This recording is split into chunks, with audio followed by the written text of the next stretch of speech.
แต่ข้ายังเจ็บที่ตาข้างขวาพูดพลางร่ำไห้เมื่อนึกถึงความฝันทั้งเสียงและภาพยังติดหูติดตาทิดข้ากลัวเหลือเกินช่วยข้าด้วยหล่อนรำพันพลางซุกหน้ากับอกผัวไม่ต้องกลัวอยู่กับข้าเองไม่ต้องกลัวอะไรทั้งสิ้นไหนลองเล่าให้ข้าฟังทีซิว่าเองฝันเห็นอะไรนางโบไขจึงเล่าความฝันให้เขาฟังเล่าจบจึงบอกผัวว่าทิดช่วยทำนายฝันให้ข้าด้วยฝันอย่างนี้มันหมายความว่ากระไรนายลานนิ่งงันรู้สึกหวาดกลัวด้วยว่าฝันนั้นคล้ายเป็นลางบอกเหตุอะไรบางอย่างโบราณว่าแก้วตาขวาคือลูกชาย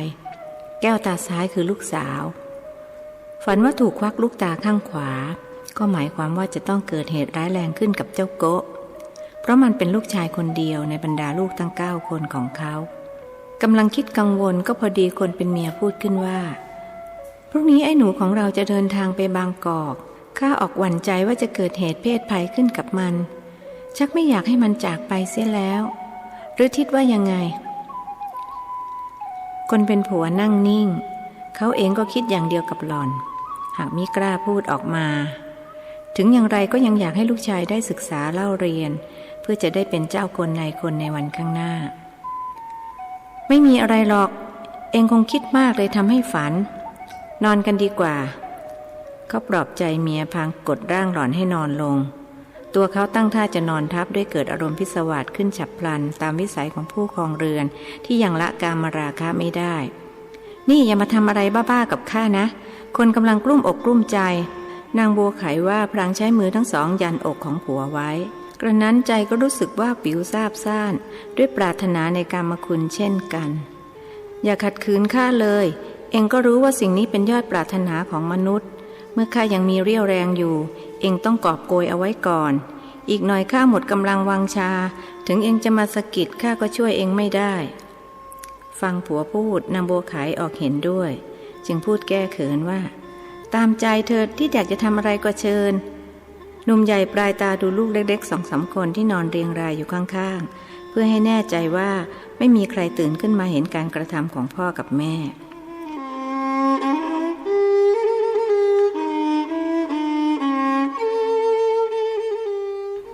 คู่ต่อมาในลานก็นอนแผ่หลาหมดเรี่ยวแรงเขาหวนคิดถึงเรื่องที่เมียฝันรู้สึกทุกข์ร้อนด้วยห่วงใยในลูกชายคนเดียวเห็นผัวนอนเอามือก่ายหน้าผากนางบัวไขจึงถามทิดเป็นอะไรไปกลุ้มใจเรื่องไอ้หนูหรือเปล่าเปล่าเขาปลดเมียหน้าตาเฉยกลัวหล่อนไม่ให้ลูกไปเรียนบางกอกแล้วทำไมต้องเอามือก่ายหน้าผากมีอะไรก็บอกมาเถอะเผื่อข้าช่วยได้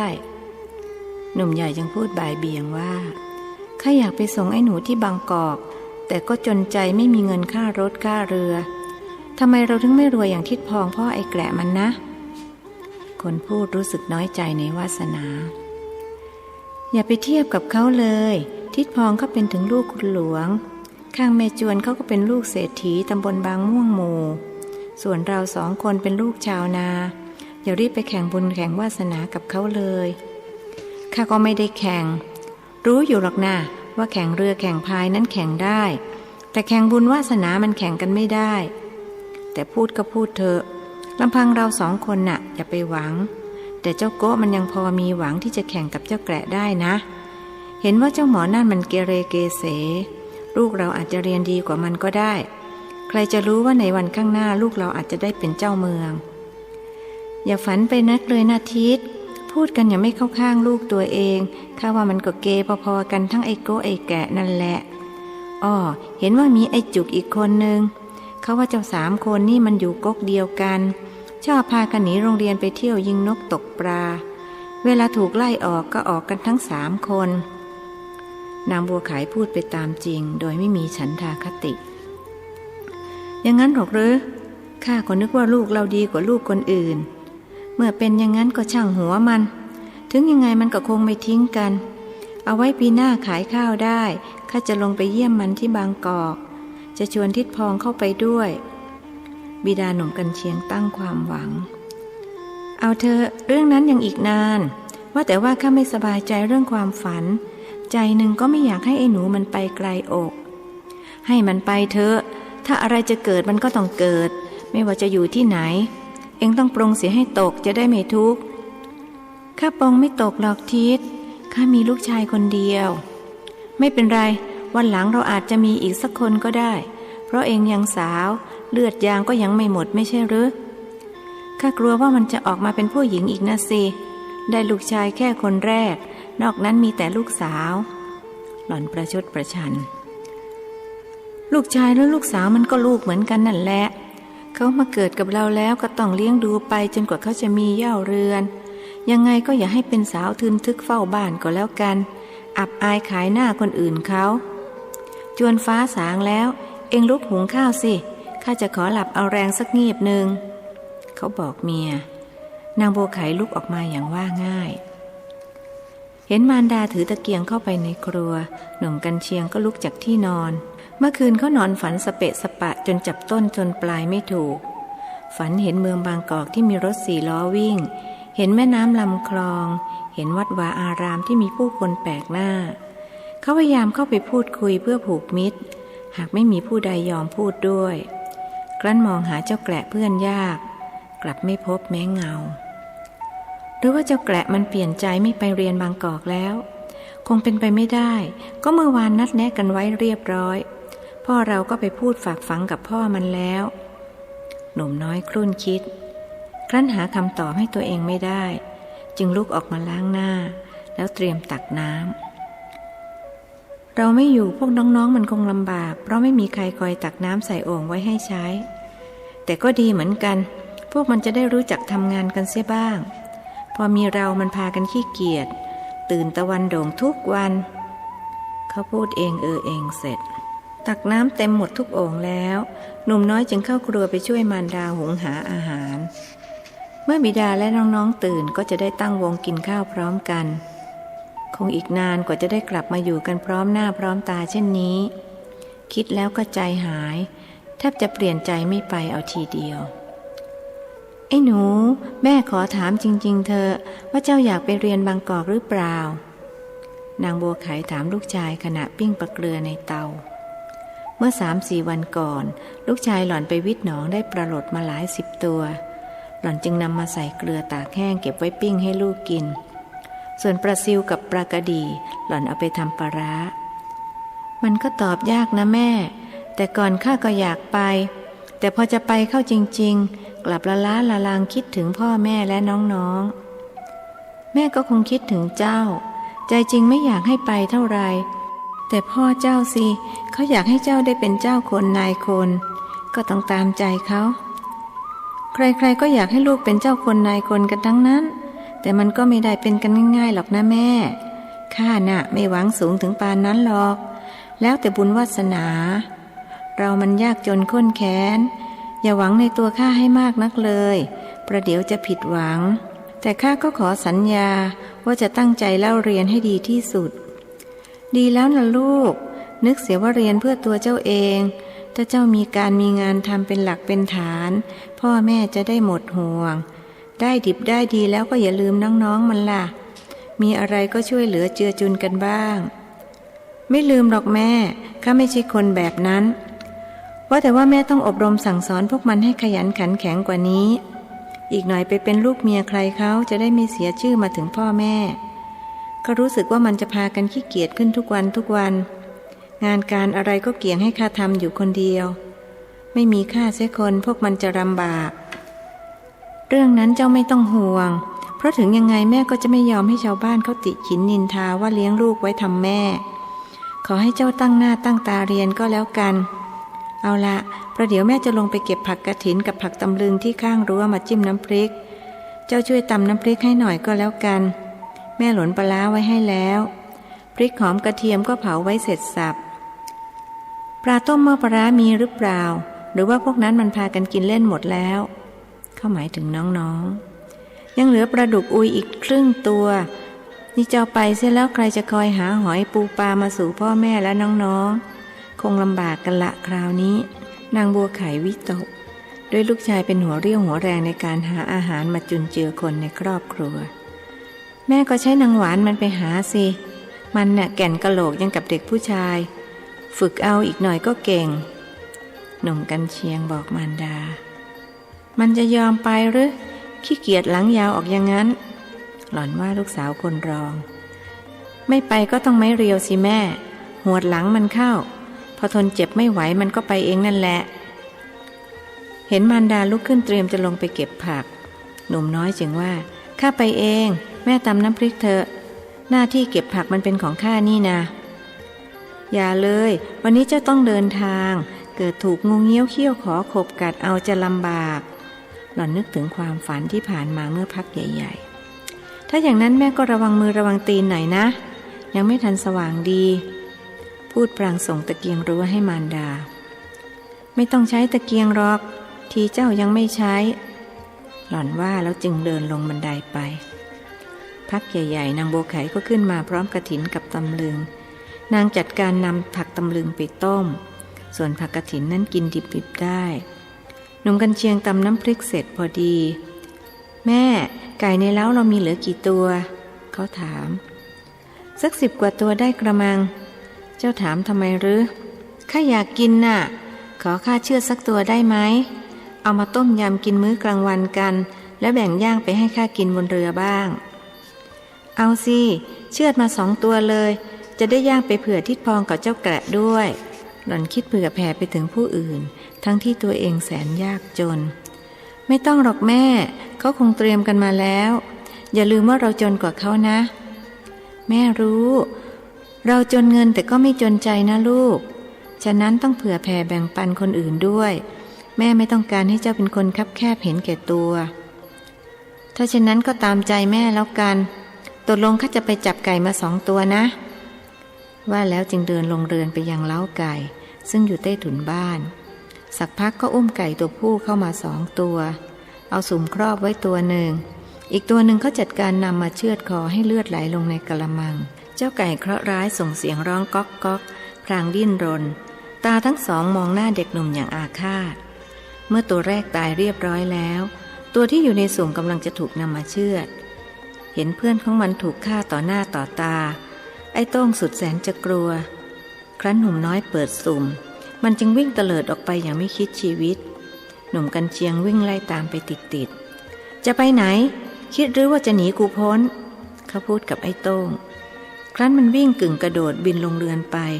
เขาก็กระโดดตามและคว้าคอมันไว้ได้ไอ้โต้งต่อสู้สุดฤทธิ์ใช้ปากจิกที่มือเขา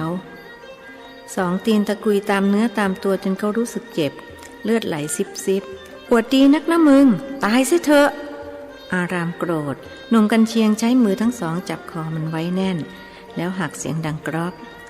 ไอ้โต้งดิ้นกระเดวก่อนขาดใจตายเขาหิ้วมันขึ้นมาในครัวบ่นกับมารดาว่า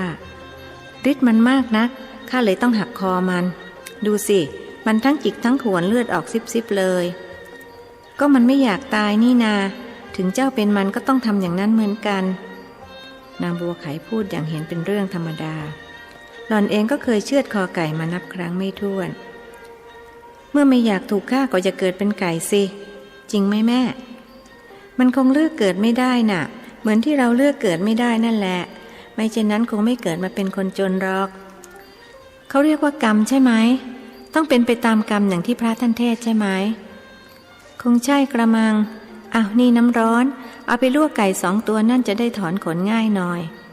แล้ว2 แม่ลูกจึงช่วยกันถอนขนไก่2 ตัวซึ่งตัวหนึ่งถูกเชือด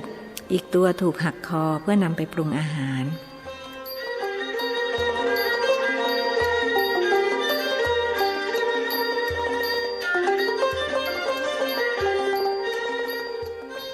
ในลานตื่นขึ้นมารู้ว่าลูกกับเมียช่วยกันฆ่าไก่ก็โมโหโกรธาด่าลูกด่าเมียเสียงขมจะเดินทางอยู่แล้วยังเสือกทำบาปมันเป็นลางไม่ดีรู้ไหมนางบัวไขเพิ่งได้คิดหล่อนรู้สึกเสียใจที่ไม่ได้ห้ามปรามลูกยิ่งนึกถึงความฝันหล่อนก็น้ำตาตกไปถือโชคลางให้ใจหมองทำไมเราพ่ออะไรจะเกิดมันก็ต้องเกิดแค่ฆ่าไก่ไม่เห็นจะมีอะไรนักหนาธรรมชาติก็ส่งให้มันมาเป็นอาหารของมนุษย์ลูกชายว่ายังจะมาพูดมากอีนางแม่ก็โง่ไม่รู้จักยับยั้งปล่อยให้ลูกทำตามอำเภอใจ ประเดี๋ยวได้พากันฉิบหายหมดหรอกข้าลืมไปนะทิศยกโทษให้ข้าด้วยเราจะทำยังไงกันต่อไปแล้วนี่หล่อนรู้สึกหวั่นวิตกนายหลานครุ่นคิดอยู่พักหนึ่งจึงว่าเอาอย่างนี้ก็แล้วกันกินข้าวเช้าเสร็จแล้วเอ็งรีบเอาไก่2 ตัวนี่ทำต้มยำกับแกงใส่หน่อไม้ตักใส่ปิ่นโตให้ไอ้หนูมันไปถวายเพลเป็นการแก้เคล็ดแล้วข้าจะไปทันเรือหรือรอพระสันเสร็จก็ร่วมบ่ายข้าก็ไม่ได้ให้เอ็งรอนี่นาไปถึงก็ประเคนแล้วกลับวันหลังข้าค่อยไปเอาปิ่นโตคืนอย่าลืมขอพรจากท่านสมภารด้วยล่ะขอเยอะๆนะไอ้หนูพรน่ะนางบัวไขรีบบอกอย่างน้อยก็ทำให้นางอุ่นใจเมื่อคิดถึงความฝันตอนย่ำรุ่ง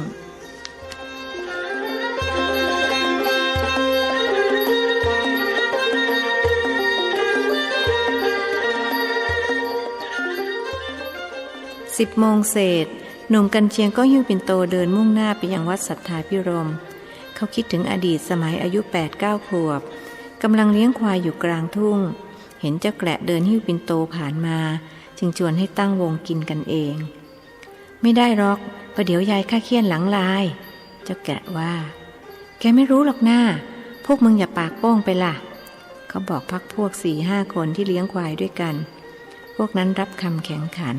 แต่ยายข้าใช้ให้เอาไปถวายพระไม่ได้เอามาให้พวกเองกินเด็กชายแกะยังลังเลให้แม่มันกินทำไมประเดี๋ยวมันก็สึกไปเป็นผัวใครก็ไม่รู้เด็กชายจุกว่าในที่สุดพวกเขาก็ตั้งวงกินกันอย่างสนุกสนานกินเสร็จก็เล่นน้ำในหนองเป็นที่เบิกบานสำราญใจคิดถึงความสุขสมัยเมื่อเป็นเด็กหนุ่มกันเชียงก็ใจหายเมื่อรู้ว่าจะต้องจากท้องทุ่งบางม่วงหมู่ไปสู่บางกอกท่านสมภารวัดสัทธาภิรมย์มองหน้าเด็กหนุ่มแล้วรู้สึกรันทดใจท่านดูด้วยตาในก็เห็นว่าศีรษะเขาไม่มีหนุ่มกันเชียงจะต้องไปตายที่บางกอกเป็นเวรกรรมของเขาที่จะต้องไปตายที่นั่นท่านไม่อาจจะช่วยอะไรได้นอกจากให้สติว่ามันสวดมนต์ไหว้พระนะพ่อหนุ่มอย่าลืมคำสอนขององค์สมเด็จพระบรมศาสดาที่ท่านสอนให้ละชั่วทำดีและทำจิตให้บริสุทธิ์อย่าไปสร้างบาปสร้างกรรมให้กับใครถึงเวลาละโลกนี้จะได้ไม่ไปทุกขติสวดพุทธคุณเป็นหรือเปล่าพุทธคุณอะไรครับก็อิติปิโสยังไงล่ะอิติปิโสไหนครับหนุ่มน้อยถามอีกด้วยไม่เคยได้ยินบิดามารดาสวดมนต์ถึงเคยได้ยินพระสวดหากก็ผ่านหูไปจึงไม่เคยคุ้นไม่เป็นไรสวดไม่ได้ก็ไม่เป็นไรค่อยไปเรียนกับพระที่วัดสระเกตก็ได้เจ้าจะไปอยู่ที่นั่นไม่ใช่หรือครับดีแล้วไปถึงก็เรียนสวดพุทธคุณก่อนเลยนะอย่างอื่นค่อยเรียนทีหลังก็ได้หนุ่มน้อยรับคำแล้วจึงกราบลาสมภารเพื่อมาเตรียมตัวเดินทางไปบางกอก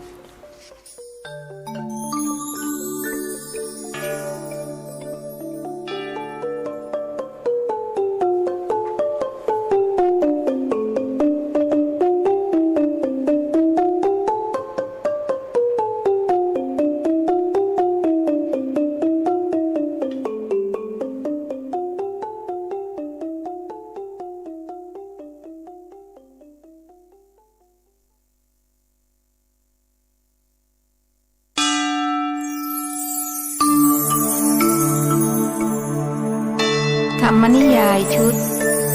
สัตว์โลกย่อมเป็นไปตามกรรมประพันธ์โดย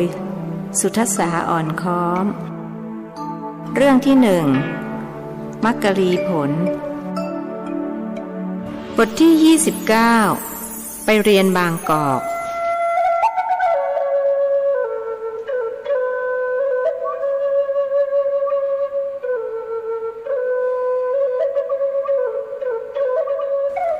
ก่อนหลานชายออกจากบ้านยายถามเป็นครั้งสุดท้ายว่าไอ้หนูเอ็งสวดกรณียเมตสูตรได้หรือยังได้ครับแต่ไม่ครบสูตรสัก1 ใน 5เห็นจะได้หนุ่มน้อยตอบตามจริงเคยได้ยินยายสวดอยู่ทุกวันหากก็ไม่ได้สนใจจดจำยายก็ลืมกวดขันเองในเรื่องนี้ถ้าอย่างนั้นระหว่างที่นั่งไปในเรือ ทิดพองช่วยสอนลูกด้วยนะคนเป็นแม่ยายบอกลูกเขยตกลงครับแม่ผมจะจัดการจดให้เขาด้วยเรื่องนี้แม่ไม่ต้องห่วงบิดาหนุ่มเจริญรับคำหนักแน่นเองต้องจำให้ได้นะไอ้หนูสูตรนี้สำคัญมากเชียวแหละสำคัญยังไงครับยายเพราะสามารถปกป้องคุ้มครองเองจากพยันตรายต่างๆได้นี่ถ้ามีเวลายายจะเล่าถึงความเป็นมาของสูตรนี้ให้ฟังแต่จนใจที่ทำไม่ได้ประเดี๋ยวเองจะพลาดเรือแดงเสียเปล่าๆเอาอย่างนี้ก็แล้วกันทิดพองช่วยเล่าตอนที่อยู่ในเรือนะคนเป็นลูกเขยถูกสั่งงานอีกครับสามีแม่จวนรับคำยายโปรดเขยคนนี้มากกว่าคนอื่นๆเพราะนอกจากเขาจะตระหนี่ถี่เหนียวเหมือนยายแล้วยังเป็นคนธรรมะธรรมโมเหมือนกันอีกผมจำได้ขึ้นใจก็ตอนที่ว่าเมตันจะสัพพโลกัสมิงมานะสัมภาวะเยอปริมาณังนะครับหลานชายพูดขึ้นตรงนี้แหละเป็นหัวใจของสูตรเลยเทียวคนที่หมั่นเจริญเมตตาย่อมปลอดภัยในที่ทุกสถานในการทุกเมื่อใช้เป็นคาถากันผีก็ได้คนมีเมตตานั้นแม้แต่ผีก็ยังรักแล้วหมารักไหมครับยายคนถามนึกไปถึงเจ้าโทนรักสิถ้าผีรักหมาก็รักด้วยถ้าเช่นนั้นผมจะต้องสวดให้ได้ไอ้โทนมันจะได้ญาติดีกับผมหนุ่มน้อยพูดอย่างมุ่งมั่นกลับจากบางกอกเขาตั้งใจจะไปผูกมิตรกับเจ้าโทนหากว่าไม่ตายจากกันไปเสียก่อนล่ำลากันเป็นที่เรียบร้อยแล้วทิดพองก็พาลูกชายออกจากบ้านหนุ่มจำรัดพาน้องชาย2 คนมาช่วยแบกของไปยังท่าเรือแดงยายกับแม่จวนเดินมาส่งถึงประตูรั้วบ้านแล้วกลับขึ้นเรือนไปยืนมองเขาอยู่บนนอกชานหนุ่มน้อยรู้สึกอะไรอาวรณ์คนอายุย่าง85ด้วยว่าเคยรับใช้ใกล้ชิดกันมานานความรักความผูกพันที่มีต่อผู้เป็นยายดูจะมากกว่าผู้บังเกิดเกล้าทั้ง2คนทั้ง5เดินแถวเรียงหนึ่งเหตุด้วยหนทางแคบทิดพองเดินนำหน้าหนุ่มเจริญรั้งท้ายหนุ่มจำรัดและน้องชายทั้ง2อยู่กลางคนอยู่หลังสุดเดินไปเหลียวมองข้างหลังไปกระทั่งภาพของยายและมารดาเลือนหายไปจากสายตาเขาใช้มือ2 ข้างที่ไม่ได้หิ้วของปาดน้ำตาทิ้งแล้วเร่งฝีเท้าให้ทันคนข้างหน้าบ่ายโมงครึ่งทิดพองก็นำเด็กรุ่นหนุ่มทั้ง4 คนมาถึงท่าเรือแดงหนุ่มกันเชียงรออยู่ก่อนแล้วพร้อมบิดามารดานางบัวไขยกมือไหว้ทิดพองพร้อมกับออกปากฝากฝังทิดข้าฝากไอ้หนูมันด้วยนะนึกว่าช่วยสงเคราะห์คนยากคนจนด้วยก็แล้วกันตาของหล่อนแดงมีน้ำตาซึมออกมาเรื่องนั้นเองไม่ต้องห่วงหรอกบัวไขตราบใดที่เขาอยู่ในความดูแลของข้าก็จะทำให้เขาปลอดภัยเท่ากับตัวข้าและลูกข้าแต่เมื่อหมดภาระนั้นแล้วข้าก็คงดูแลให้ไม่ได้ถึงไอ้หนูของข้ามันก็ต้องดูแลตัวเองทิดพองคิดรอบคอบแล้วจึงตกปากรับคำข้าก็สั่งสอนมันทุกสิ่งทุกอย่างหากมันไม่นำพาก็ช่วยอะไรไม่ได้นึกเสียว่าเป็นกรรมของมัน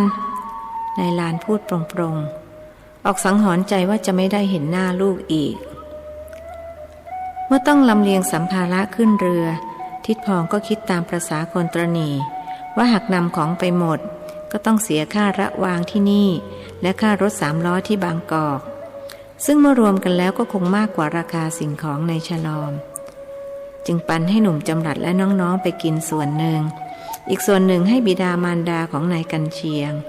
พร้อมทั้งกำชับไม่ให้บอกแม่ยายตนที่บางกอกมีของกินอุดมสมบูรณ์ไม่อดอยากเหมือนแถวบ้านเราหรอกบิดาหนุ่มเจริญบอกนายหลานและนางบัวไขบ้านเราก็ไม่อดอยากนะทิด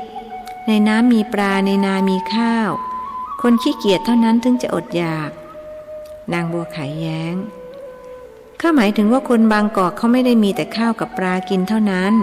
แต่ยังมีพวกผักสดผลไม้นานาชนิดโดยเฉพาะทางฝั่งธนบุรีที่ไอ้หนูของข้าจะไปอยู่ยิ่งมีของกินมากมายอ้าวเจ้าแกะจะไปอยู่จังหวัดธนบุรีหรอกหรือข้านึกว่ามันจะไปอยู่บางกอกเหมือนไอ้โก้ของข้านายหลานพูดขึ้นเขาคิดว่าบางกอกย่อมเจริญกว่าทางฝั่งธนบุรีแน่นอน มันก็ไม่ไกลกันหรอกที่ลานคนฝั่งทนเขายังมาเรียนหนังสือฝั่งบางกอกมีโรงเรียนสวนกุหลาบตั้งอยู่ใกล้ฝั่งแม่น้ำเจ้าพระยาข้าตั้งใจจะให้ไอ้หนูมันไปเรียนที่นั่นถ้าเช่นนั้นก็ช่วยฝากไอ้โก้ของข้าอีกคนเด็กมันจะได้ไม่ทิ้งกันนายลานพูดในใจเขาต้องการแข่งวาสนากับครอบครัวของหนุ่มเจริญเมื่อพ่อกับพ่อแข่งกันไม่ได้ก็ต้องให้ลูกกับลูกแข่งกันข้าว่าให้หลวงพี่ท่านจัดการไม่ดีหรือเพราะเมื่อพาไปฝากท่านแล้วก็เป็นอันหมดหน้าที่ของข้านอกเสียจากว่าท่านจะมอบหมายมาใหม่ข้าไม่อยากไปก้าวก่ายหน้าที่ของท่านคนรอบคอบพูด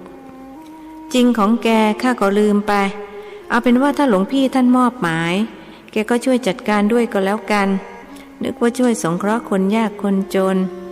ที่ถ้าไม่ติดเรื่องเงินข้าคงจะเดินทางไปกับแกด้วยค่าเรือก็แพงเหลือเกินทั้งไปทั้งกลับก็ปาเข้าไป2 บาทแล้วไหนจะค่ารถกับค่ากินอีกข้าวของที่นั่นก็แพงกว่าบ้านเรานะอะไรก็ต้องซื้อเขาทุกอย่างบ้านเรายังเก็บผักข้างรั้วหาปลาในหนองมากินได้ข้าชอบอยู่บ้านนอกก็ด้วยเหตุผลนี้แหละคนตรณีทีเหนียวว่าก่อนเรือแดงออกสัก20 นาทีพวกสาวๆก็มาถึงท่าเรือพวกหล่อนมีขนมและของกินติดไม้ติดมือมาฝากหนุ่มน้อยทั้งสองผู้ซึ่งจะเดินทางไปเรียนหนังสือที่บางกอกนอกจากนี้ยังเรียรายเงินกันคนละ5 สตางค์10 สตางค์ใส่ในไถ่ใบเล็กมาส่งให้คนละใบนางสาวมะลิเป็นคนส่งให้หนุ่มเจริญส่วนนางสาวม่วยส่งให้หนุ่มกันเชียงขอให้ทิดโก้โชคดีนะจ๊ะนางสาวม่วยให้พรสบตากับหนุ่มกันเชียงแล้วหล่อนก็ต้องตกใจเมื่อเห็นหน้าเขาดำคล้ำผิดปกติหล่อนคิดว่าคงจะตาฝาดไปจึงกระพริบตาทีๆ3-4 ครั้งแล้วเพ่งมองใหม่คราวนี้ใบหน้าของชายหนุ่มกลับมืดคล้ำลงไปกว่าเดิมขอบใจมากนะม่วยข้าหวังว่าจะได้กลับมาพบกับเองอีกถึงตอนนั้นเองอาจจะออกเรือนแล้วแต่ข้าก็จะคิดว่าอย่างน้อยเราก็เคยเป็นเพื่อนที่ดีต่อกันเสียงนั้นพูดฟังดูเศร้าส้อยจนหล่อนอยากร้องไห้อย่าคิดไปไกลถึงปานนั้นเลยจ้าข้าคิดแต่ว่าขอให้ทิดกลับมาบางม่วงหมู่อีกพร้อมกับความสำเร็จและข้าจะสวดมนต์อ้อนวอนคุณพระคุณเจ้าให้วันนั้นมาถึงเร็วๆสาวน้อยพูดทั้งที่ใจนั้นคิดว่าเขาคงไม่มีโอกาสกลับมาหน้าที่แห่งนี้อีกอะไรบางอย่างบอกหล่อนเช่นนั้นแล้วถ้าข้าเรียนสำเร็จกลับมาเตี่ยเองจะยอมให้ข้าเป็นลูกเขยหรือเปล่าหนุ่มน้อยฝันถึงอนาคตนางสาวม่วยรู้สึกร้อนที่ใบหน้าตอบอ้อมแอมว่าทิดก็ลองไปพูดกับเตี่ยเอาเองเรื่องนี้ข้าไม่ขอออกความเห็นเมื่อลูกชายคุยกับเพื่อนหญิงค่อนข้างนานนางบัวไขจึงเดินเข้ามาหาคุยอะไรกันเรือจวนออกแล้วนะแม่ว่าเตรียมขึ้นไปหาที่นั่งได้แล้วหล่อนบอกลูกชายนึกไม่พอใจเด็กสาวที่มาแย่งเวลาที่ควรจะเป็นของหล่อนกับลูกเท่านั้นเดี๋ยวลุงพองแกก็จัดการเรื่องที่นั่งให้เองข้าขอคุยกับเพื่อนหน่อยอีกนานกว่าจะได้กลับมาเห็นหน้ากันอีกหนุ่มน้อยบอกมารดานานแค่ไหนก็ขอให้กลับก็แล้วกันข้าหวั่นใจว่าทิดจะไปตายเสียที่บางกอกเท่านั้นนางสาวม่วยนึกในใจเมื่อลูกชายยกมือไหว้ลานางบัวไขก็โอบกอดพรางร้องไห้อย่างไม่อายใครๆเห็นมารดาร้องไห้หนุ่มกันเชียงปล่อยน้ำตาซึมไปด้วยเขารู้สึกอ้างว้างเปล่าเปลี่ยวอาลัยอาวรณ์ตำบลบางม่วงหมู่ยิ่งนักความรู้สึกคล้ายกับว่าจะไม่ได้กลับมาอย่างที่แห่งนี้อีก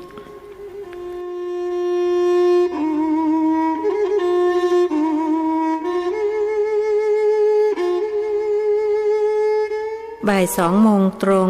เรือแดงก็เปิดอู่เสียงดังก้องไปทั้งสองฝากฝั่งแม่น้ำเจ้าพระยาจากนั้นจึงค่อยๆเคลื่อนตัวออกจากท่าพาผู้โดยสาร50 กว่าชีวิตไปสู่จุดหมายปลายทางคือเมืองบางกอกหนุ่มกันเชียงกับหนุ่มเจริญยืนโบกมืออำลาเพื่อนๆเมื่อเรือแล่นเลยมาไกลจนมองไม่เห็นพวกเขาแล้วจึงพากันกลับเข้ามานั่งในเรือ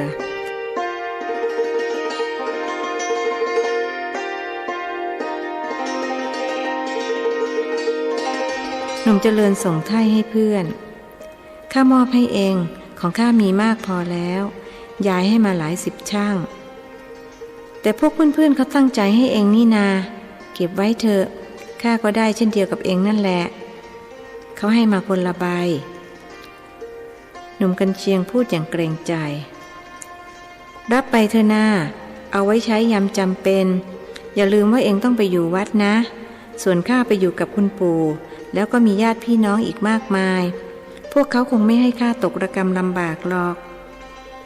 คนชื่อกันเชียงจึงต้องรับไถ่ใบนั้นมาใส่กระเป๋ากางเกงด้วยความซาบซึ้งใจขอบใจเองมากนะแกระ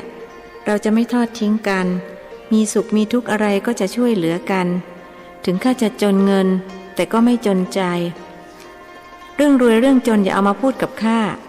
คนอย่างไอ้แกระลองได้คบใครแล้วก็ไม่สนใจเรื่องยากดีมีจนที่สำคัญคือข้าไม่เคยทิ้งเพื่อนเมื่อกินด้วยกันได้ก็ต้องตายด้วยกันได้จริงไหมจริงสิเพื่อนเพราะอย่างนี้ข้าถึงรักน้ำใจเองนักตั้งแต่คบกันมาข้ายังไม่เคยเห็นเองพูดไม่จริงกับข้าเลยสักครั้งแต่กับคนอื่นข้าไม่รู้นั่นแหละดีแล้วเพราะคนที่จะรู้จักข้าในทุกๆเรื่องก็เห็นจะมีแต่ยายคนเดียวขนาดพ่อกับแม่ข้ายังไม่รู้เลยว่าข้าเป็นคนยังไงเขาลดเสียงลงด้วยเกรงบิดาจะได้ยินเงียบกันไปพักหนึ่งหนุ่มกันเชียงก็พูดขึ้นว่าข้าชักปวดท้องขี้เสร็จแล้วสิสงสัยท้องจะไม่ดีแล้วนี่ข้าจะทำยังไงบนเรือไม่มีส้วมเสียด้วยพูดอย่างกังวลจะยากอะไรโน่นเดินไปที่ท้ายเรือโน่นข้าเห็นมีกระบุงโกยอยู่ใบหนึ่งเอ็งจะให้ข้าขี้ใส่กระบุงโกยใบนั้นหรือข้าทำไม่ได้หรอกหนุ่มกันเชียงรีบปฏิเสธใครบอกเอ็งเล่าอย่างโง่ไปหน่อยเลยนะเพื่อนเอ็งนี่สงสัยไม่เคยโดยสารเรือถึงได้ไม่รู้เขาเอากระบุงโกยไว้ทำอะไรแล้วเขาเอาไว้ทำอะไรล่ะก็เอาไว้ครอบหัวน่ะสิเอากระบุงโกยครอบหัวแล้วนั่งขี้ตรงท้ายเรือนั่นแหละใครๆเขาก็ทำกันอย่างนี้ทั้งนั้นไม่เอาหรอกข้ากลัวคนเห็นตูดข้าเห็นตูดดีกว่าเห็นหน้านะเว้ยใครเขาจะจำตูดเองได้แต่ถ้าหน้าเขาจำได้แน่เองเลือกเอาก็แล้วกันว่าจะยอมขายหน้าหรือขายตูดงั้นข้าขอเลือกอย่างหลังก็แล้วกันปวดจนทนไม่ไหวแล้วหนุ่มน้อยเดินไปหยิบกระบุงโกยมาครอบศีรษะแล้วนั่งถ่ายทุกตรงท้ายเรือเสร็จแล้วจึงใช้มือวักน้ำจากแม่น้ำมาล้างก้นโอ้ยโล่งอกเหมือนได้ขึ้นสวรรค์เขาเดินมาหาหนุ่มเจริญซึ่งยืนหันหลังรออยู่ตรงท้ายเรือนี่แหละพระพุทธเจ้าถึงได้ตรัสสอนว่าชีวิตเป็นทุกข์ปวดหนักปวดเบาก็ทุกข์เกิดแก่เจ็บตายก็ทุกข์ทั้งนั้นหนุ่มอีกคนไม่เคยฟังเรื่องอย่างนี้จึงถามขึ้นว่าเอ็งรู้จักกับพระพุทธเจ้าด้วยหรือก็ไม่รู้เท่าไรหรอกแต่ยายคงจะรู้เพราะเห็นพูดถึงอยู่บ่อยๆข้าก็เลยจำเอามาพูดอ้าวเอ็งไม่รู้จักพระพุทธเจ้าหรอกหรือในวิชาพุทธประวัติก็มีหากข้าจำไม่ผิดมีก็อยู่ในหนังสือข้าเคยอ่านเสียที่ไหนล่ะก็เอ็งชวนหนีโรงเรียนแทบทุกวันจะเอาเวลาที่ไหนมาอ่านพุทธประวัติกลายเป็นว่าข้าผิดคนเดียวแล้วทีเอ็งชวนข้าล่ะชวนไปเล่นทอยกองทำให้ข้าขโมยเงินยายทุกวันกระทั่งเงินหมดกระบอกเอ็งไม่ไปก็ได้นี่ถ้าเอ็งไม่ไปเสียอย่างข้าก็ทำอะไรเอ็งไม่ได้จริงไหมหนุ่มกันเชียงว่าเอ็งก็เหมือนกันตอนข้าชวนหนีโรงเรียนถ้าเอ็งไม่หนีข้าก็ทำอะไรเอ็งไม่ได้สรุปแล้วมันก็พอๆกันนั่นแหละไม่มีใครดีกว่าใครจริงว่ะแล้วเราจะมาทะเลาะกันไปทำไมเข้าไปนั่งกันเถอะข้าชักเวียนหัวแล้วสิเกิดเมาเรือจะทำยังไงกันนี่ไม่เป็นไรยายข้าเตรียมมะขามเปียกกับเกลือมาให้แล้วยายว่าเอาไว้กินตอนเมาเรือหนุ่มน้อยทั้งสองพากันเดินไปนั่งอย่างที่ของตนขอข้านั่งริมเถอะจนจะอ้วกอยู่แล้วเมื่อได้นั่งหนุ่มกันเชียงก็ยื่นหน้าออกไปโก่งคออาเจียนโอกลงแม่น้ำหนุ่มเจริญออกตกใจรีบรูปหลังให้เพื่อนเป็นการใหญ่ทิดพองซึ่งนั่งอยู่ตอนริมอีกด้านหนึ่งมองมาเห็นเข้าจึงลุกขึ้นเดินมาหาเมาเรือหรืออาเจียนใหญ่เลยครับพ่อ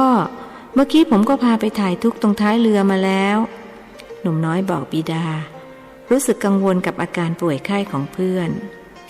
ยุ่งละสิแล้วจะทำยังไงดีหยูกยาพ่อก็ไม่ได้เตรียมมาซิด้วยบิดาหนุ่มเจริญรู้สึกกังวล ยายเตรียมมะขามเปียกกับเกลือมาให้ครับบอกว่าให้เอาไว้กินตอนเมาเรือแต่สงสัยจะติดไปกับฉลอมที่ให้เจ้าจุกหรือไม่ก็ให้น้าบัวไขเขาเพิ่งนึกออกด้วยว่าบิดาได้ยกฉลอมที่บรรจุของกินให้หนุ่มจำหลัดและนางบัวไขไปคนละ2 ฉลอมไม่เป็นไรหรอกลูกถึงยังไงก็กินไม่ได้เพราะมะขามเปียกจะทำให้ท้องเสียหนักเข้าไปอีกประเดี๋ยวให้นอนสักพักก็คงหายไอ้หนูเป็นลมหรืออ้าวยายมียาดมมาด้วยหญิงสูงอายุที่นั่งติดกับเขาพูดพลางส่งทำยาดมให้ของฉันมียาหม่องหญิงสาวที่นั่งถัดจากหญิงสูงอายุส่งยาหม่องให้หนุ่มเจริญรับมาพร้อมกล่าวคำขอบคุณแล้วจึงจัดการเยียวยาเพื่อนพักใหญ่ๆหนุ่มกันเชียงก็หลับในท่านอนหนุนตักหนุ่มเจริญ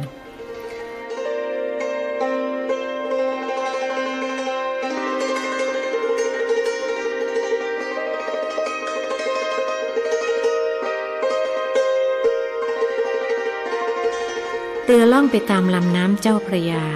เปิดบูดเป็นครั้งคราวเมื่อจวนจะถึงท่าหนุ่มเจริญมองเพื่อนที่ซบหลับอยู่บนตักอย่างนึกเวทนาเพราะหนุ่มผู้นี้เคยสมบุกสมบันมากับเขาด้วยเป็นเพื่อนเล่นกันมาตั้งแต่เด็กเมื่อถูกออกจากโรงเรียนก็ออกด้วยกันเขาย้ายโรงเรียนมาถึง8 โรงเรียนเจ้าหมอนี่ก็ติดสอยห้อยตามมาด้วยทุกครั้งไม่ว่าอนาคตข้างหน้าจะเป็นอย่างไรเขาจะไม่ยอมทอดทิ้งเพื่อนผู้ซื่อสัตย์คนนี้ฟังจากเสียงคนในเรือคุยกันหนุ่มน้อยก็รู้ว่าพวกเขาไม่ใช่คนเมืองสิงห์บ้างก็มาจากเมืองสองแควบ้างมาจากพิจิตรและบ้างก็มาจากปากน้ำโพคงไม่มีคนเมืองสิงห์อยู่ในเรือลำนี้นอกจากเขาบิดาและเจ้าโกะแต่ถึงจะมีเขาก็คงไม่รู้จักด้วยว่าคนเมืองสิงห์มีมากมายโดยเฉพาะคนต่างด้าวที่อพยพมาจากจังหวัดลพบุรีซึ่งเป็นเขตทหารหนุ่มน้อยมองออกไปนอกลำเรือเห็นคุ้งน้ำไกลสุดสายตา2 ฝากฝั่งมีบ้านเรือนปลูกเรียงรายไม่หนาแน่นนักบางที่ก็ไม่มีหมู่บ้านเรือแล่นไปตั้งนาน2 นานจึงจะพบหมู่บ้านสักแห่งหนึ่งผู้คนในเรือเริ่มหลับเพราะความง่วงหันไปมองบิดาก็เห็นนั่งสับประงกอยู่บ้างก็นอนคอพับเอนไปทางคนที่นั่งข้างๆบ้างก็หลับน้ำลายไหลยืดเห็นคนอื่นๆพากันหลับตัวเขาจึงนั่งมองแมกไม้2 ข้างทางอย่างเพลิดเพลินตะวันรอนอ่อนแสงลงหนุ่มน้อยเริ่มง่วงครั้นเมื่อนึกไปถึงยายกลับทำให้หลับไม่ลงป่านจะนี้ยายจะเป็นอย่างไรหนอนางจำแรงพี่สาวเขาจะดูแลยายดีเท่ากับที่เขาดูแลหรือไม่ตั้งแต่จำความได้กระทั่งอายุย่างเข้า17 ปีนี้เขายังไม่เคยจากยายไปไกลๆเพิ่งจะครั้งนี้เป็นครั้งแรกที่เขาทั้งจากไกลและไปนานจนไม่แน่ใจว่าจะได้กลับมาหายายอีกยายจ๋าผมจะกลับมายายอย่าเพิ่งเป็นอะไรไปนะครับหนุ่มน้อยคร่ำครวญในใจน้ำตาไหลอาบแก้มโดยไม่รู้ตัว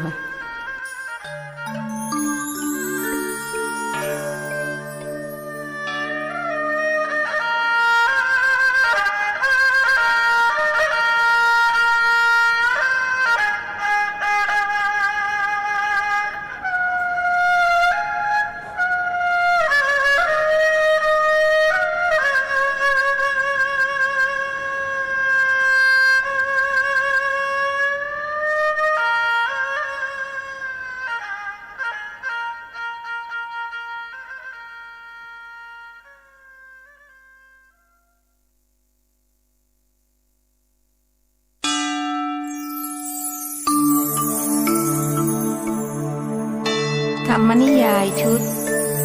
สัตว์โลกย่อมเป็นไปตามกรรมประพันธ์โดยสุทัสสาอ่อนค้อมเรื่องที่1มักกรีผลบทที่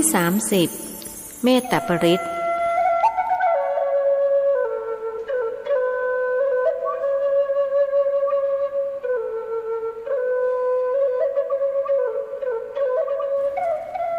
หลานชายรับสายตาแล้ว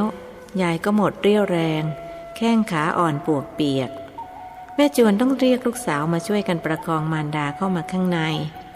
จะทำคนเดียวหรือก็ไม่ไหวด้วยยายตัวใหญ่และอ้วนกว่า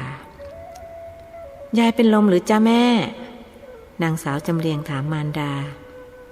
แม่เป็นลมหรือจ๊ะแม่จวนไม่แน่ใจจึงถามยายอีกต่อหนึ่งสงสัยจะเป็นลมคนอายุย่าง85หลับตาตอบมีน้ำใสๆไหลออกมาจากหน่วยตาทั้งสองข้างก็ดีสิยายเป็นลมน่ะดีจะได้ไม่ร้อนนางสาวจำแรงโพร่งออกมาคราวนี้ยายลืมตาด่าหลานสาวว่านางเด็กเวนไม่รู้จักกาลเทศะแม่จวนทำไมไม่รู้จักอบรมบ่มนิสัยลูกสาวบ้างแม่จวนพลอยถูกตำหนิไปด้วยอย่าไปถือสาหาความอะไรกับมันเลยจ้ะแม่นางคนนี้มันไม่ค่อยเต็มบาทเต็มเต็งเหมือนชาวบ้านเขาทิดพองยังเรียกมันว่านางสามสลึงลูกสาวยายพูดเข้าข้างพี่สาวหนุ่มเจริญเอาเลยช่วยกันรุมว่าใครให้แหลกไปเลยข้าไม่เถียงแล้วประเดี๋ยวจะมาหาว่าข้าอกตัญญูไม่รู้บุญคุณคนอีกวันนี้อีจำแรงขอแสดงความกตัญญูให้แม่และยายด่าได้ตามสบายเชิญเลยจ้าหล่อนลอยหน้าลอยตาท้าทายอย่ามัวมาพูดมากไปหายาหม่องยาดมมาเร็วๆเข้าแม่จวนว่าอยู่ที่ไหนล่ะยายยาหม่องยาดมอยู่ที่ไหนหล่อนถามเจ้าของเรือนอยู่ในเชี่ยนหมากนั่นยายตอบเลิกกินหมากแล้วเชี่ยนหมากของยายก็กลายเป็นที่เก็บหยูกยาประจำบ้านก็หลานชายคนโปรดนั่นแหละเป็นคนแนะนำนางสาวจำแรงลุกขึ้นไปยกเชี่ยนหมากมาตั้งข้างๆคนเป็นลมแม่จวนจัดการเยียวยามารดาพร้อมกับบีบนวดให้ดีขึ้นไหมจ๊ะแม่ค่อยยังชั่วแล้วยายตอบทั้งหลับตานางสาวจำแรงก็มาช่วยเปิดประตูลมที่ข้อเท้าให้ผู้บังเกิดเกล้าของมารดาหักอกหักใจเสียบ้างเถิดแม่ไอ้หนูเข้าไปดีนะทำลืมเสียเดี๋ยวเขาก็กลับมาเชื่อข้าสักครั้งเถอะมารดาหนุ่มเจริญปลอบผู้บังเกิดเกล้าทั้งที่เธอเองก็ไม่อาจหักใจได้น้ำหูน้ำตาไม่รู้มาแต่ไหนไหลพรากยังกับทำนบพังก็ข้าเลี้ยงของข้ามาตั้งนานคราวนี้ยายลืมตาพูดแล้วข้าไม่ยิ่งกว่าแม่หรอกหรือเขาเป็นลูกชายคนเดียวของข้าแม่ยังมีลูกชายตั้งหลายคนพูดพลางใช้แขนปาดน้ำตาแต่ข้าก็ไม่รักคนไหนเท่าไอ้หนูของข้าลูกพากันทอดทิ้งข้าไปอยู่กับผัวกับเมียมีแต่เขานั่นแหละถึงไม่ใช่ลูกก็เหมือนลูกเขาดีต่อข้ายิ่งกว่าลูกแท้ๆด้วยซ้ำยายถือโอกาสตำหนิลูก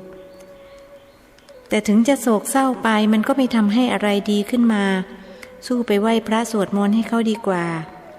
คนเป็นลูกชักชวนคำพูดของบุตรสาวทำให้คนที่เป็นจุลโสดาบัน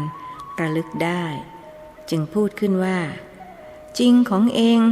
ข้าเป็นศิษย์พระพุทธเจ้าเหตุไฉนจะมาเศร้าโศกเสียใจกับเรื่องแค่นี้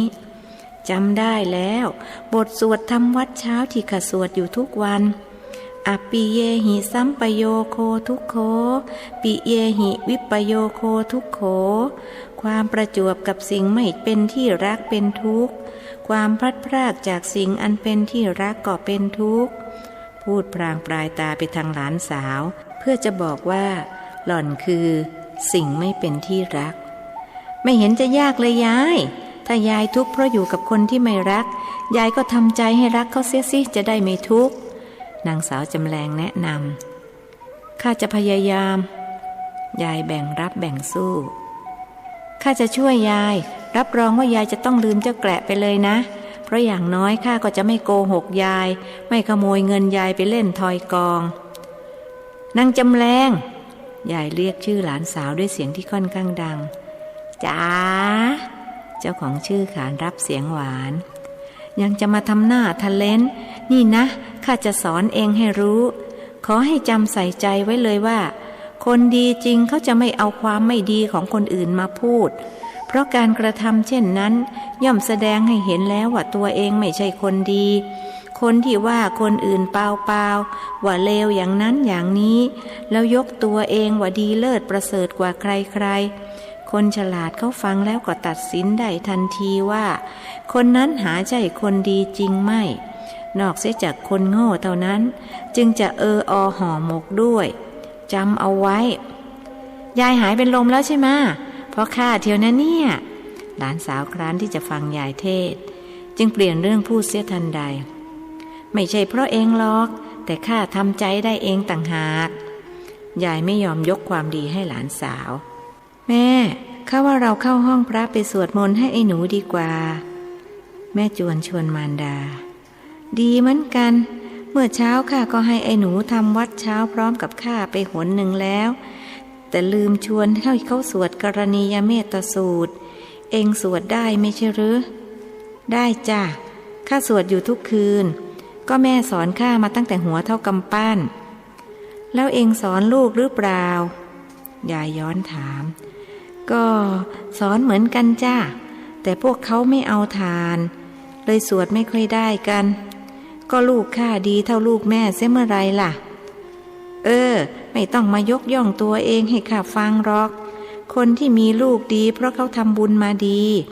ส่วนเองคงจะไม่ค่อยได้ทำบุญยายสอนแม่อยู่แมปว่าไม่ให้ยกย่องตัวเองเสร็จแล้วยายก็มาเป็นเสียเองหลานสาวตอบว่ามันเรื่องของข้าเองเป็นเด็กก็อยู่ส่วนเด็กผู้ใหญ่เขาจะคุยกันแต่ข้าก็ว่าถูกของนางจำแรงมันนะแม่มารดาหนุ่มเจริญแย้งเสียงเรียบเองสองคนเป็นแม่ลูกกันก็ต้องเข้าข้างกันเป็นธรรมดายายกล่าวแก้หากก็แก้ไม่ตกเพราะลูกสาวแย้งอีกว่าแล้วข้ากับแม่ไม่ได้เป็นแม่ลูกกันหรือยังไงคราวนี้ยายแซงทำเป็นไม่ได้ยินบอกลูกสาวว่าจะไปสวดมนต์ก็ไปกันเดี๋ยวนี้แหละจำแรงเองจะไปสวดมนต์กับข้าหรือเปล่ามารดาแม่จวนหันไปถามหลานสาวไม่หรอกจ้าข้าไม่ชอบสวดมนต์ชอบดูลิเกมากกว่าหลานสาวปฏิเสธฟังลูกเองพูดเขาสิยายพูดกับแม่จวนแบบประชดนิดเด็กสมัยนี้ก็เป็นอย่างนี้แหละจ้าแม่จะให้ดีเหมือนสมัยข้าน่ะไม่ได้หรอกพอถึงรุ่นลูกรุ่นหลานของนางจำแรงเห็นทีจะสวดมนต์ไม่เป็นกันแล้วแม่จวนทำนายอนาคตเพราะพ่อแม่มันไม่ทำเป็นตัวอย่างน่ะสิทำไมจะไม่ทำข้ากับทิดพองพากันสวดมนต์ทุกคืนบอกให้พวกลูกๆสวดไม่มีใครเชื่อฟังเลยไม่เหมือนไอ้หนูของแม่รายนั้นคงจะสวดได้หมดทุกบทเพราะอยู่กับยายถ้าอยู่กับพ่อแม่ก็คงจะไม่เอาฐานเหมือนพวกพี่ๆนั่นแหละคราวนี้ยายนิ่งหากพูดความจริงก็เท่ากับประจานหลานชายสุดที่รักครั้นจะพูดไม่จริงยายก็กลัวบาปทางที่ดีที่สุดก็คือนิ่งแม่ลุกไปห้องพระไหวหรือเปล่าหรือจะให้ข้ากับนางจำแรงช่วยพยุงไปไหวสิคนอย่างข้าไม่โศกเศร้านานให้บั่นทอนร่างกายและจิตใจของตัวเองหรอกนางจำแรงถ้าเองไม่ชอบสวดมนต์ก็ลงไปหาเก็บผักหักฟืนมาเตรียมไว้ไม่ใช่รอให้มืดให้ค่ำแล้วค่อยทำยายสั่งหลานสาวแล้วเดินนำแม่จวนเข้าไปในห้องพระเพื่อสวดกรณียเมตสูตรด้วยกันออกจากห้องพระแล้วแม่จวนจึงพูดขึ้นว่าแม่ข้าอยากรู้ว่าสูตรนี้มีความเป็นมาอย่างไรแม่ช่วยเล่าให้ข้าฟังหน่อยสิข้าเคยเล่าให้ฟังแล้วสมัยที่พวกเองยังเล็กๆจำไม่ได้หรือลืมหมดแล้วจ้ะเรื่องจำเก่งนี้ต้องยกให้แม่กี่ปีก็ยังไม่ลืมนี่ถ้าข้าอายุเท่าแม่คงจำอะไรไม่ได้แม้กระทั่งชื่อตัวเองเอาละไม่ต้องพูดให้มันเยินเยอะเสียเวลาไปหรอกอยากฟังก็จะเล่าให้ฟังแล้วยายจึงตั้งต้นเล่าความว่า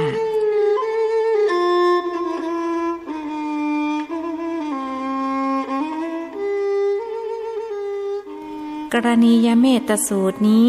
เรียกอีกอย่างหนึ่งว่าเมตตาปริตเป็นพระสูตรที่พระพุทธองค์ทรงแสดงแก่ภิกษุ500 รูปผู้ซึ่งเดินทางมาเฝ้าพระองค์ที่พระเชตวันมหาวิหารที่เรียกว่าวัดเชตวันใช่ไหมจ๊ะนั่นแหละที่ท่านเศรษฐีอนาถปิณฑิกะสร้างถวายพระพุทธเจ้าตอนสร้างเสร็จใหม่ๆได้ชื่อว่าอนาถปิณฑิการาม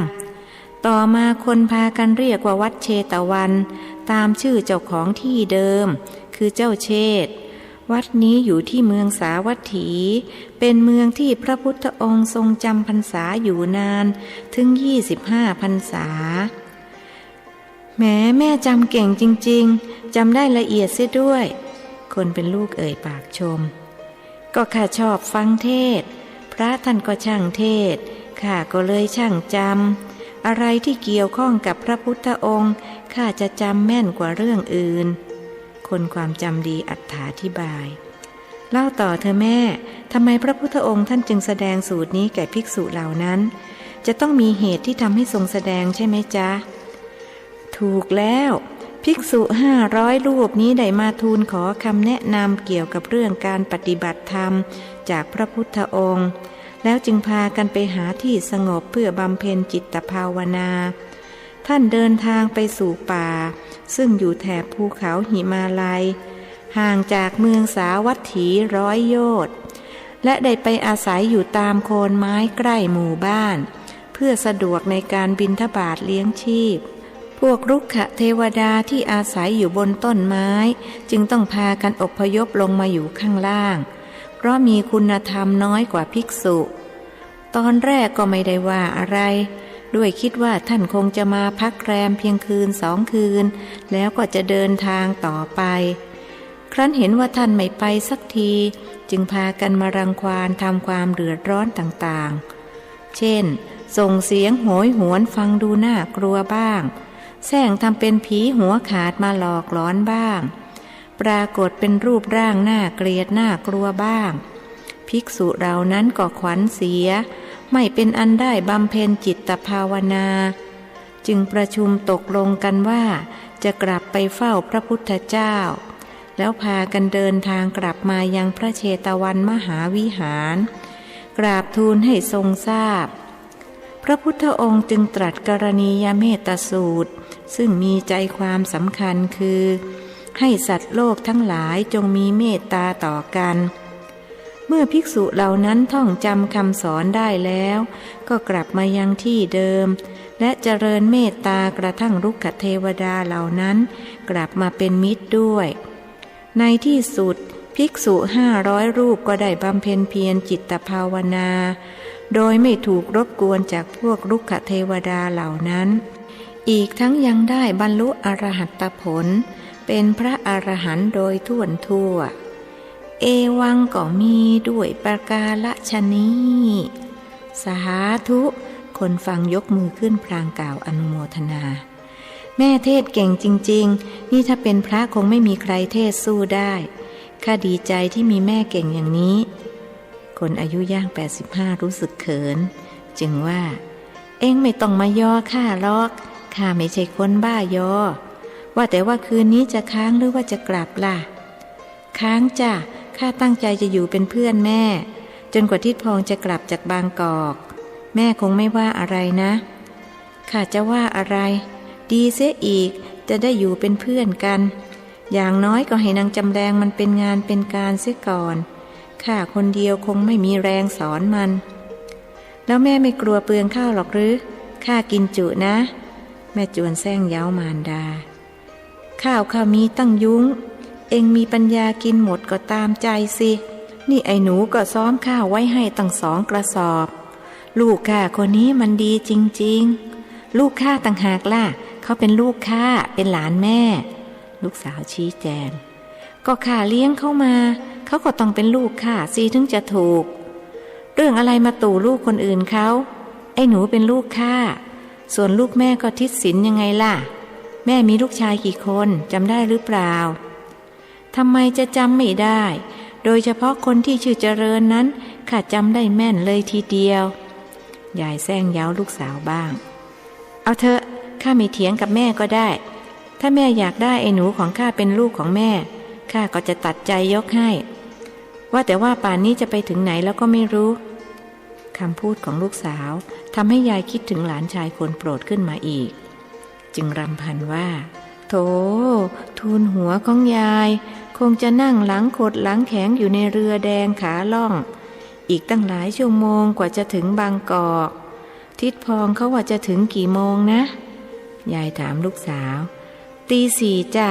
ถ้าออกจากบ้านเราบ่าย2จะไปถึงบางกอกตีสี่ยายนับนิ้วขยุกขยิกอยู่พักหนึ่งแล้วว่าโอ้โหใช้เวลาเดินทางตั้ง14 ชั่วโมงเชียวหรือแบบนี้ผู้โดยสารก็พากันเมื่อยแย่บางกอกนี่มันไกลจังเลยนะ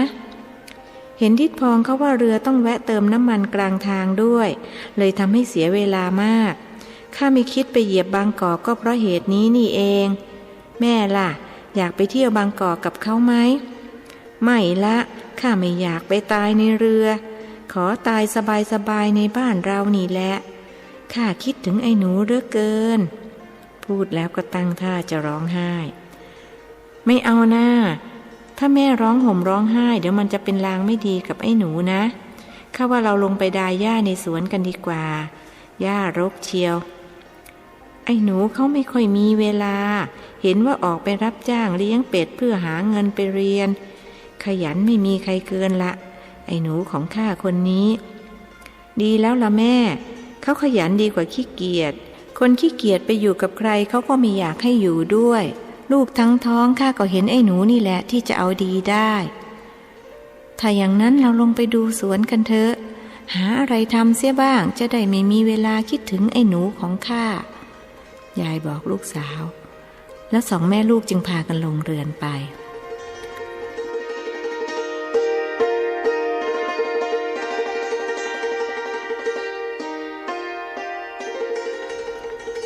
ตะวันกำลังจะลับขอบฟ้าความมืดเริ่มเข้ามาปกคลุมอาณาบริเวณเรือแดงยังคงแล่นล่องไปตามลำน้ำด้วยความเร็วสม่ำเสมอ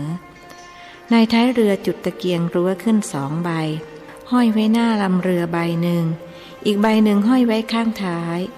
ผู้คนในเรือพากันกินอาหารที่เตรียมมาส่วนใหญ่เป็นข้าวเหนียวข้าวต้มหัวงอกแล้วข้าวหลามด้วยว่าสะดวกต่อการพกพาและยังไม่บูดง่ายพวกเขาต้องกินอาหารในเรือถึง3 มื้อจึงต้องจัดเตรียมมาให้เพียงพอจะได้ไม่หิวกลางทางโก๊ะโก๊ะตื่นเถอะมืดแล้วหนุ่มเจริญสะกิดคนที่นอนหลับไหลอยู่บนตักแม้จะรู้สึกเมื่อยหากก็ต้องทนด้วยเวทนาเพื่อนหนุ่มกันเชียงงัวเงียลุกขึ้นนั่งปากถามว่าถึงไหนแล้วนี่ข้าหลับไปนานเองคงเมื่อยแย่พูดอย่างรู้สึกเกรงใจไม่เป็นไรข้าทนได้ว่าแต่เองเธอรู้สึกดีขึ้นบ้างไหมถามอย่างอาทรดีขึ้นมากนี่ถ้าไม่ได้นอนตักเองข้าคงแย่เหมือนกันขอบใจเองมากนะเพื่อนข้าชักหิวแล้วละเรามากินข้าวกันดีกว่าตกลงข้าเองก็หิวนี่ยายข้าเตรียมเสบียงมาเผื่อเองด้วยแม่ข้าก็เตรียมมาเผื่อเองเหมือนกันตอนแรกข้าจะทำไก่ย่างมากินกับข้าวเหนียวอุตส่าห์ฆ่าไก่ต้อง2 ตัวพ่อข้ากลับให้เอาไปถวายท่านสมภารด่าข้ากับแม่ยกใหญ่เลยแกว่าจะเดินทางไม่ควรฆ่าสัตว์เดี๋ยวจะเป็นลางไม่ดีถูกของพ่อเองเมื่อวานป้าเลี่ยมก็จะเชือดไก่มาย่างให้ข้าแต่ข้าไม่ยอมด้วยเหตุผลเดียวกับพ่อเองนั่นแหละถึงว่าสิที่ข้าท้องเสียแล้วก็เมาเรือคงเป็นเพราะทำบาปก่อนเดินทางนี่เองคนพูดใจเสียขึ้นมาอีกช่างเถอะไหนๆมันก็ผ่านไปแล้วกินข้าวกันดีกว่าเดี๋ยวข้าไปเรียกพ่อข้าก่อนหนุ่มน้อยเดินไปหาบิดาแล้วบอกความประสงค์ทิดพองกลับบอกลูกว่ากินกันเถอะพ่อถือศีล8แต่วันนี้ไม่ใช่วันพระนี่ครับถึงไม่ใช่ก็ถือได้พ่อตั้งใจจะรักษาอุโบสถศีลตลอดชีวิตแม่เจ้าเขาก็อนุญาตแล้วถ้าอย่างนั้นผมขออนุโมทนาด้วยครับลูกชายประนมมือนบไหว้บิดาแล้วจึงกลับมานั่งที่ของตนจากนั้นหนุ่มน้อยทั้งสองก็จัดแจงกินอาหารมื้อเย็นกันอย่างอร่อยเพราะอยู่ในวัยกำลังกินกำลังนอนด้วยกันทั้งคู่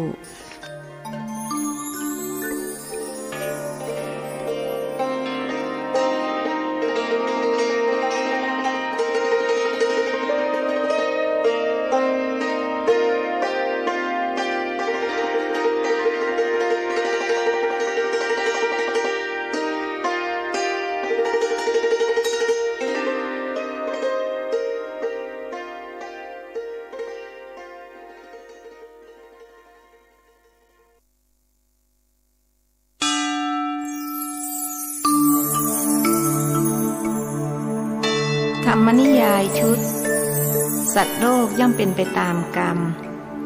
ประพันธ์โดยสุทัสสาอ่อนค้อมเรื่องที่หนึ่งมักกรีผลบทที่32หลวงทารา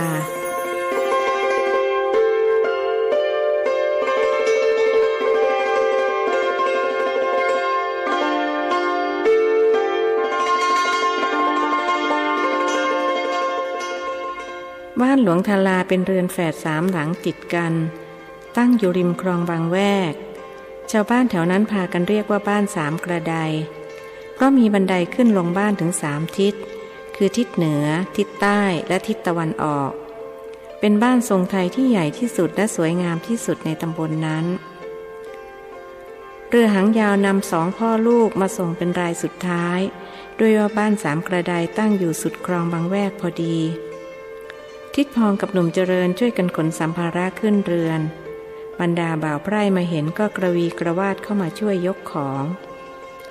คุณพองมาจากเมืองสิงห์หรือเจ้าคะทำไมไม่ส่งหนังสือล่วงหน้ามาก่อนคุณท่านจะได้ให้คนเอาเรือไปรับแม่วาดซึ่งเคยเป็นพี่เลี้ยงของทิดพองทักทายพวกที่เป็นสาวรุ่นพากันมองเมียงมายังหนุ่มน้อยคุณพ่ออยู่ไหนจ้าแม่วาดบุตรชายหลวงทาราถามหาบิดาคุณท่านไปเดินเล่นในสวนกับคุณหญิงเจ้าค่ะแม่วาดรายงานถ้าเช่นนั้นฉันจะไปหาท่านแม่วาดช่วยขนของไปไว้ที่ห้องฉันด้วยอ้อนี่ลูกชายฉันหนูไหว้แม่วาดเขาเสียสิเขาเคยเป็นพี่เลี้ยงพ่อหนุ่มน้อยยกมือไหว้หญิงสูงอายุตามที่บิดาสั่งเขาชื่อคุณเจริญจะมาเรียนหนังสือที่บางกอกแม่วาดช่วยดูแลเขาด้วยนะจ๊ะได้เลยเจ้าค่ะคงอายุรุ่นราวคราวเดียวกับคุณประพจน์นะเจ้าคะคุณพองจำคุณประพจน์ลูกชายคุณสายใจได้ไหมเจ้าคะหล่อนหมายถึงพี่สาวของทิดพองได้สิเคยเห็นตั้งแต่เขายังเป็นเด็กป่านนี้คงโตเป็นหนุ่มแล้วใช่ไหมก็คงจะพอๆกับคุณเจริญนี่แหละเจ้าค่ะคุณประพจน์เธอคงดีใจที่จะมีเพื่อนผู้ชายมาอยู่ด้วยบ้านนี้มีแต่ผู้หญิงจนเธอบ่นอยู่บ่อยๆว่าอยากชวนเพื่อนผู้ชายมาอยู่แต่คุณหลวงท่านไม่เห็นดีเห็นงามด้วยส่วนคุณหญิงท่านไม่ว่าอะไรเพราะรักและตามใจกันมาตั้งแต่เด็ก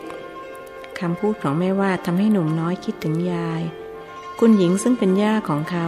คงจะรักหลานชายเหมือนที่ยายรักเขาแต่ไม่รู้ว่าคุณประพจน์เธอจะดื้อกับคุณหญิงเหมือนที่เขาดื้อกับยายหรือเปล่าแล้วพ่อประพจน์เขาไปไหนเสียล่ะทิดพองถามหาหลานชายไปโรงเรียนเจ้าค่ะเธอเรียนที่โรงเรียนสวนกุหลาบสอบเข้าได้เองโดยไม่ต้องให้คุณท่านฝากเธอเรียนเก่งมากนะเจ้าคะปีนี้ขึ้นมัธยม5แล้วอ้อแล้วคุณพี่สายใจอยู่ที่ไหนล่ะเขาถามหาพี่สาวเตรียมอาหารอยู่ในครัวแน่เจ้าค่ะตั้งแต่คุณเปี่ยมไปอยู่กับภรรยาคนใหม่คุณสายใจเธอเงียบลงไปมากไม่ค่อยพูดคุยกับใครตอนแรกๆแทบจะทำใจไม่ได้คุณท่านต้องเตือนให้เอาทางพระเข้าข่มแล้วคุณสายจิตล่ะเป็นยังไงบ้างคราวนี้ก็ถามถึงน้องสาวคงสบายดีเจ้าค่ะเธอมีลูกสาว5 คนฝากคุณตาคุณยายเลี้ยงไว้ส่วนตัวเธอก็ไปอยู่หัวเมืองกับสามีนานๆจะมาเยี่ยมลูกสักครั้งลูกสาวเธอไม่ค่อยชอบเรียนหนังสือแล้วก็ไม่ค่อยกินเส้นกับคุณประพจน์สักเท่าไรพวกเธอเรียนอยู่โรงเรียนราชินีปากคลองตลาดเจ้าค่ะเอาละฉันยืนพูดกับแม่วาดมานานแล้วจะขอไปหาคุณพ่อคุณแม่ที่ในสวนแล้วนะเชิญเจ้าค่ะเชิญเดี๋ยวจะได้มารับทานอาหารกลางวันร่วมกันคุณสายใจเธอเป็นคนปรุงนะเจ้าคะดิฉันและเด็กๆคอยเป็นลูกมือไปหนูไปกราบคุณปู่คุณย่ากันเขาเรียกลูกหนุ่มเจริญสงสัยนักว่าเหตุใดบิดาจึงเรียกเขาว่าหนูแทนที่จะเป็นไอ้หนูเหมือนตอนอยู่บ้านนอกอยากจะถามหากก็ไม่กล้าหลวงทารากับคุณหญิงห่วงกำลังเดินดูต้นไม้อย่างเพลิดเพลินเห็นคน2 คนเดินเข้ามาหาคุณหญิงจึงถามขึ้นว่าคุณหลวงนั่นใครเดินมานั่นคงไม่ใช่ผู้ร้ายหรอกนะคุณหลวงวัย90เพ่งมองไปข้างหน้า บอกภรรยาว่าท่าทางคงไม่ใช่ผู้ร้ายที่ไหนจะมาในสวนของเราถึงว่าสิหรือว่าจะเป็นพ่อประพจน์ของยายพ่อประพจน์พาเพื่อนมากระมังคงไม่ใช่หรอกคุณหญิงท่าทางสองคนนั่นจะเป็นพ่อลูกกันหรือว่าพ่อเปี่ยมเขาเกิดจะมาเยี่ยมลูกเยี่ยมเมียคุณหญิงห่วงคิดว่าคงเป็นบุตรเขยมากับหลานชายถ้าเป็นอย่างนั้นก็ดีนะสิแม่สายใจจะได้หายโศกเศร้าเสียทีคุณหลวงรู้สึกสงสารบุตรสาวที่ถูกสามีทอดทิ้งไปอยู่กับภรรยาน้อยครั้งสองพ่อลูกเดินมาถึงก็ก้มลงกราบที่เท้าของคุณหลวงกับคุณหญิงผู้ซึ่งดีใจจนน้ำตาไหลพ่อพองหรอกหรือพ่อคุณของแม่หายหน้าหายตาไปเลยนะแล้วนี่ใครกันล่ะคุณหญิงห่วงถามตั้งแต่ไปอยู่บ้านนอกบุตรชายเคยลงมาเยี่ยม2 ครั้งและมาคนเดียวลูกชายผมครับชื่อเจริญหลานปูคุณหลวงรูปศีรษะหลานอย่างรักใคร่คุณหญิงจึงชวนว่าเข้าไปคุยกันในบ้านเถอะแดดจ้าแล้วคนทั้ง4พากันเดินกลับมาที่เรือนหลังใหญ่สนทนาปราศัยไต่ถามสารทุกข์สุขดิบกันจนเป็นที่พอใจแล้วทิดพองจึงพูดขึ้นว่าผมจะเอาลูกมาฝากเรียนหนังสือที่บางกอกพรุ่งนี้จะพาไปสมัครสอบที่โรงเรียนสวนกุหลาบดีลูกพ่อรู้จักกับอาจารย์ใหญ่เขาเคยมาเรียนดนตรีไทยกับพ่อถ้ายังไงพ่อจะเขียนหนังสือฝากไปด้วยคงไม่ต้องกระมังครับหากไม่ได้เรียนที่นั่นกระผมก็จะให้เข้าวัดนวลเพราะใกล้บ้านดีอยู่สวนกุหลาบนั่นแหละจะได้เป็นเพื่อนกับพ่อประพจน์คุณหญิงห่วงพูดขึ้นถึงอย่างไรท่านก็รู้สึกรักหลานยายมากกว่าส่วนหลานย่านั้นท่านยังไม่เคยคุ้นหน้าตาลูกสะใภ้ท่านก็ยังไม่เคยเห็นตอนลูกชายแต่งงานก็มีแต่คุณหลวงไปส่วนคุณหญิงไม่ชอบเดินทางด้วยกลัวความลำบากและที่สำคัญกว่านั้นคือท่านไม่เห็นด้วยที่บุตรชายจะไปแต่งงานกับผู้หญิงบ้านนอกท่านเคยคิดจะตัดลูกตัดแม่ครั้นเห็นหน้าลูกหน้าหลานกลับใจอ่อนแต่ถึงยังไงเราก็จะไม่รักพ่อคนนี้เท่ากับพ่อประพจน์ของเราคุณหญิงห่วงบอกตัวเองผมเกรงว่าจะสอบเข้าไม่ได้ครับทิดพองเรียนตามตรงต้องได้สิหลานหลวงทาราสอบไม่ได้ก็อายเขาแย่คุณหญิงห่วงว่าแท้จริงความรู้สึก2 อย่างกำลังต่อสู้กัน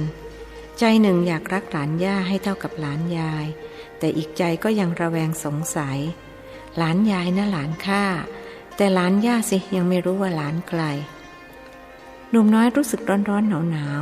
พอจะอ่านสายตาของผู้เป็นย่าออกจึงท่องคาถาเมตตามหานิยมที่ยายให้มา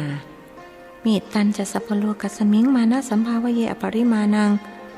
พรางนึกในใจว่าคาถานี้ยายบอกแม้แต่หมากับผีก็ยังรักคุณย่าไม่รักก็ให้รู้ไปสิอายุเท่าไรแล้วพอเจริญคุณหญิงห่วงถาม16 ย่าง 17ครับอ้ออายุเท่ากับพ่อประพจน์แล้วเรียนชั้นไหนจ๊ะมัธยม4ครับจบมัธยม3มาจากบ้านนอกเรียนช้ากว่าพ่อประพจน์รายนั้นเขาอยู่มัธยม5ถ้าผมไม่สอบตกก็อยู่มัธยม5เหมือนกันครับหนุ่มน้อยตอบทำไมถึงสอบตกล่ะแสดงว่าขี้เกียจหรือไม่ก็ปัญญาไม่ดีคุณหญิงอย่าไปว่าหลานอย่างนั้นสิหลวงทาราปรามภรรยาดิฉันไม่ได้ว่าเพียงแต่ถามดูหรือว่าคาถาสูตรนี้ไม่ขลังเดี๋ยวขอลองอีกทีหนุ่มเจริญนึกในใจพลางท่องกรณียเมตตาสูตรซึ่งจำได้แค่2 บรรทัดผมต้องช่วยคุณยายทำงานครับผมไม่ได้อยู่กับคุณพ่อคุณแม่รู้สึกขัดเขินที่ต้องเรียกคุณยายและคุณพ่อคุณแม่เมื่อคนบางกอกก็นิยมอย่างนี้ก็ต้องพูดอย่างนี้คุณยายเข้ามาขอไปเลี้ยงตั้งแต่เล็กๆครับทิดพองบอกมารดาถ้าเช่นนั้นพ่อเจริญก็รักยายมากนะสิครับผมรักคุณยายมากรักเท่ากับคุณย่าได้ผลเพราะคุณหญิงห่วงยิ้มแป้นลูบศีรษะหลานชายพลางว่าโ โถพ่อคุณของย่าช่างฉลาดพูดเหลือเกินนี่ถ้าอยู่กับย่าไปนานๆอาจจะรักย่ามากกว่ายายก็ได้นะจ๊ะเมินซะชาติหนึ่งหนุ่มน้อยพูดในใจแต่ปากกลับว่าผมก็คิดอย่างนั้นคุณย่าสวยกว่าคุณยายตั้งแยะรูปร่างก็สวยพูดจาก็ไพเราะคุณยายอ้วนตุ๊ตะแล้วก็ชอบดุผมเรื่อยพูดไปแล้วก็แอบขอขมาในใจว่ายายครับโปรดอโหสิกรรมให้ผมด้วยผมจำเป็นต้องเอาตัวรอดถึงได้โป้ปดมดเท็จถ้าคุณย่าห่วงไม่รักผมก็คงอยู่ที่นี่ไม่ได้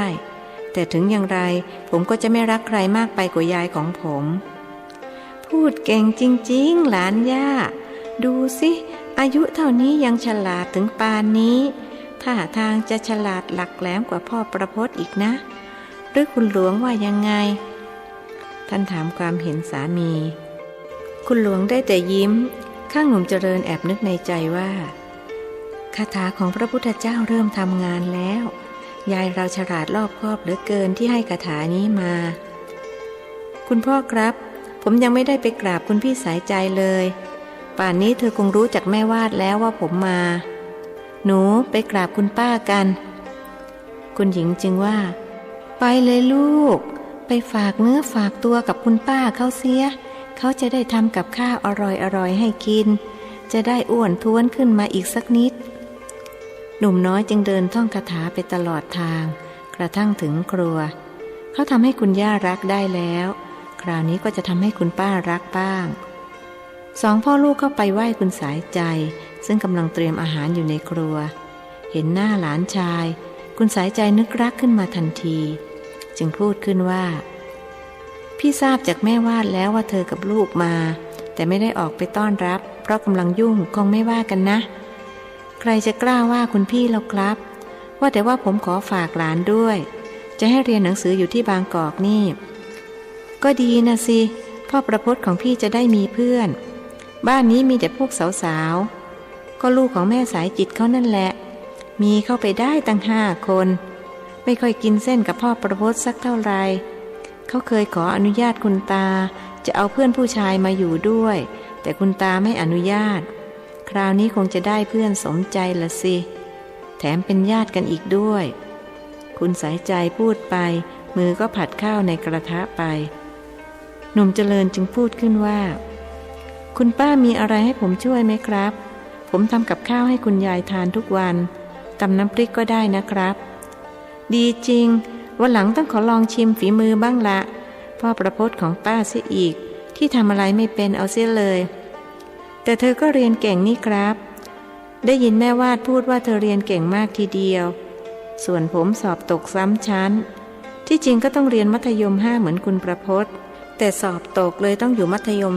4หนุ่มน้อยแซงพูดถ่อมตัวซึ่งคงจะดีกว่าการพูดยกตนข่มท่านคนเราก็อย่างนี้แหละหลานเอ้ยมีดีบ้างไม่ดีบ้างไม่มีใครจะดีไปหมดเสียทุกอย่างเช่นเดียวกับไม่มีใครที่จะเลวไปหมดเสียทุกอย่างจริงไหมจริงครับคุณป้าข้อสำคัญคือถ้าเรารู้ว่าเราไม่ดีตรงไหนก็ต้องยอมรับและพยายามแก้ไขปรับปรุงให้ดีขึ้นเรียกว่าต้องหมั่นพิจารณาสำรวจตรวจสอบตัวเองอย่างผมรู้ตัวว่าเรียนไม่เก่ง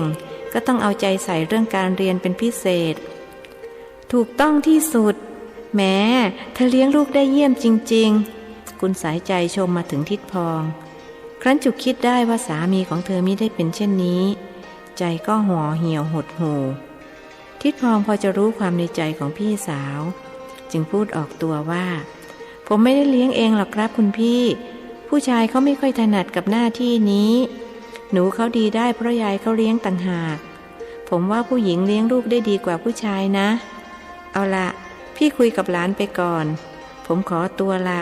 ขอไปอาบน้ำล้างหน้าให้ชื่นใจหน่อยแล้วพ่อเจริญอาบน้ำล้างหน้าหรือยังป้าว่าไปเตรียมรับประทานกลางวันดีกว่าวันหลังค่อยคุยต่อ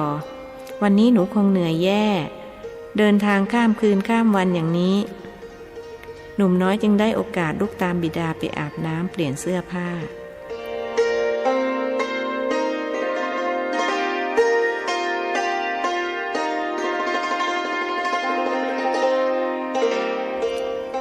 รับประทานอาหารกลางวันกันแล้ว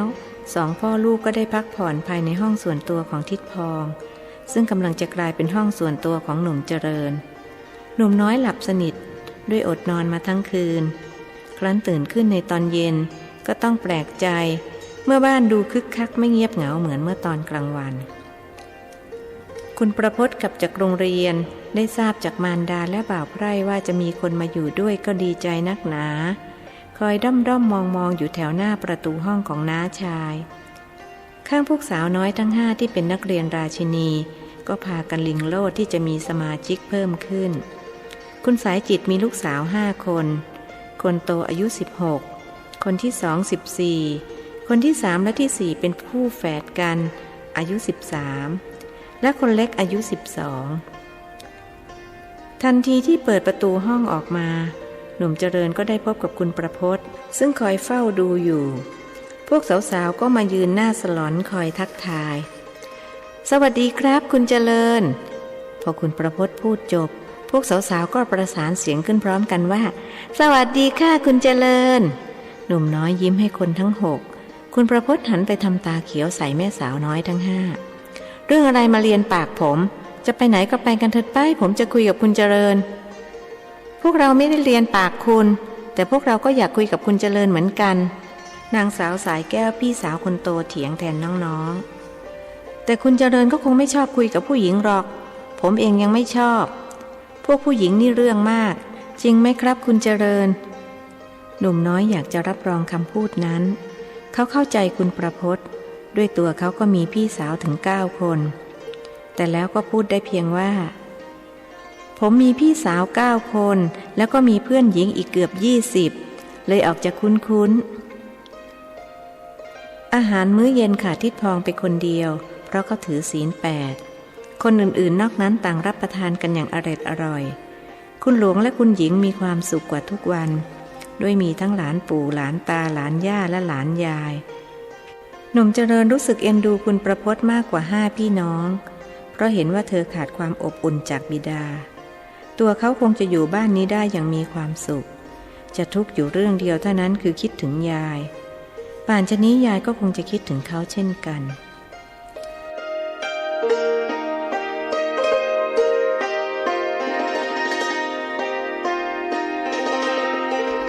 ก่อนนอนคืนนั้น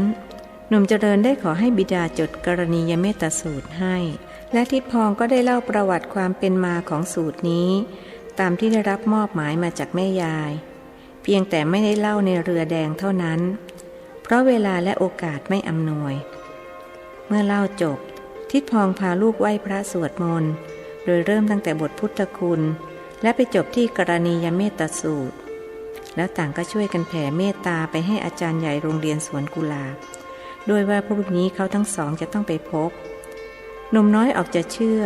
ว่าคาถาของพระพุทธเจ้าที่ยายให้มานั้นขลังจริงวันพรุ่งนี้เขาก็จะได้พิสูจน์อีกครั้งหลวงทารามีเรือส่วนตัวสำหรับรับส่งหลานๆไปเรียนหนังสือมีคนขับที่ให้ค่าจ้างเป็นรายเดือนหลังอาหารเช้าพวกเด็กๆวัยรุ่นพากันไปโรงเรียนทิดพองกับหนุ่มเจริญก็มากับเรือด้วยน้าต้องไปรับเพื่อนคุณเจริญก่อนทิดพองบอกคุณประพจน์เมื่อเดินมาถึงหน้าโรงเรียนสวนกุหลาบคุณประพจน์จึงต้องเดินเข้าไปในโรงเรียนแต่ผู้เดียวส่วนสาวน้อยทั้ง5แยกย้ายกันตั้งแต่ขึ้นจากเรือ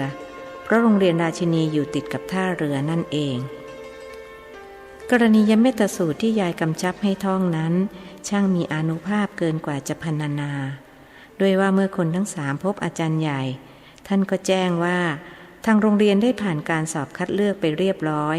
และเปิดเรียนมา1 สัปดาห์แล้วบังเอิญเมื่อ2 วันก่อน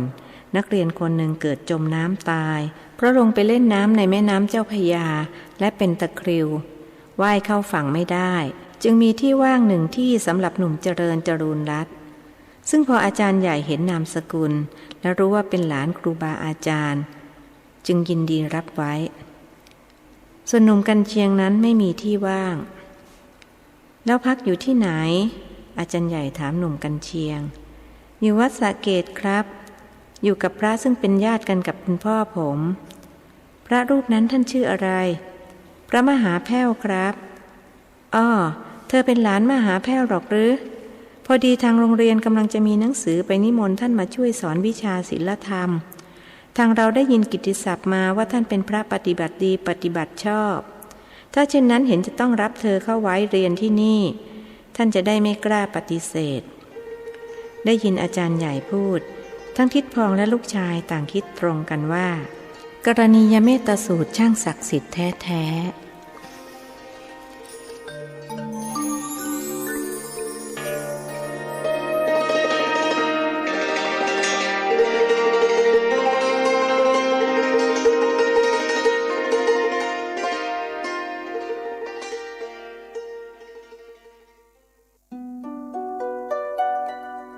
โปรดติดตามนิยายธรรมะเรื่อง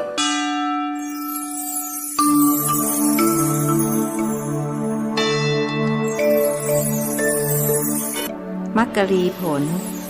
ประพันธ์โดยสุทัสสาอ่อนค้อมวันพรุ่งนี้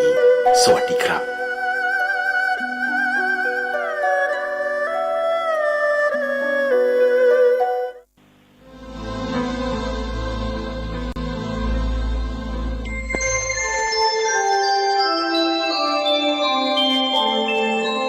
ขณะนี้ท่านกำลังฟังสถานีวิทยุกระจายเสียงพระพุทธศาสนา FM 104.5 เมกะเฮิรตซ์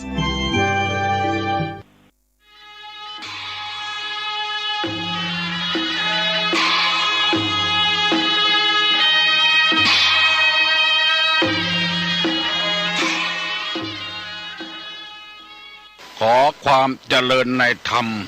และความผาสุกทางใจจงได้มาบังเกิดมีแก่ท่านสาธุชนคนดี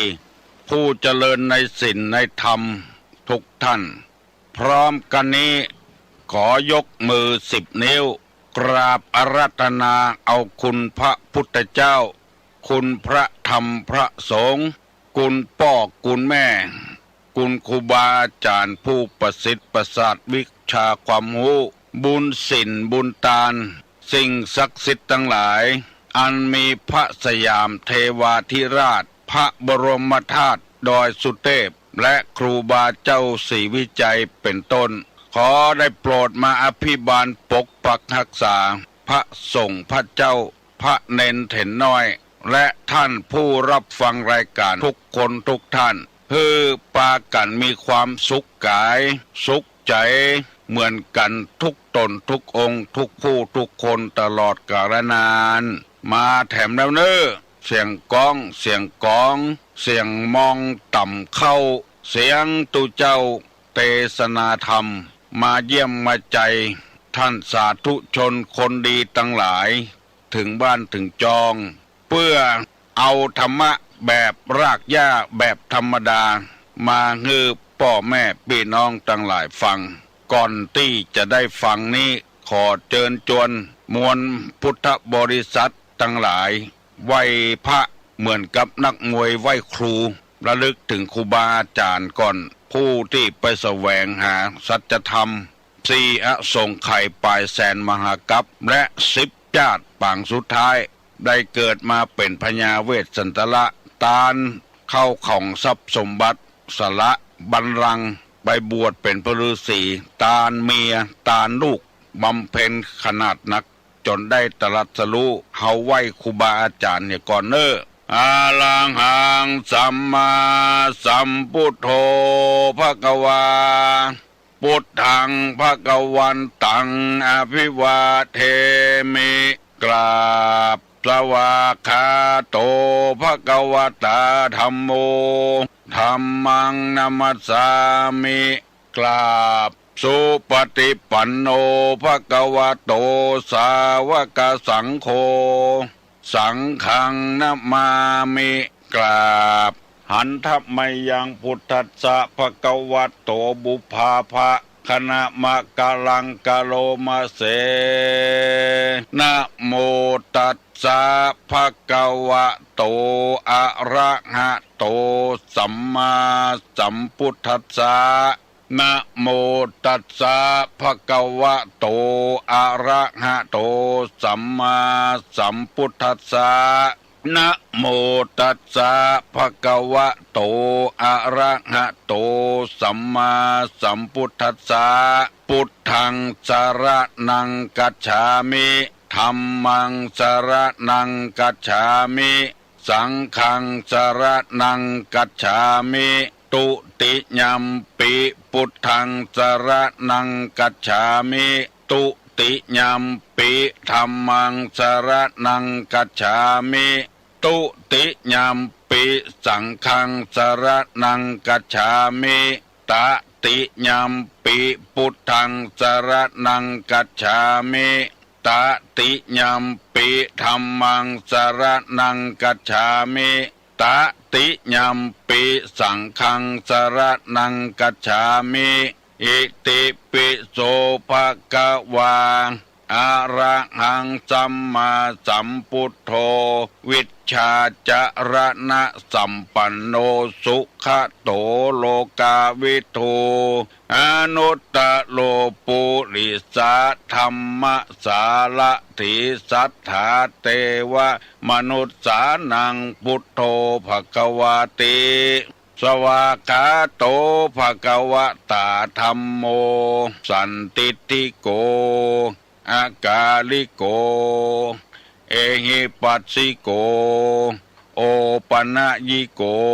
ปัจจัตตังเวทิตโพวินยูหิติสุปฏิปันโนภควโตสาวกสังโฆอุจุปฏิปันโนภควโตสาวกสังโฆญาญะปฏิปันโนภควโตสาวกสังโฆสามิเจปฏิปันโนภควโตสาวกสังโฆญาติตังจัตตาลิปุริสายุคานิอัฏฐปุริสาปุคลาเอสาภะคะวะโตสาวกสังโฆอาหุไนโยปาหุไนโยทักขิไนโยอัญจลิกาลนิโยอนุตตะลังปุญญเขตังโลกัสสาติกราบหนึ่งกราบสองกราบสามมาแล้วหนึ่งก็ออกไม่ออกมาถึงแล้วเสียงก้องเสียงกองเสียงมองต่ำเข้าเสียงตุเจ้าเทศนาธรรมมาแล้วกาเลนะธรรมัสสวนังเอตัมมังคารมุตตัมมังเสียงตุเจ้าประกาศธรรมมาถึงบ้านมาถึงบนเฮือนมาถึงที่นอนมาถึงในมุ้งในสุดมาถึงในเฮือนเตาไฟมาถึงห้องน้ำมาถึงในรถมาถึงในกาดมาถึงกุฏิกุฏางที่ตั้นตั้งหลายได้เปิดวิทยุสถานีวิทยุพระพุทธศาสนาจังหวัดเชียงใหม่ FM และแถมหลายสถานีเปิ้นบ่ได้บอกฮือว่าที่ไหนพ่องที่เปิ้นถ่ายทอดเอาแล้วเอามากระจายค่อยบ้านค่อยเมืองพี่น้องศรัทธานาบุญทั้งหลายวันนี้ได้มีโอกาสเป่าประกาศให้พี่น้องข้องหิ่งทั้งหลายได้รับทราบข่าวแถมกรรมว่ารายการนี้กลับมาปิกมาหาพี่หาน้องต้านผู้ฟังทั้งหลายแถมกรรมหนึ่งวิทยุพระพุทธศาสนาเป็นสถานีวิทยุที่ประกาศน้ำธรรมคำสั่งสอนในทางพระพุทธศาสนาเพื่อให้คนเฮาทั้งหลายได้มีความสำนึกว่าการเกิดมาเป็นคนนั้นจะต้องเป็นคนแท้ๆการที่จะเป็นคนแท้ๆนั้นจะต้องมีคุณธรรมประจำตัวภัยตัวมันเพราะคนเฮามาเกิดมาตึงเตื้อเป็นได้หลายอย่างเพราะเกิดจากอะไรอย่างเพ เพราะเกิดจากคนเป็นนกสองหัวไปจ้างเป็นการพ่องไปด่าอย่างพ่องทำนักมวยบ่มีกำลังใจก็เลยเสื่อมชื่อเสียงไปหมดความวุ่นวายที่มันเกิดตามบ้านตามจองตึงวันนี่เกิดจากนกสองหัวเฮาบ่อยากให้คนได้เป็นที่เนี่ยเปิ้นผิดลองคองเถียงกันเอาไอ้หยังมาเกิดมาเกิงสิ่งเหล่านี้ก่อนนั้นก็คือคุณธรรมบ่มีความจำเป็นอย่างจะให้เปิ้นแตกเปิ้นแยกกันใส่ร้ายป้ายสีกันยุยงปลุกปั่นกันสร้างความเดือดร้อนให้ตัวเองให้คนอื่นหมู่นี้เป็นต้นหรือว่าคนเป็นงัวได้จะใดคนแต่ไปเป็นงัวเฮาก็ได้ยินกันทั่วไปงัวที่ว่านี่คืองัวก็ดีควายก็ดีควายทอละปีงัวทอละปีคือค่ำพ่อค่ำแม่บ่งูจักบุญคุณของพ่อของแม่คนก็เลยเกิดเป็นงัวเป็นควายไปเหียอยากจะให้คนเป็นคนอย่างเก่าอย่างเดิมบางทีก็ห้องว่างัวสันหลังวากงัวสันหลังวากนี่คืองัวติดหลังมันเป็นแผลมันจะเลียก็บ่เติงจะเนี่ยจะได้ก็บ่ได้เพราะหลังมันวากไปแล้วบางทีแมงงนตอมที่ไหนที่เบาไล่ก็บ่ได้มันอยู่ตั้งหลังปุ้นพ่อก็บ่หันแมงงนตอมที่ไหนที่เบาก็บ่ม่วนใจละเกิดว่ามาตอมหลังตัวเก่าคนที่เป็นงัวจำพวกนี้คือคนที่มีความผิดเป็นงัวสันหลังวากเข้าหน้าไผ่ก็บ่ได้แล้วกลัวสังคมจะว่าหน้าแห่ตาแห่เปิ้นอู้กันไข้หัวที่ไหนที่เบาก็เกิดว่าเปิ้นไข้หัวตัวเองว่าเงื่อตัวเองเล่าเงื่อตัวเองเพราะตัวมีความผิดนึกว่าไผบ่ฮู้บ่หันฟังง่ายๆอย่างที่เอาได้ยินวิทยุเอาได้หันสื่อพิมพ์เอายาเสพติดมาตัวขึ้นรถจะเอาไปขายเปิ้นขึ้นกวดเสาะหายาเสพติดยาบ้ายาอียาอย่างหมู่นี้เปิ้นที่บ่มียาบ้ายาอีอย่างสักอย่างเปิ้นอย่างเฮาเนี่ยบ่มีปัญหาอย่างสักอย่างหน้าซื่อตาใสคนใดที่มียาบ้ายาอีเอามาโตยนั่นก้าของเถื่อนหน้ามันแห่แล้วตำรวจสังเกตละหน้าแห่ตาแห่กลัวเปิ้นฮู้ว่าตัวนี่เอายาบ้ามาตัวสอบพิรุษให้หันทันทีก็เลยเอาไปสอบสวนเอาของบดีบดักมาแปลงหน้าแห่ตาแห่กลัวเปิ้นค้นได้ในที่สุดก็ค้นได้แต่อันเนี้ยตีตุลุงว่า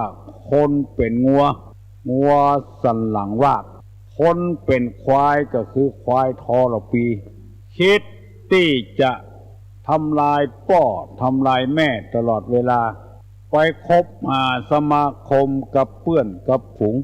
แล้วเกิดมาเป็นงัวเป็นควายขวิดพ่อขวิดแม่พ่อแม่ว่าหยังก็บ่ได้ไปติดเพื่อนติดฝูงอย่างแล้วค่ำพ่อค่ำแม่พ่อแม่ตอยใจลูกนักนำไปซื้อรถเครื่องขี่แล้วบ่รักษาเสียขโมยลักไปเหี่ยมาอ้อนวอนพ่ออ้อนวอนแม่พ่อแม่บ่ซื้อครูจะออกบ้านไปพ่องบ่อยู่กับพ่อกับแม่พ่อง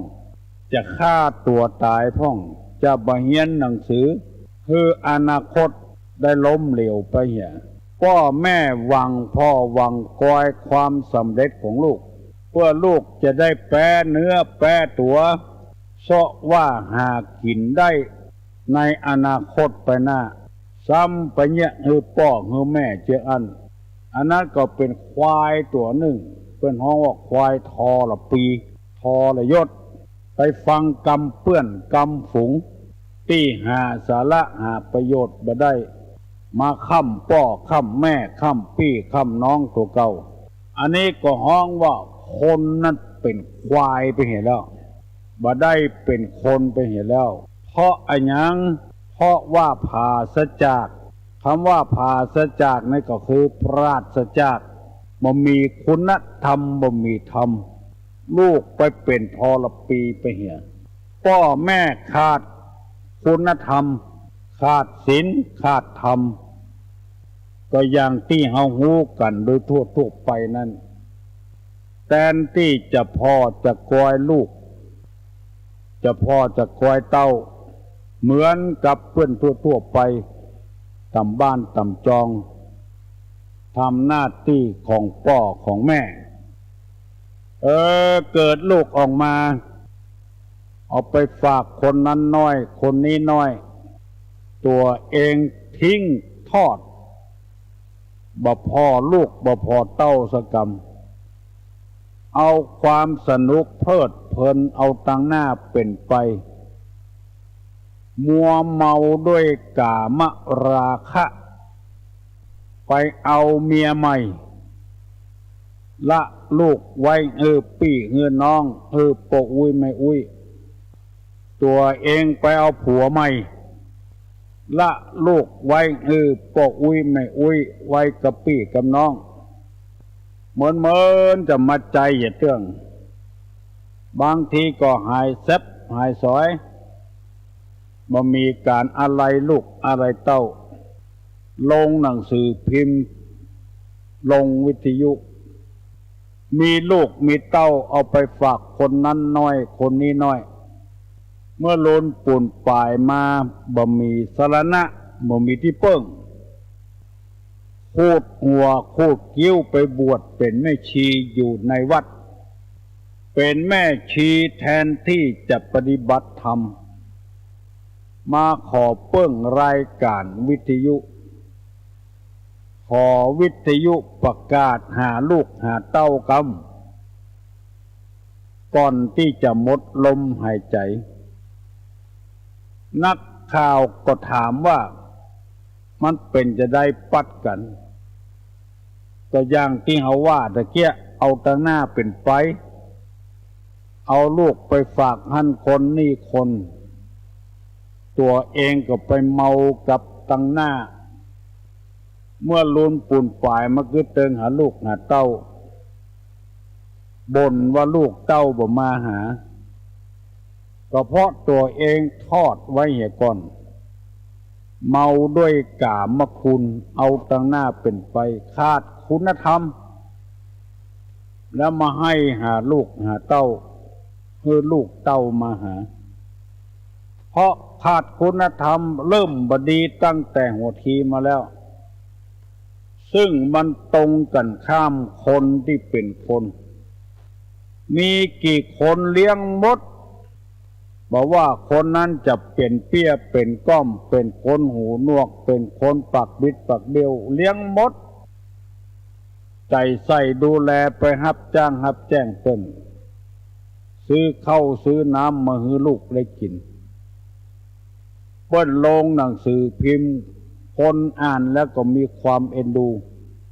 พากันมาช่วยมาเหลือเพราะว่ามีคุณธรรมมีความเป็นธรรมก็ออกไม่ออกพี่น้องทั้งหลาย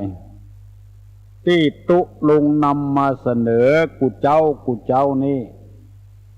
คืออยากให้คนเฮาเนี่ยให้เป็นคนแท้ๆบ่ให้เปิ้นได้ว่าเป็นงัวเป็นควายเป็นวอกเป็นจ้าง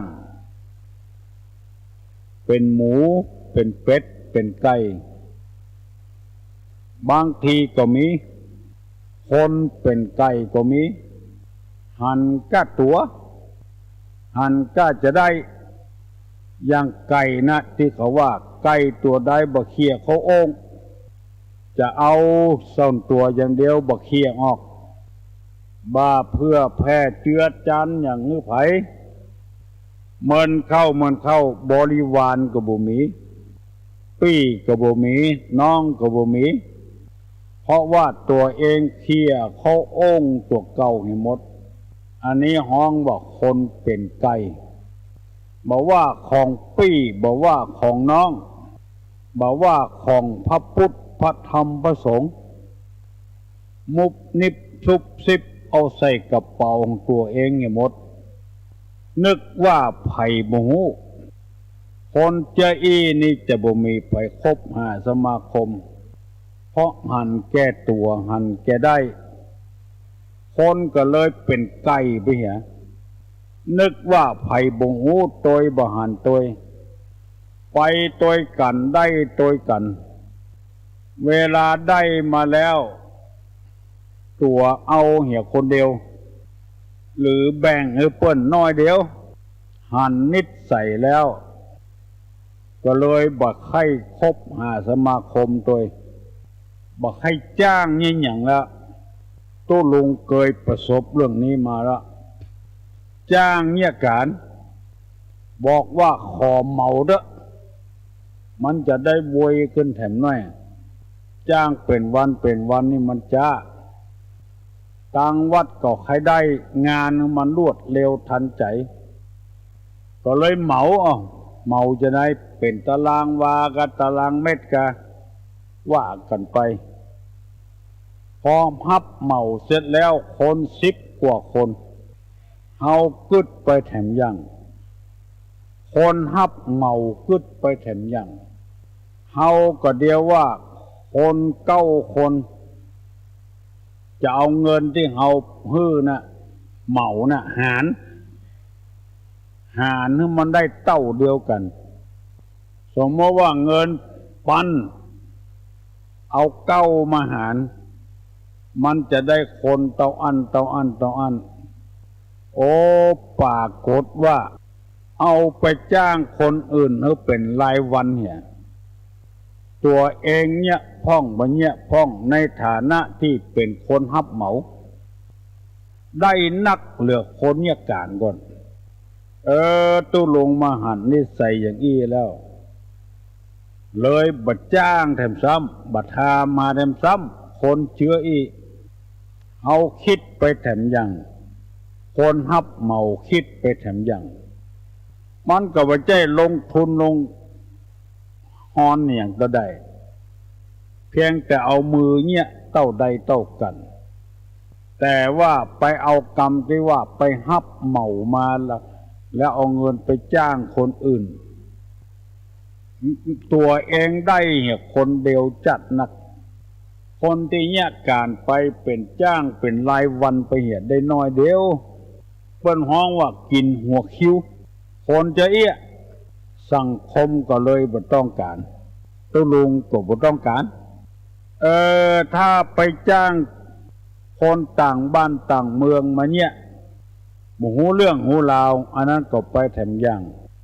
อันนี้ก็คนหมู่เดียวกันพี่กันน้องกันนี่ไปเนี่ยจังอันบ่ได้เอา9 หารกับเงินที่เขาจ้างไปสักกรรมเป็นว่าไปเป็นพ่อเลี้ยงเนี่ยทันทีอันเนี้ยเปิ้นฮ้องว่าคนเป็นวอกนักไปเหียบางทีตัวเองเกือบจะบ่ได้เนี่ยอย่างสักอย่างเปิ้นเนี่ยเหียหมดตัวกินหัวคิวจะว่าไปว่ามานี่มันบ่ถูกต้องต่ำทำนองคองธรรมถ้าอยากจะให้คนเป็นคนนี่ต้องตามทำนองของธรรมมีเต้าใดเอาเงินนั้นมาตั้งเอาจำนวนคนเนี่ยมาหารแบ่งเต้าเดียวกันไผบ่นักเหลือไผบ่น้อยเหลือไผเหลือเงินเหลือสัก100-200ก็เลี้ยงกินเลี้ยงกันเหี่ยมันก็หมดเรื่องคบกันได้จะตลอดไปธรรมะจึงสอนให้คนเป็นเจ๊ว่าได้เอาดีเนี่ยคนเดียว แบ่งสรรปันส่วนคนได้ดีด้วยกันพ้องเฮาจะได้อยู่ด้วยกันม่วนอกม่วนใจเพราะฉะนั้นตั้งแต่วันนี้เป็นต้นไปบ้านเมืองปกติอยู่เย็นเป็นสุขแล้วขอเชิญพ่อออกแม่ออกบอกกันต่อไปเน้อบางคนก็ว่าเครียดลุกมาเมื่อเจ้าได้ยินตุลุงถึงวันมาสั่งมาสอนเปิ้นหยุดไปเหียก็เลยเครียดของพี่น้องอย่าไปเครียดไปโคตรไปเครียดหยังมันเป็นธรรมดาเห็นแล้วแต่ก่อนเฮาบ่ได้ยินเฮาก็บ่เป็นหยังบัดเดียวนี้เฮาบ่ได้ยินก็บ่เป็นหยังทำใจให้สบายตุลุงจะมาเป็นกู้บุญกู้บารมีของพี่ป้านาอาพี่เอาเจ้าเจือตลอดไปบ่ละบ่ขว้างกันแต่ว่ามาตอนหลังนี้เปิ้นคัดแคล้วหน่อยเปิ้นฮึบประหยัดเวลาฮัลโหล10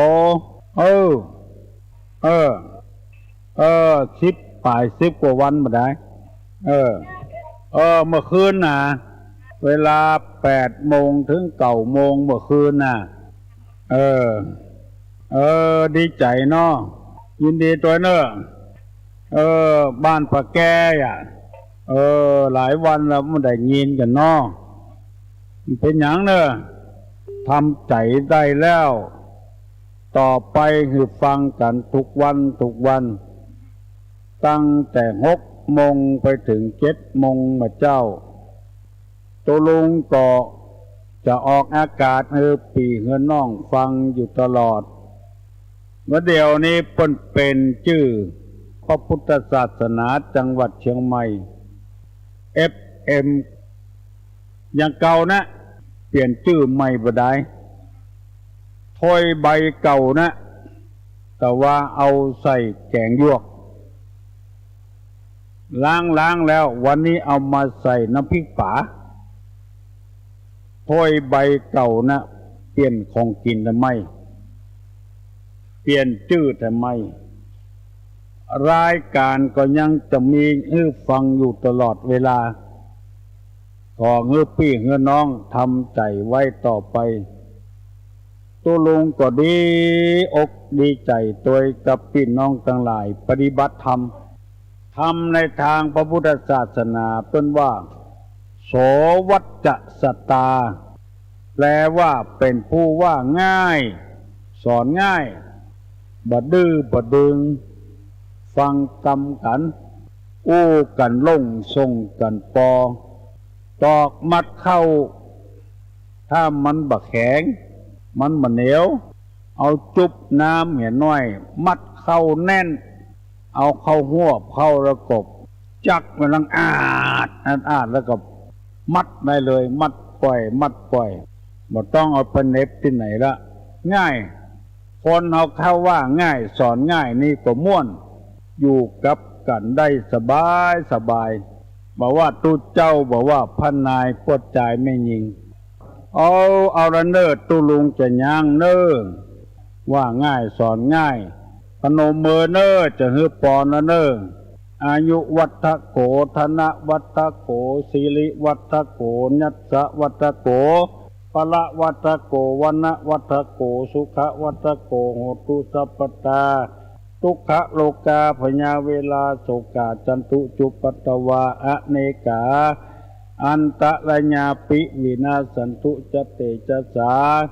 สัพพิติโยวัจจันตุสัพพะโลกโกวินาสตุมาเตภวะตวนตะลาโยสุขีทีคายุโกภวะอภิวาทนาสีริสนิจังอุทาปจายโนจตตาโลธรรมาวัฏันติอายุวันโนสุขังปะลัง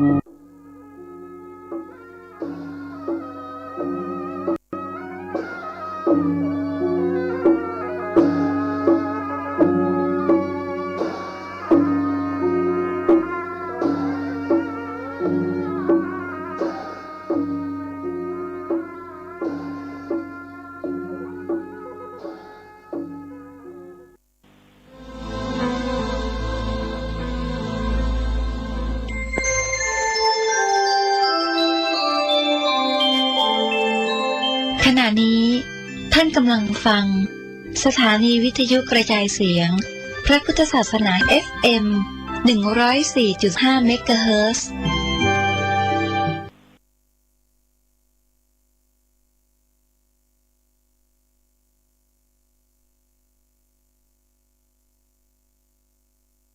เอวังพหุลังสาวเกวิเนติแนะนำสาวกทั้งหลายเช่นนี้เป็นส่วนมากเอ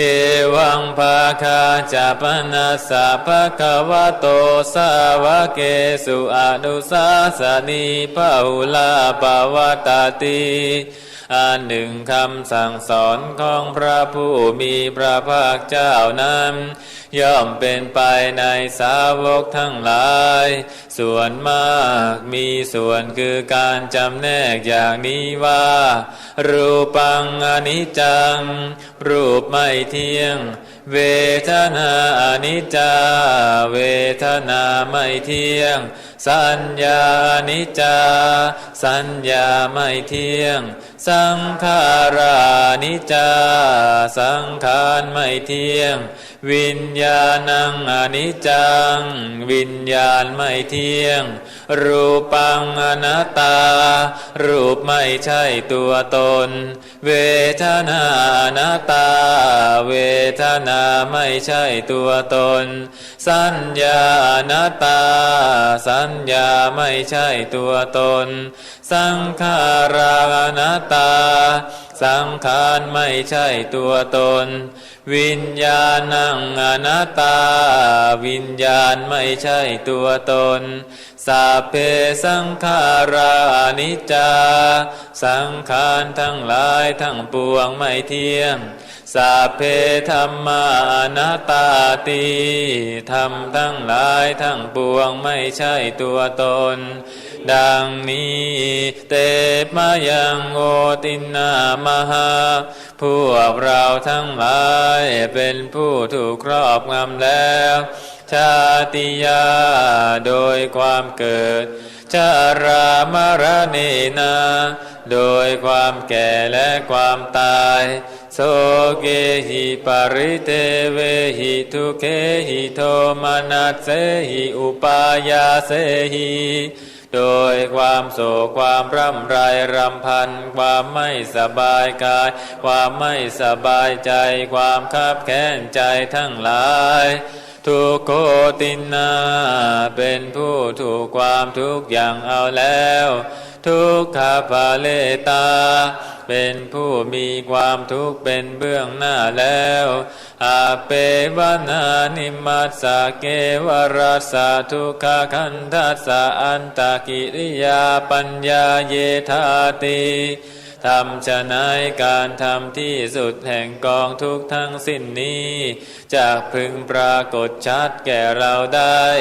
จิรปรินิพุตัมปิตังภควันตังอุทิสะอรหันตังสัมมาสัมพุทธังเราทั้งหลายอยู่ที่จะพอพระผู้มีพระภาคเจ้าผู้ไกลจากกิเลสตรัสรู้ชอบได้โดยพระองค์เองแม้ปรินิพพานนานแล้วพระองค์นั้นสัทธาการสมานาการิยังปปชิตาเป็นผู้มีศรัทธาออกบวชจากเรือนไม่เกี่ยวข้องด้วยเรือนแล้วตาสมิงภควาติพระมจาริยังจารามาประพฤติอยู่ซึ่งพรหมจรรย์ในพระผู้มีพระภาคเจ้าพระองค์นั้นภิกขุนังสิกขาสาชีวะสมาปันนาถึงพร้อมด้วยสิกขาและธรรมเป็นเครื่องเลี้ยงชีวิตของภิกษุทั้งหลาย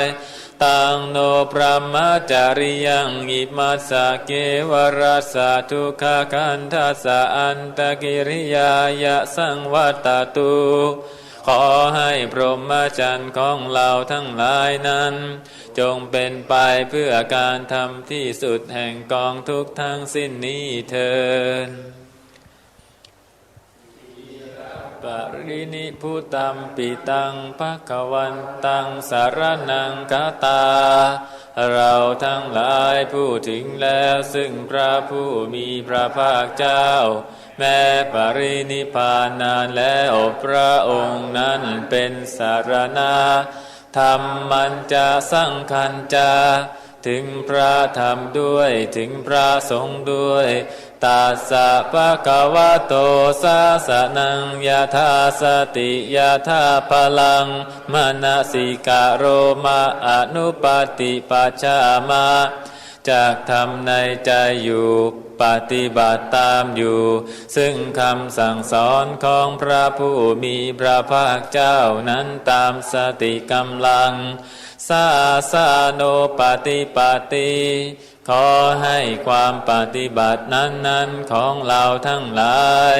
อิมัสสะเกวรัสสะทุกขคันทัสสะอันตกิริยายะสังวัตตุจงเป็นไปเพื่อการทำที่สุดแห่งกองทุกข์ทั้งสิ้นนี้เถิดหันธรรมยังทวติงสาการะปะทังพนามเสอายังโคเมกายโยกายของเรานี่แลอุทังปาทาตาลาเบื้องบนแต่พื้นเท้าขึ้นมาอาโทเกสมัทธกาเบื้องต่ำแต่ปลายผมลงไปตาจาปริยันโตมีนางหุ้มอยู่เป็นที่สุดรอบปุโรนานาปการัสสะอสุจิโนเต็มไปด้วยของไม่สะอาดมีประการต่างๆอาทิอิมัตสมิงกาเยมีอยู่ในกายนี้เกสาคือผมทั้งหลายโลมาคือขนทั้งหลายนาคาคือเล็บทั้งหลายทันตาคือฟันทั้งหลายตาโจนังมังสังเนื้อนาหารูเอ็นทั้งหลายอาทิกระดูกทั้งหลายอาทิมิจังเยื่อในกระดูกวากังมามหาทายังหัวใจยากานังตับกิโรมากังพังผืดปีหากังไตปาภาสังปอดอันตังไส้ใหญ่อันตาคุณังสายรัสไสอุทาริยังอาหารใหม่การิสังอาหารเก่าปิตังน้ำดีเสมหังน้ำสะเลดบุโปน้ำเหลืองโลหิตังน้ำเลือดเสโทน้ำเหงื่อเมโทน้ำมันข้นอาสุน้ำตาวาสาน้ำมันเลวเคโรน้ำลายสิงคานิกาน้ำมูดลาสิกาน้ำมันไขข้อมุตตังน้ำมูดมัทธเกมัทธรุงคังเยื่อในสมองเอวามายังเมกายโยกายของเรานี้อย่างนี้อุทังปาทาตาลาเบื้องบนแต่พื้นเท้าขึ้นมาอาโทเกสมัทธกาเบื้องต่ำแต่ปลายผมลงไปตาจาปริยันโตมีนางหุ้มอยู่เป็นที่สุดรอบปุโรนานาปการัสสะอสุจิโนเต็มไปด้วยของไม่สะอาดมีประการต่างๆอย่างนี้แลหันธรรมยังภาระสุตตาคาทาโยพนามเส ภาราหาเวปัญจขันธาขันธ์ทั้งห้าเป็นของหนักเนอภาราหาโรจะปุกะโลบุคคลและเป็นผู้แบกของหนักพาไปภาราธานังทุกขังโลเกการแบกถือของหนักเป็นความทุกข์ในโลกภาระนิเกปะนังสุขังการสลัดของหนักทิ้งลงเสียเป็นความสุขนิคิปิตวาคารุงภารังพระอริยเจ้าสลัดทิ้งของหนักลงเสียแล้วอัญญังภารังอนาทิยาทางไม่หยิบช่วยเอาของหนักอันอื่นขึ้นมาอีกสะมูลังตันนังอปุยหาก็เป็นผู้ถอนตัณหาขึ้นได้กระทั่งรากนิจาโตปรินิพุโตเป็นผู้หมดสิ่งปรารถนาดับสนิทไม่มีส่วนเหลือหันธรรมยังตังคณิกาปัจเจเวคณะปะทังพนามะเสปาติสังขายโยนิโสจีวรังปาติเสวามิเราย่อมพิจารณาโดยแยกกายแล้วนุ่งห่มจีวรยาวาเทวาสิตัสสะปฏิฆาตายาเพียงเพื่อบำบัดความหนาวอุณหสะปฏิฆาตายาเพื่อบำบัดความร้อนทางสัมมากัสสะวาตาตาปะสิริงสะปะสัมผัสสานังปฏิฆาตายาเพื่อบำบัดสัมผัสอันเกิดจากเรือบยุงลมแดดและสัตว์เลื้อยคลานทั้งหลายยาวาเทวาวิริโกปินาปฏิจาธนาทังและเพียงเพื่อปกปิดอวัยวะอันให้เกิดความละอายปาติสังขายโยนิโสปินทปาตังปาติเสวามิเราย่อมพิจารณาโดยแยกคายและฉันบิณฑบาตเนวาทบายาไม่ให้เป็นไปเพื่อความเพลิดเพลินสนุกสนานนามาทายาไม่ให้เป็นไปเพื่อความเมามันเกิดกำลังพลังทางกายนามันธานายาไม่ให้เป็นไปเพื่อประดับนาวิภูสนายาไม่ให้เป็นไปเพื่อตกแต่งยาวาเทวาอิมัสสกายสัตติติยา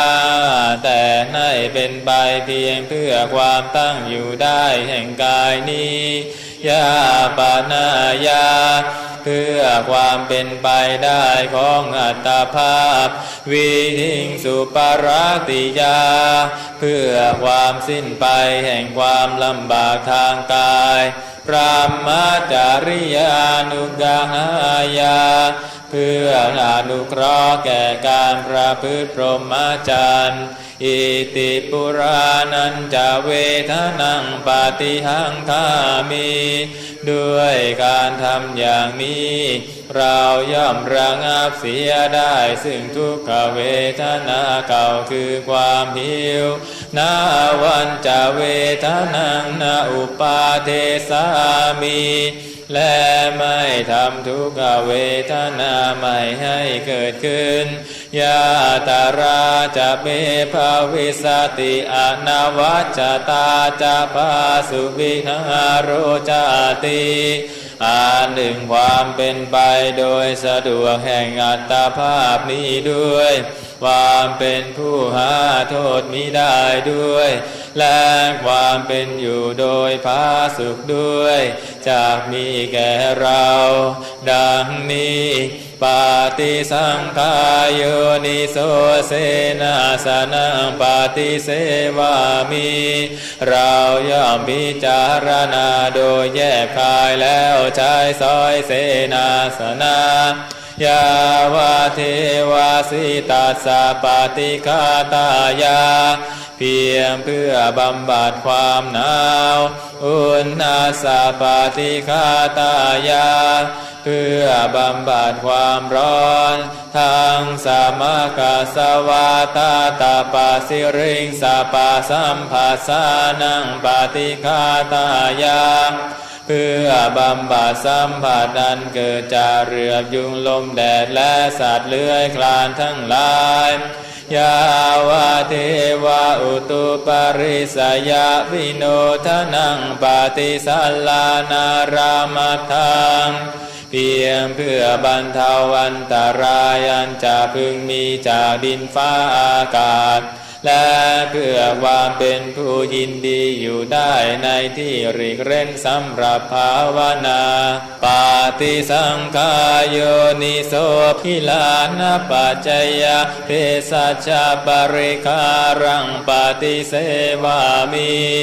เราย่อมพิจารณาโดยแยบคายแล้วบริโภคเภสัชบริการนั้นเกื้อกูลแก่คนไข้ยาวาเทวาอุปันนานังเวยาภาธิกานังเวทนานังปาติคาตายา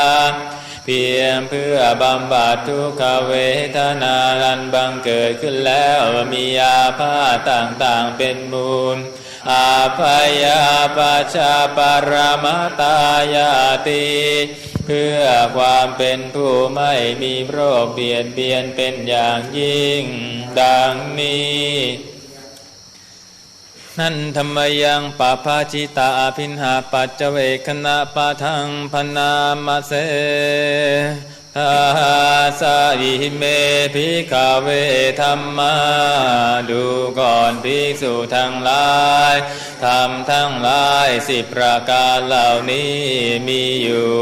ปาปาจิเตนะอภินังปัจเจเวคิตาภา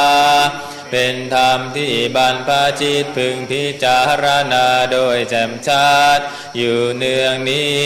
กาตเมทัสสะธรรมทั้งหลาย10ประการนั้นเป็นอย่างไรเล่าเววันนิยมนิยาชุปะคาโตติปาปาจิเตนะอภินังปัจเจเวคิตาภังคือบรรพชิตพึงพิจารณาโดยแจ่มชัดอยู่เนืองนิดว่าเราเป็นผู้เข้าถึงเฉพาะแล้วซึ่งวรรณะอันต่างอันพิเศษดังนี้ปาราปฏิปทาเมชีวิกาติปาปาชิเตนะอภินังปัจเจเวคิตาภังบรรพชิตพึงพิจารณาโดยแจ่มชัดอยู่เนืองนิดว่าการเลี้ยงชีวิตของเราเนื่องเฉพาะแล้วด้วยผู้อื่นดังนี้อัญโยเมอากาโปการานิโยติปาปาจิเตนะอภินังปัจเจเวคิตาภังบรรพชิตพึงพิจารณาโดยแจ่มชัดอยู่เนืองนิดว่าระเบียบการปฏิบัติอย่างอื่นที่เราจะต้องทำมีอยู่ดังนี้กาจินุโคเมอตาสีลตุนะอุปวัฏติติปาปาชิเตนะอภินังปัจเจเวคิตาภังบรรพชิตพึงพิจารณาโดยแจ่มชัดอยู่เนืองนิดว่าเมื่อกล่าวโดยศีลเราย่อมตำหนิติเตียนตนเองไม่ได้มิใช่หรือดังนี้กาจินุโคมังอนุวิจาบินยูสัพพะมจารีศีลโตนะอุปวัฏันติติปาปาจิเตนะอภินังปัจเจเวคิตาภังบรรพชิตพึงพิจารณาโดยแจ่มชัดอยู่เนืองนิดว่าเมื่อกล่าวโดยศีลเพื่อนสาพรหมจารีที่เป็นบินยูชนใคร่ครวญแล้วย่อมตำหนิติเตียนเราไม่ได้ มิใช่หรือดังนี้สาเพหิเมปิเยหิมานาเปหินานาภาโววินาภาโวติปาปาชิเตนะอาภินังปัจจเวคิตาปังบันปาชิตพึงพิจารณาโดยแจ่มชัดอยู่เนืองนิดว่าความพระพราจากของรักของชอบใจทั้งสิ้นจากมีแก่เราดังนี้กัมมัสสะโกมหิกัมมทายาโทกัมมโยนิกัมมพันธุกัมมปฏิสารโนยังกัมมังกริสามิกาลยานังวาปาปะกังวาตาสะทายาโทภวิสามิติปาปาชิเตนะอาภินังปัจจเวคิตาปังปันปาชิตพึงพิจารณาโดยแจ่มชัดอยู่เนืองนิดว่าเราเป็นผู้มีกรรมเป็นของตนมีกรรมที่ต้องรับผลเป็นมรดกตกทอดมีกรรมเป็นที่กำเนิดมีกรรมเป็นเผ่าพันธุ์มีกรรมเป็นที่พึ่งอาศัยเราทำกรรมใดไว้ดีก็ตามชั่วก็ตามเราจะเป็นผู้รับผลตกทอดแห่งกรรมนั้นดังนี้กาธรรมภูตัสสะเมรตินทิวาวิติปตันติติปาปาชิเตนะอาภินังปัจจเวคิตาปังปันปาชิตพึงพิจารณาโดยแจ่มชัดอยู่เนืองนิดว่าวันคืนล่วงไปในเมื่อเรากำลังเป็นอยู่ในสภาพเช่นไรดังนี้กาจินุโคหังสุญญาคาเรอภิรามามิติปาปาชิเตนะอาภินังปัจจเวคิตาปังบันปาชิตพึงพิจารณาโดยแจ่มชัดอยู่เนืองนิดว่าเราย่อมยินดีในโรงเรือนนั้นสงัดอยู่หรือหนอดังนี้อาทินุโกเมอุตริมนุสสะธรรมาอาลามาริยญาณทัสสนะวิเศโสอาทิคาโตโสนังปัจฉิเมกาเลสะพระมาจาริหิปุถโธนะมังกุภาวิสามิติปาปาชิเตนะอาภินังปัจจเวคิตาปัง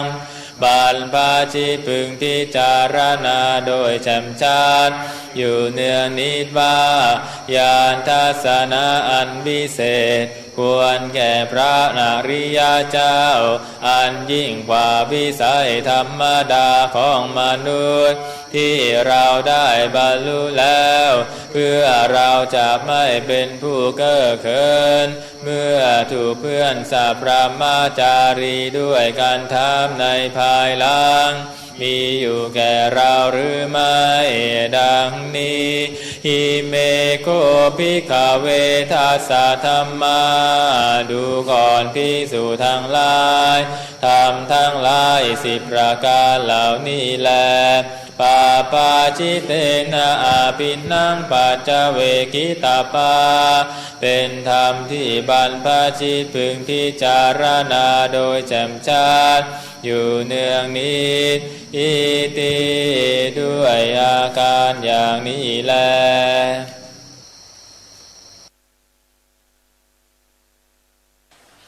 สัพเพสังขาราอนิจจาสังขารคือร่างกายจิตใจและรูปธรรมนามธรรมทั้งหมดทั้งสิ้นมันไม่เที่ยงเกิดขึ้นแล้วดับไปมีแล้วหายไปสัพเพสังขาราทุกขาส สังขารคือร่างกายจิตใจและรูปธรรมนามธรรมทั้งหมดทั้งสิ้นมันเป็นทุกข์ทนยากเพราะเกิดขึ้นแล้วแก่เจ็บตายไปสัพเพธัมมาอนัตตาสิ่งทั้งหลายทั้งปวงทั้งที่เป็นสังขารและมิใช่สังขารทั้งหมดทั้งสิ้นไม่ใช่ตัวไม่ใช่ตนไม่ควรถือว่าเราว่าของเราว่าตัวว่าตนของเราอาทุวังชีวิตังชีวิตเป็นของไม่ยั่งยืนทุวังมรณังความตายเป็นของยั่งยืนอาวัตสังมายามาริตพังอันเราจากพึงตายเป็นแท้มรณะปริโยสานังเมชีวิตังชีวิตของเรามีความตายเป็นที่สุดรอบชีวิตังเมอนิยตังชีวิตของเราเป็นของไม่เที่ยงมรณะเมนิยตังความตายของเราเป็นของเที่ยงวาตาควรที่จะสังเวชอายังกายโยร่างกายนี้อาจิรังมิได้ตั้งอยู่นานอาเปตวิญญาโนครั้นปราศจากวิญญาณชุดโธอันเขาทิ้งเสียแล้วอาทิเสสติจากนอนทับปาทวิงซึ่งแผ่นดินการิงการังอีวาประดุจดังว่าท่อนไม้และท่อนฟืนนิรัตถังหาประโยชน์มิได้อานิจจาวตาสังขาราสังขารทั้งหลายไม่เที่ยงหนออุปาทวายธรรมิโนมีความเกิดขึ้นแล้วมีความเสื่อมไปเป็นธรรมดาอุปาจิตวานิรุชันติครั้นเกิดขึ้นแล้วย่อมดับไปเตสังบูปะสโมสุโคความเข้าไปสงบระงับสังขารทั้งหลายเป็นสุขอย่างยิ่งดังนี้สัพเพสัตตาสัตว์ทั้งหลายทั้งปวงมารันติจะมาริงสุจะมาริสเรตายแล้วด้วยกำลังตายอยู่ด้วยและจะต้องตายอีกด้วยตาเทวาหังมาริสามีเราก็จะต้องตายอย่างนั้นเหมือนกันนาทิเมทาสังสโยความสงสัยในเรื่องตายนี้ย่อมไม่มีสำหรับเราอันธรรมยังอภินาปัจเจเวคณะปาทังพนามะเสชาราธรรมโมหิจารังอนัตติโตเรามีความแก่เป็นธรรมดาจะร่วงพ้นความแก่ไปไม่ได้พยาธิธรรมโมหิพยาทิงอนัตติโตเรามีความเจ็บไข้เป็นธรรมดาจะล่วงพ้นความเจ็บไข้ไปไม่ได้มรณะธรรมโมหิมรณังอนัตติโตเรามีความตายเป็นธรรมดาจะล่วงพ้นความตายไปไม่ได้สาเปหิเมปิเยหิมานาเปหินานาภาโววินาภาโวเราจะละเว้นเป็นต่างๆคือว่าเราจะต้องพลัดพรากจากของรักของเจริญใจทั้งหลายทั้งปวงกัมมัสสโกปิกัมมัทายาโทกัมมโยนิกัมมพันธุกัมมปฏิสารโนเรามีกรรมเป็นของตนมีกรรมเป็นผู้ให้ผลมีกรรมเป็นแดนเกิดมีกรรมเป็นผู้ติดตามมีกรรมเป็นที่พึ่งอาศัยยังกัมมังกริสามิกาลยานังวาปะปะกังวาตาสาทายาโทภวิสามิ เราทำกรรมมันใดไว้เป็นบุญหรือเป็นบาปเราจะเป็นทายาทคือว่าเราจะต้องได้รับผลของกรรมนั้นสืบไปเอวังอัมเนหิอาภินนังปัจจเวกิตาปังเราทั้งหลายควรพิจารณาอย่างนี้ทุกวันเถิดอันธรรมยังมรณสติกัมมทานังกโรมะเสอาทุวังโคเมชีวิตังชีวิตนี้เป็นของไม่ยั่งยืนทุวังมรณังเอกังสิกังความตายนั้นยั่งยืนโดยส่วนเดียวอาวาสังมายามริตาพังเราพึงตายเป็นแน่แท้มรณะปริโยสานังมีชีวิตังชีวิตของเรามีความตายเป็นที่สุดรอบมรณะปฏิภัทธังเมชีวิตังชีวิตของเราเกี่ยวเนื่องอยู่ด้วยความตายมรณะธรรมโมหิเรามีความตายเป็นธรรมดามรณังอนัตติโตจะล่วงพ้นความตายไปไม่ได้มรณังภวิสติความตายจะต้องมีโดยแท้ชีวิตินทริยังอุปาชิชิสติอินทรีย์คือชีวิตจะเข้าไปตัดมรณังความตายเอกังสิกังเป็นไปโดยส่วนเดียวแน่แท้แลหันธรรมยังธรรมุเทสาคาทาโยพนามเส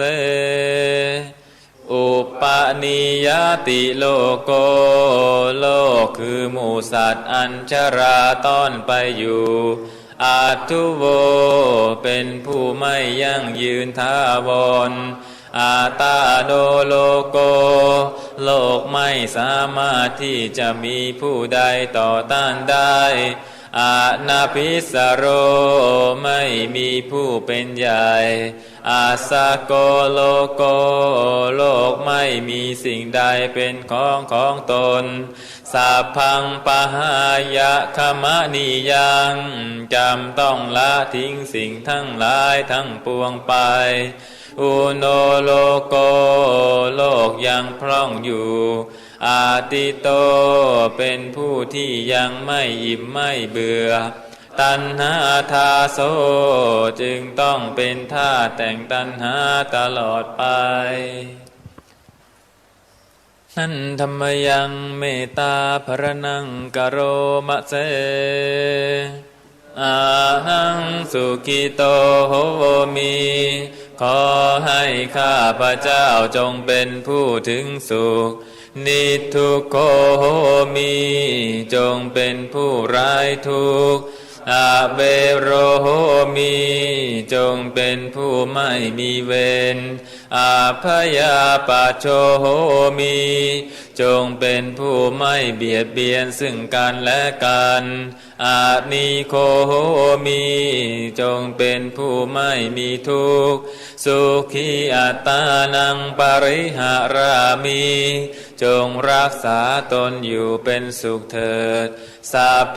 สัตตาสุขิตาโหนตุขอสัตว์ทั้งหลายทั้งปวงจงเป็นผู้ถึงความสุขสัพเพสัตตาอเวราโหนตุขอสัตว์ทั้งหลายทั้งปวงจงเป็นผู้ไม่มีเวรสัพเพสัตตาอัพยาปัชชาโหนตุขอสัตว์ทั้งหลายทั้งปวงจงอย่าได้เบียดเบียนซึ่งกันและกันสัพเพสัตตาอานิฆาโหนตุ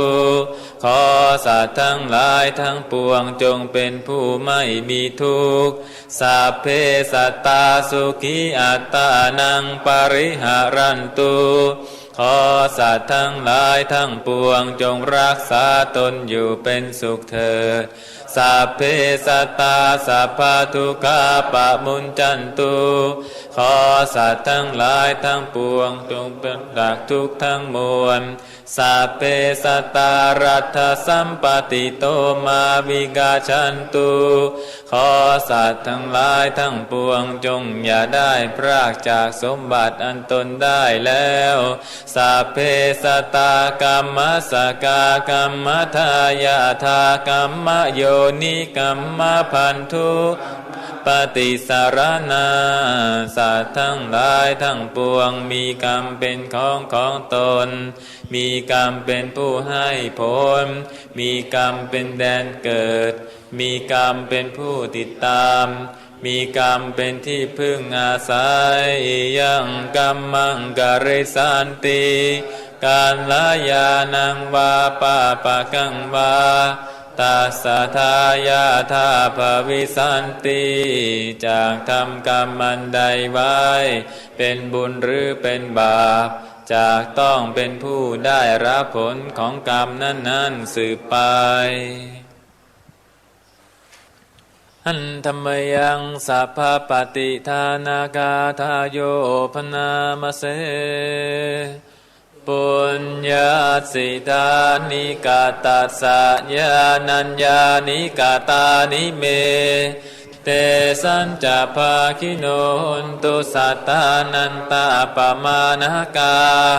สัตว์ทั้งหลายไม่มีที่สุดไม่มีประมาณ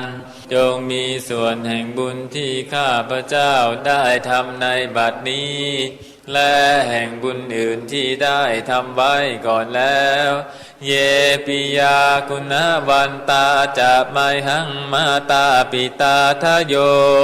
ทิทาเมจาปยาทิทาวาอัญเยมัชฌัตตเวริโนคือจะเป็นสัตว์เหล่าใดซึ่งเป็นที่รักใคร่และมีบุญคุณเช่นมารดาบิดาของข้าพเจ้าเป็นต้นก็ดีที่ข้าพเจ้าเห็นแล้วหรือไม่ได้เห็นก็ดีสัตว์เหล่าอื่นที่เป็นกลางหรือเป็นคู่เวรกันก็ดีสัตตาติทันติโลกัสสมิงเตภุมมาจตุโยนิกาปัญเจกจตุโวการาสังสารันตาภวาภเว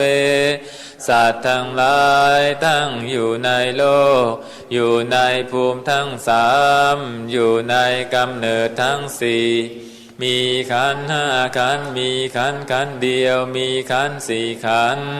กำลังท่องเที่ยวอยู่ในภพน้อยภพใหญ่ก็ดียาตังเยปฏิทานัมเมอนุโมทันตุเตสยังเยจิมังนะปัจจานันติเทวาเตสังนิเวทะยุงสัตว์เหล่าใดรู้ส่วนบุญที่ข้าพเจ้าแผ่ให้แล้วสัตว์เหล่านั้นจงอนุโมทนาเองเถิดส่วนหวานน้อยอร่อยมากพิเศษแพ็ค9 ซองเพียง32 บาทรีบไปตามด่วนที่เซเว่น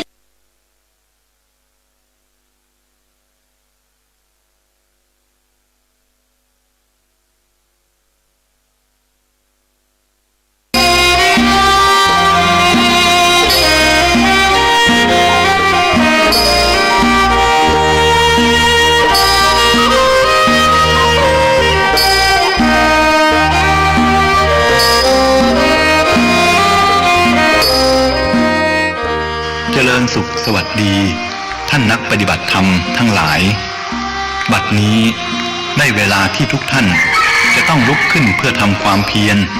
ตามหน้าที่ของพวกเราทั้งหลายแล้วขอให้ทุกท่านจงสลัดความง่วงเหงาเศร้าซึมออกไปจากดวงจิตทำชีวิตให้มีแต่ความสดชื่นเบิกบานแจ่มใสอย่าปล่อยวันเวลาให้ล่วงเลยไปเปล่าโดยปราศจากประโยชน์เลยชีวิตนี้ไม่เที่ยงหมุนไปสู่อำนาจของความแก่ความเจ็บและความตายขอท่านทั้งหลายจงเอาหลักธรรมของพระบรมศาสดาเป็นแนวทางของชีวิตเถิดชีวิตก็จักจำเริญสังคมก็จักร่มเย็น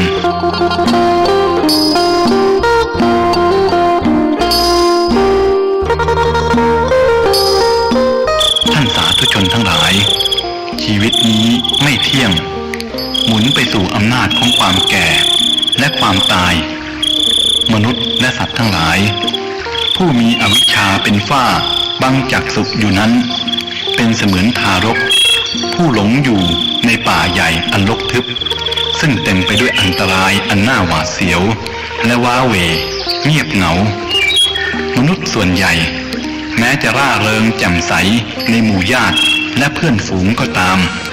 แต่ใครเล่าจะทราบในส่วนลึกแห่งดวงใจนั้น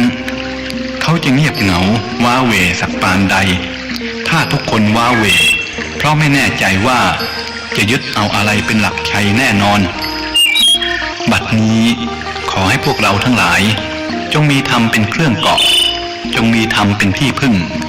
จงยึดธรรมเป็นแนวทางของชีวิตเถิดโดยเฉพาะความรักและความเสน่หาอาลัยไม่เคยเป็นที่พึ่งจริงจังให้แก่ใครได้มันเป็นเสมือนตอผุจะล้มลงทันทีเมื่อถูกคลื่นซัดสายธรรมะเป็นสิ่งสำคัญที่สุดในชีวิตมนุษย์แม้ว่าเขาจะอยู่ในเพศใดภาวะใดการกระทำที่นึกขึ้นภายหลังแล้วต้องเสียใจนั้นพระบรมศาสดาทรงสอนให้เว้นเสียเพราะฉะนั้นแม้จะประสบปัญหาหัวใจหรือได้ความทุกข์ยากลำบากสักปานใดก็จะไม่ทิ้งธรรม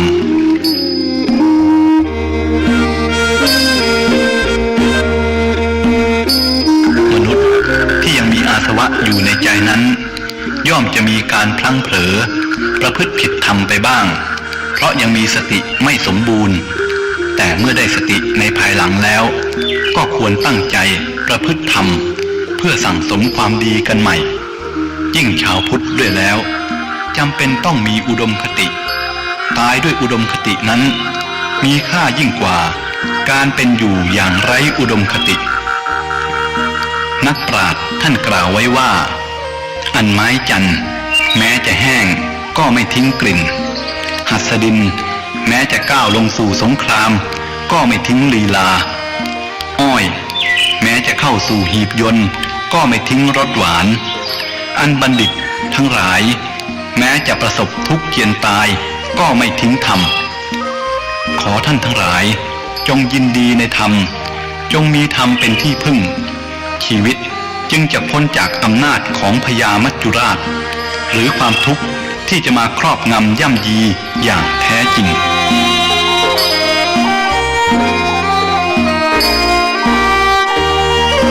ท่านสาธุชนทั้งหลายโลกนี้เสมือนคุกที่กว้างใหญ่คนที่อยู่ในโลกทั้งมวลเสมือนถูกขังอยู่ในคุกด้วยกันทั้งสิ้น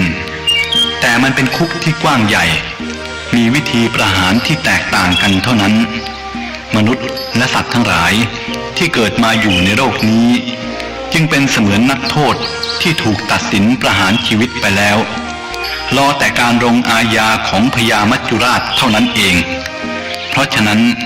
สัตว์โลกจึงเป็นไปตามกรรมชีวิตนี้ตั้งอยู่บนกองทุกข์ความทุกข์ทรมานบางทีก็ทำให้คนรู้จักธรรมคือความจริงแท้ของชีวิตมีแต่ความแตกดับเป็นธรรมดาเหมือนฟองน้ำเหมือนควันไฟเหมือนพยับแดดมันจะแตกดับเร็วหรือช้าก็ต้องแตกดับอยู่นั่นเอง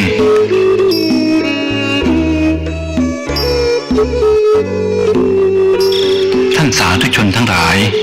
ห้องขังที่ควบคุมกายมิให้เป็นอิสระนั้นไม่ร้ายเท่าห้องขังคือกิเลสซึ่งกักขังดวงใจของคนไว้ในกองทุกข์ตลอดชั่วกาลนานขอท่านทั้งหลายจงแหกห้องขังทำลายคุกที่หนาแน่นเหล่านี้เถิดเพื่อออกไปสู่อิสรภาพที่ปลอดภัยพระศาสดาได้ตรัสไว้ว่าความใคร่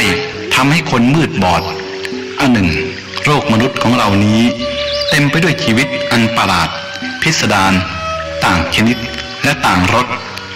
ชีวิตของแต่ละคนได้ผ่านมาและผ่านไปด้วยความระกำลำบากทุกข์ทรมานถ้าชีวิตมีความสุขก็จะต้องหวาดเสียวที่จะต้องจากชีวิตอันร่มรื่นนั้นไปชีวิตนี้ก็ดีความรักก็ดีเป็นความร้าย โดยเฉพาะความรักเป็นสิ่งที่ทารุณและเป็นเครื่องทำลายความสุขของปวงชนทุกคนต้องการความสมหวังในชีวิตรักแต่ความรักให้ความสมหวังแก่ใครได้ถึงครึ่งหนึ่งของความต้องการยิ่งเป็นความรักที่ฉาบทารูปไร้ด้วยความเสน่หาแล้วจะเป็นพิษแก่จิตใจทำให้ทุรนทุรายดิ้นรนไม่รู้จักจบสิ้นความสุขที่เกิดจากความรักนั้นเป็นเสมือนความสบายของคนป่วยที่ได้กินของแสลงพระศาสดาจึงตรัสเตือนไว้ว่าขอเราทั้งหลายอย่าได้พอใจในเรื่องรักเลยเมื่อหัวใจถูกรูปไร้ด้วยความรักหัวใจนั้นจะสร้างความหวังขึ้นอย่างเจิดจ้าและทุกครั้งที่เราหวังความผิดหวังจะรอคอยเราอยู่เพราะฉะนั้นอย่าหวังอะไรให้มากนักจงมองดูชีวิตอย่างผู้ที่กำลังศึกษาและเรียนรู้อย่าวิตกกังวลอะไรล่วงหน้าชีวิตนี้เป็นเสมือนคลื่นซึ่งก่อตัวขึ้นแล้วก็ม้วนตัวเข้าหาฝั่งแล้วแตกกระจายเป็นฟองฝอยจงยืนมองดูชีวิตเหมือนคนที่ยืนมองดูอยู่บนฝั่งมองดูเกลียวคลื่นในมหาสมุทรฉะนั้น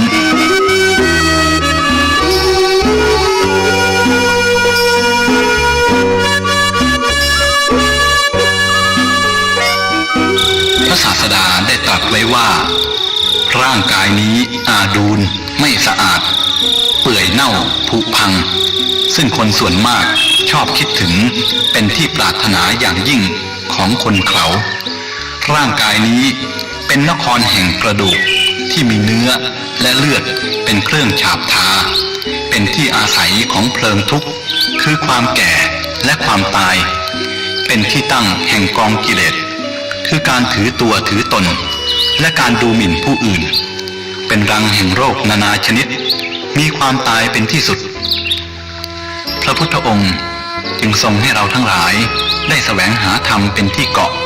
แสวงหาพระธรรมเป็นที่พึ่งอย่าได้แสวงหาโลกียรมณ์เลยมันเป็นเสมือนยาพิษที่เคลือบด้วยน้ำตาลเพียงนิดหน่อยแล้วก็แทรกยาพิษไว้มากมายความใคร่นั้นเมื่อเกิดย่อมเกิดเพราะอาศัยร่างกายอันน่าเบื่อหน่ายนี้ความรักเป็นหลุมพรางอันสำคัญที่ดักไว้สำหรับการตกการจมแห่งสัตว์ทั้งหลายความรักมีรูปเสียงกลิ่นสัมผัสเป็นเครื่องมือเมื่อดักผู้ใดได้แล้วย่อมย่ำยีห้ำหั่นเบียดเบียนเสียดแทงให้เจ็บช้ำระกำไปจนตายในที่สุดอันธรรมดาบุคคลนั้นเมื่อแสดงบทรักย่อมไม่ต้องการบุคคลที่สามแต่เมื่อต้องแสดงบทโศกเพราะความรักเป็นเหตุนั่นแหละเขาจึงต้องการบุคคลที่สามสี่ห้าและต่อไป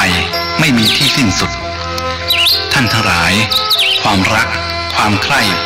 ช่างชาญฉลาดในการลวงล่อให้ไปติดเสียนี่กะไรด้วยเหตุนี้พระบรมศาสดาจึงทรงสั่งสอนให้เราทั้งหลายได้แสวงหาพระธรรมเป็นที่พึ่งแห่งชีวิตไม่ปล่อยใจให้ลุ่มหลงไปในความงามอันยียวนอารมณ์ซึ่งไม่ได้ด้วยจักษุวิถีทางแห่งชาวโลกมุ่งมั่นได้ตามปรารถนาไม่ได้คำนึงถึงพยันอันตรายที่อยู่รอบด้านว่าจะเป็นอย่างไรสังคมของมนุษย์จึงมีแต่ความเบียดเบียนกัน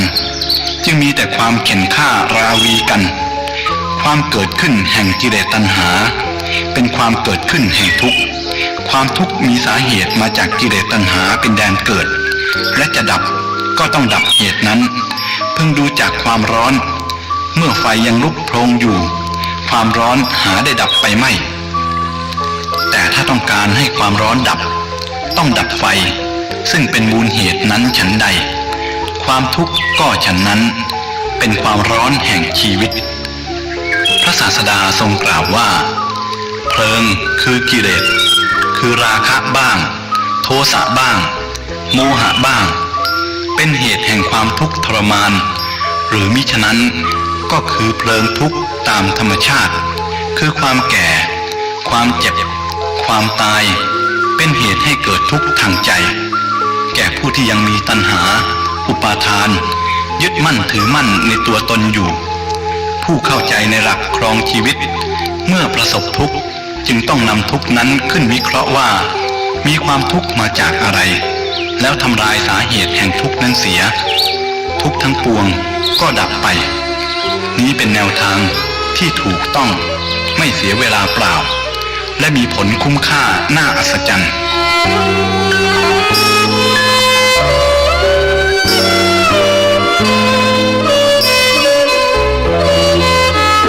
ท่านที่ใคร่ในธรรมทั้งหลายความลืมตัวมัวเมาเป็นสัญลักษณ์สำคัญประการหนึ่งของมนุษย์เขาไม่เคยหวนคิดถึงความลำบากยากเย็นที่ร่วงมาแล้วและบางทีก็เป็นความจงใจที่ไม่อยากจะคิดถึงมันเลยเพราะมันอาจจะทำให้จิตใจของเขาสลดหดหู่และอาจจะทำให้เขามัวเมาไม่เต็มที่โดยเฉพาะความทุกข์ยากของคนอื่นด้วยแล้วใครเล่าจะอาทรนักหนาความรู้สึกที่ว่ารู้รักษาตัวรอดเป็นยอดดีนั้นได้ฝังแน่นในคนบางกลุ่มและด้วยความรู้สึกอันนี้ทำให้เขาเหล่านั้นไม่ยอมเสี่ยงภัยกับอะไรทั้งสิ้นที่เป็นเหตุให้เขาต้องลำบากแม้มันจะเป็นผลดีแก่สังคมมนุษย์สักเพียงใดก็ตามจึงทำให้มนุษย์ส่วนมากหาทางรักษาตัวรอดอย่างเห็นแก่ตัวที่น่าบัดสีที่สุดผลของการรู้สึกและฝังแน่นอันนี้ทำให้มนุษย์เอาเปรียบกันรังเกียจกันด้วยชาติโคตรตระกูลและยศศักดิ์ต่างๆซึ่งเป็นความจริงสิ่งเหล่านี้แหละที่ทำให้มนุษย์เหินห่างจากความเป็นมนุษย์มากขึ้นทุกทีขอท่านทั้งหลายจงยังความเมตตากรุณาให้เกิดขึ้นในดวงใจแผ่ไปยังเพื่อนมนุษย์และสัตว์ทั้งหลายถือภาษิตที่ว่ามือที่ให้ใจที่บริสุทธิ์วาจาที่ไพเราะจิตที่เปี่ยมล้นไปด้วยจิตเมตตาชีวิตที่พึ่งพาอาศัยซึ่งกันและกันซื่อสัตย์ต่อกันสิ่งเหล่านี้แหละจะเป็นเครื่องผูกพันสังคมมนุษย์ให้พบสันติสุขได้อย่างแท้จริงท่านนักปฏิบัติธรรมทั้งหลายผู้ที่จะบรรลุผลประโยชน์อันยิ่งใหญ่นั้นต้องมีความพยายามทำสิ่งที่บุคคลอื่นทำได้ยากสละสิ่งที่บุคคลอื่นสละได้ยากอดทนต่อสิ่งที่บุคคลอื่นทนได้ยากเอาชนะต่อสิ่งที่บุคคลอื่นเอาชนะได้ยากจึงจะสามารถบรรลุประโยชน์อันยิ่งใหญ่ที่เราพึงได้พึงถึงโดยเฉพาะพระธรรมอันแดนเกษมจากความทุกข์อย่างแท้จริงสิ่งที่เราทั้งหลายควรใช้โยนิโสมนสิการนั้นก็คือว่าสังสารวัฏคือการเวียนว่ายเวียนเกิดในภพน้อยภพใหญ่นี้เป็นสิ่งที่ยืดยาวจนหาเบื้องต้นและในที่สุดไม่พบอวิชชาความไม่รู้จริงตัณหาความทยานอยากอุปาทานความยึดถือในความมีตัวตนสำคัญว่าเป็นสิ่งถาวรกรรมคือการกระทำที่ถึงพร้อมด้วยความตั้งใจสิ่งเหล่านี้แหละที่เป็นชนวนทำให้สัตว์แล่นไปสู่ความเกิดแล้วเกิดอีกในกองกิเลสและกองทุกข์ทั้งปวง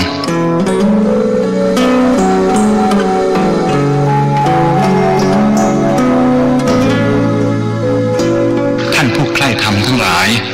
จะต้องมีความเพียรความพยายามในการที่จะควบคุมจิตใจไม่ปล่อยใจให้ระเริงหลงไปตามกระแสของตัณหามีสติสัมปชัญญะในการรู้สึกตัวทั่วพร้อมในการที่จะก้าวไปข้างหน้าในการที่จะถอยกลับมาข้างหลังยังความพอใจให้เกิดขึ้นในการกระทำความเพียรประคองตั้งจิตไว้ในส่วนที่เป็นกุศลไม่ให้จิตตกไปสู่อำนาจของความหลงและความมัวเมาความเฉื่อยชาและความเกียจคร้านมีความพยายามอยู่เป็นนิจชีวิตก็จะพบกับพระธรรมอันเป็นที่ดับสนิทแห่งกองทุกข์ได้อย่างแท้จริง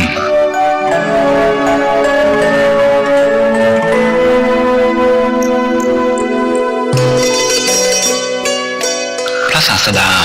ทรงสอนให้เราทั้งหลายพึงตั้งตนอยู่ในความไม่ประมาทเรื่องร้ายที่เกิดขึ้นในชีวิตมนุษย์มักจะเกิดขึ้นในเวลาที่บุคคลนิ่งนอนใจเสมอเมื่อเราหวาดระแวงในเรื่องใดในสิ่งใด คนเราก็ย่อมระมัดระวังในสิ่งนั้นและหาทางป้องกันในสิ่งนั้นในเรื่องนั้นเรื่องร้ายที่เกิดขึ้นก็จะเกิดขึ้นได้ยากแต่มีอยู่มากหลายในสิ่งที่บุคคลจำนวนมากแน่ใจว่ามันจะไม่เป็นก็มักจะเป็นให้ดูเสมอเพราะฉะนั้นเมื่อมีเหตุร้ายเกิดขึ้นพระพุทธองค์จึงมักจะไม่โทษใครแต่ทรงชี้โทษไปว่านั่นเป็นโทษของวัฏสงสารด้วยเหตุนี้แหละหลักธรรมที่ดีที่สุดที่ควรยึดถือเป็นหลักแห่งชีวิตก็คือความไม่ประมาทชีวิตคือการเดินทางเมื่อยังไม่ถึงจุดหมายปลายทางเราก็อย่าพึงประมาทหรืออย่าพึงวางใจว่าอันตรายจะไม่เกิดขึ้นต่อเมื่อชีวิตเข้าถึงฝั่งแล้วคือชีวิตของพระอรหันต์เจ้าทั้งหลายได้จอดเทียบท่าพระนิพพานแล้วเชื่อแน่ว่าปลอดภัยเราทั้งหลายจึงค่อยวางใจเพราะฉะนั้นท่านผู้ใฝ่ธรรมทั้งหลายจงยังความเพียรพยายามด้วยความระมัดระวังสำรวมให้ยิ่งขึ้นเพื่อที่เราจะได้บรรลุพระธรรมอันเกษมในการที่จะเอาชนะความทุกข์ทั้งปวงแห่งชีวิตได้อย่างแท้จริงเมื่อยามโชคร้ายย่างกลายเข้ามาในชีวิตอะไรก็ดูเหมือนจะขัดข้องไปหมดคนที่เคยรักก็คลายรักคนที่เคยภักดีก็หนีห่างมนุษย์ส่วนมากมุ่งมองที่จะกระทำแต่ในสิ่งที่จะเป็นประโยชน์แก่ตนในปัจจุบันและเล็งผลเลิศในอนาคตการที่ได้ไร้เสียซึ่งประโยชน์แก่ตนดังกล่าวแล้วแม้จะเป็นประโยชน์แก่ส่วนรวมสักปานใดก็จะมีใครเล่าที่จะยินดีสมัครใจอย่างจริงใจอย่างมีผลตอบแทนน้อยที่สุดหรืออย่างไม่ต้องการผลตอบแทนเลยไม่มีเรื่องอะไรที่จะทำให้มนุษย์ขัดใจกันจองเวรฆ่าฟันกันยิ่งไปกว่าเรื่องผลประโยชน์ที่ขัดกัน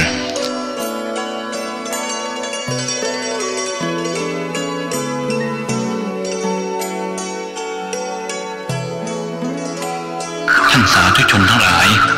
ชีวิตนี้มีความยุ่งยากสับสนวิตกกังวลเป็นเรื่องยากที่จะรู้ที่จะเข้าใจได้โดยตลอดเรามีชีวิตอยู่เพื่ออะไรการรบราฆ่าฟันและการแข่งกันเป็นใหญ่เป็นโตบนกองเลือดกองกระดูกนั้นมีสาระประโยชน์อะไรแก่ชีวิตบ้างความสุขใจชั่วแร่ง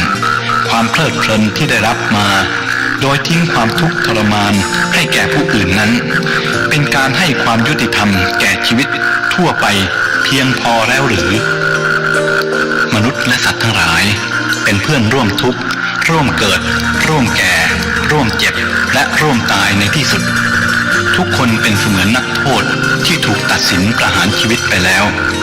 รอแต่การลงอาญาของพญามัจจุราชเท่านั้นเราควรที่จะยังความเมตตากรุณาให้บังเกิดขึ้นในสรรพสัตว์ทั้งหลายโดยทั่วไปไม่เบียดเบียนผู้อื่นให้ได้รับความเดือดร้อนเรารักความสุขเกลียดความทุกข์ฉันใดคนอื่นก็ฉันนั้นผู้รักตนควรหรือที่จะเบียดเบียนผู้อื่นการสร้างความทุกข์ความเดือดร้อนให้แก่ผู้อื่นนั้นเป็นความกล้าหาญหรือความขลาดกลัวกันแน่ผู้กล้าหาญควรสละชีพตนเพื่อรักษาชีพของผู้อื่นแต่ถ้าการร้างผลาญชีวิตของผู้อื่นเพื่อสงวนชีพของตนเป็นการถูกต้องแล้วโลกของเรานี้ก็คงเป็นลานมิกสัญญีที่ชุ่มโชกไปด้วยเลือดและน้ำตาอย่างแท้จริง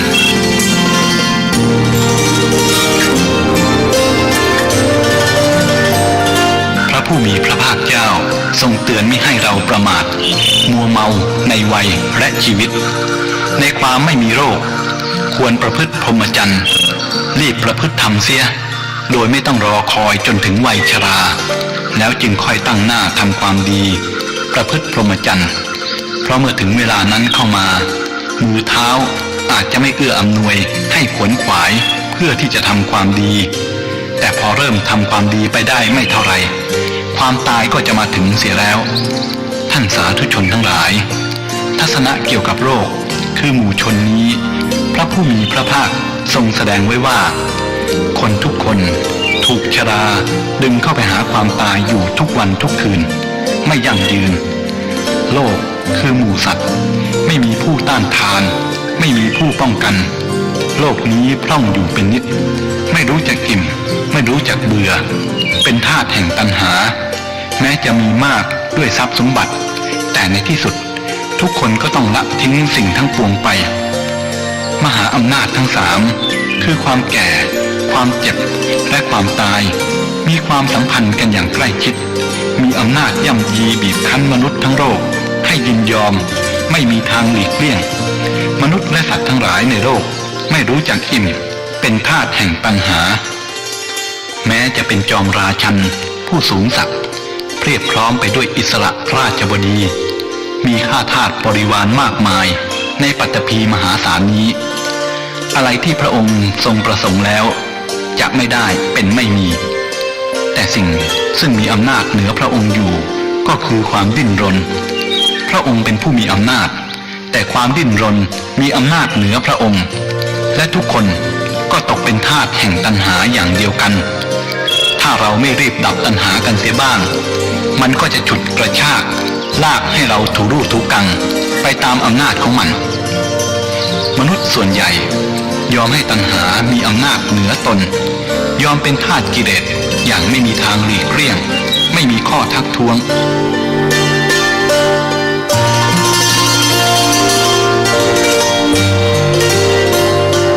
ท่านสาธุชนทั้งหลายความสุขเล็กๆน้อยๆที่เราได้รับจากตัณหาก็เป็นเพียงรางวัลอันเล็กน้อย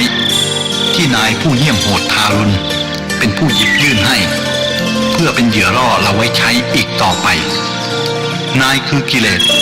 จึงเป็นนายที่ทารุณกว่าผู้ทารุณใดๆเพราะมันทำให้เราระหกระเหินบอบช้ำและทุกข์ทรมานอยู่วันแล้ววันเล่า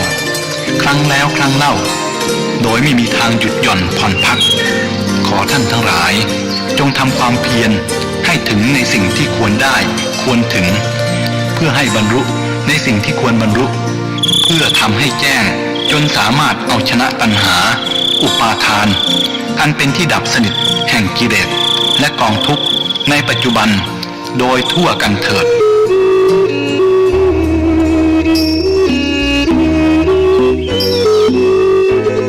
เจริญสุขสวัสดีท่านนักปฏิบัติธรรมทั้งหลายบัดนี้ได้เวลาที่ทุกท่านจะต้องลุกขึ้นเพื่อทำความเพียรตามหน้าที่ของพวกเราทั้งหลายแล้วขอให้ทุกท่านจงสลัดความง่วงเหงาเศร้าซึมออกไปจากดวงจิตทำชีวิตให้มีแต่ความสดชื่นเบิกบานแจ่มใสอย่าปล่อยวันเวลาให้ล่วงเลยไปเปล่าโดยปราศจากประโยชน์เลยชีวิตทุกชีวิตเริ่มต้นและลงท้ายเหมือนกันไม่ว่าจะเป็นชีวิตของเศรษฐีหรือยาจกของมหาราชาหรือของคนต่ำต้อยคือเริ่มต้นและลงท้ายก็ได้เสียงคร่ำครวญและเมื่อลืมตาขึ้นดูโลกเป็นครั้งแรกมนุษย์ก็ร้องไห้และเมื่อจะหลับตาลาโลกเขาก็ร้องไห้อีกหรืออย่างน้อยก็เป็นสาเหตุให้คนอื่นร้องไห้เด็กร้องไห้พร้อมด้วยกำมือแน่นเป็นสัญลักษณ์ว่าเขาเกิดมาเพื่อจะหน่วงเหนี่ยวยึดถือแต่เมื่อจะหลับตาลาโลกนั้นทุกคนแบมือออกเหมือนเตือนให้ผู้อยู่เบื้องหลังสำนึกและเป็นพยานว่าเขาไม่ได้เอาอะไรไปได้เลย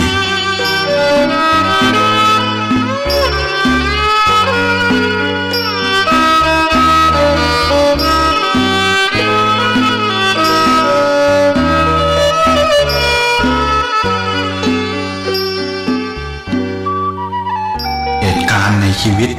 เป็นครูที่ดีที่สุดเท่าที่มนุษย์จะหาได้เป็นบทเรียนที่มนุษย์ต้องจดจำโดยไม่ต้องท่องเลยแม้แต่น้อยบทเรียนจากตำราเป็นเรื่องที่จะต้องท่องจำจึงจะจำได้และเมื่อจำได้แล้วเราก็ต้องพยายามทบทวนเพื่อไม่ให้ลืมแต่บทเรียนจากชีวิตเป็นเรื่องที่เราจำได้โดยไม่ต้องท่องและพยายามจะให้ลืมเสียแต่ก็น้อยนักที่เราลืมได้นี่คือลักษณะการแห่งบทเรียนจากชีวิตคำสั่งสอนของท่านผู้ใหญ่ส่วนมาก หรือแทบทั้งหมดทีเดียวได้มาจากบทเรียนแห่งชีวิตทั้งสิ้นจึงเป็นสิ่งที่มีคุณค่าต่อชีวิตอย่างหาประมาณไม่ได้ชีวิตคลาเคล้าไปด้วยความสมหวังและผิดหวังความสุขความทุกข์รอยยิ้มและคราบน้ำตาความชื่นสุขความเจ็บช้ำสิ่งเหล่านี้ทำให้ชีวิตเป็นชีวิตที่สมบูรณ์ทุกครั้งที่เราผิดหวังเราจะเข้าใจชีวิตและโลกดีขึ้นความผิดหวังที่รุนแรงแม้จะทำให้เราชอกช้ำแต่ก็มีส่วนช่วยให้เราเข้าใจชีวิตเข้าใจความรู้สึกอันลึกล้ำของผู้อื่นมิฉะนั้นแล้วบางทีเราอาจจะถูกหลอกอยู่ร่ำไปความผิดหวังหากเราไม่ยอมคุกเข่าให้แก่มันมากเกินไปบางทีและมักจะเป็นเช่นนั้นเสมอคือช่วยเสริมสร้างให้เรามีหัวใจอันแข็งแกร่งที่จะต่อสู้กับอุปสรรคและความผิดหวังที่จะมีมาอีกข้างหน้าเหล็กที่ผ่านไฟแล้วเป็นเหล็กกล้าแข็งกว่าและคมกว่าเหล็กธรรมดาน้ำที่ผ่านน้ำแข็งแล้วจะเป็นน้ำเย็นชีวิตที่ผ่านอุปสรรคและความผิดหวังมามากทำให้เจ้าของชีวิตกล้าเผชิญหน้ากับความผิดหวังและเป็นความกล้าที่สงบเยือกเย็นมองในแง่ของปรัชญาที่ละเอียดอ่อนชีวิตคล้ายความฝันจะต่างกันก็แต่เพียงเป็นความฝันในระยะยาวเท่านั้นมองในมุมกลับความฝันก็คือชีวิตจริงในระยะสั้นบุคคลผู้ขึ้นถึงความจริงข้อนี้แล้วย่อมคลายความยึดมั่นถือมั่นลงได้บ้างก็จะมีอะไรหรือที่เราควรยึดมั่นถือมั่นในเมื่อความหวังต่างๆของมนุษย์เราเป็นเสมือนภาพที่ลอยมาในอากาศเมื่อภาพนั้นยังไม่ถึงมือเราจะแน่ใจได้อย่างไรว่าจะเป็นของเราเมื่อถึงมือเราแล้วเราก็นึกว่าความหวังอันเป็นเสมือนความฝันอันเลือนลางนั้นเป็นความจริงขึ้นแล้วแต่อะไรเล่าคือความจริงสิ่งที่เราพากันยึดมั่นว่าเป็นความจริงในวันนี้จะยังคงเป็นความจริงตลอดไปหรือในเมื่อโลกนี้เต็มไปด้วยความเปลี่ยนแปลงดวงใจของพวกเรายังแน่นอัดไปด้วยความลังเลสงสัยและความไม่รู้ว่าอะไรจะเกิดขึ้นภายหน้าสิ่งที่จะให้ความสุขความเพลินใจแก่เราในวันนี้เราจะแน่ใจได้อย่างไรว่าจะไม่ให้ความทุกข์แก่เราในวันหน้าในทำนองเดียวกันสิ่งที่ทำให้เราทนทุกข์ทรมานในวันนี้อาจจะให้ความชื่นสุขแก่เราในวันหน้าก็ได้พระพุทธเจ้าตรัสว่าสิ่งที่ไม่น่ายินดีมักมาในรูปรอยแห่งสิ่งที่น่ายินดีสิ่งที่ไม่น่ารักมักมาในรูปรอยแห่งสิ่งที่น่ารักความทุกข์มักมาในรูปรอยแห่งความสุขเพราะเหตุนี้คนจึงมัวเมารุ่มหลงกันนักมนุษย์เราเกิดมาในลักษณะที่คล้ายคลึงกันทั้งสภาวะแห่งการเกิดและสาเหตุที่ทำให้เกิดดังนั้นมนุษย์จะแตกต่างกันบ้างในเรื่องปลีกย่อยอื่นๆแต่สิ่งที่ร่ำรวยอยู่โดยทั่วกันทุกคนก็คือความทุกข์บุคคลจะขาดแคลนสิ่งใดบ้างก็ตามแต่เขาไม่เคยขาดแคลนความทุกข์เลยมันต่างกันแต่เพียงปริมาณและรูปลักษณะแห่งความทุกข์เท่านั้นลักษณะเช่นนี้เองบุคคลผู้มีสติปัญญาจึงไม่ควรตีโพยตีพายในเมื่อประสบกับความขมขื่นในบางครั้งบางคราวเพราะสิ่งที่ทำให้ขมขื่นในวันนี้อาจกลายเป็นสิ่งที่มีอุปการะอย่างมากในวันหน้าทำนองเดียวกันไม่ควรหลงระเริงในความสำเร็จบางอย่างจนเกินไปเพราะสิ่งนั้นอาจชักนำไปสู่ความยุ่งยากในภายหน้าได้เหมือนกัน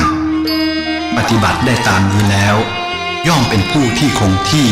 ไม่หวั่นไหวหรือมีความหวั่นไหวน้อยที่สุดนี่แหละคือวิธีนำไปสู่ความสงบ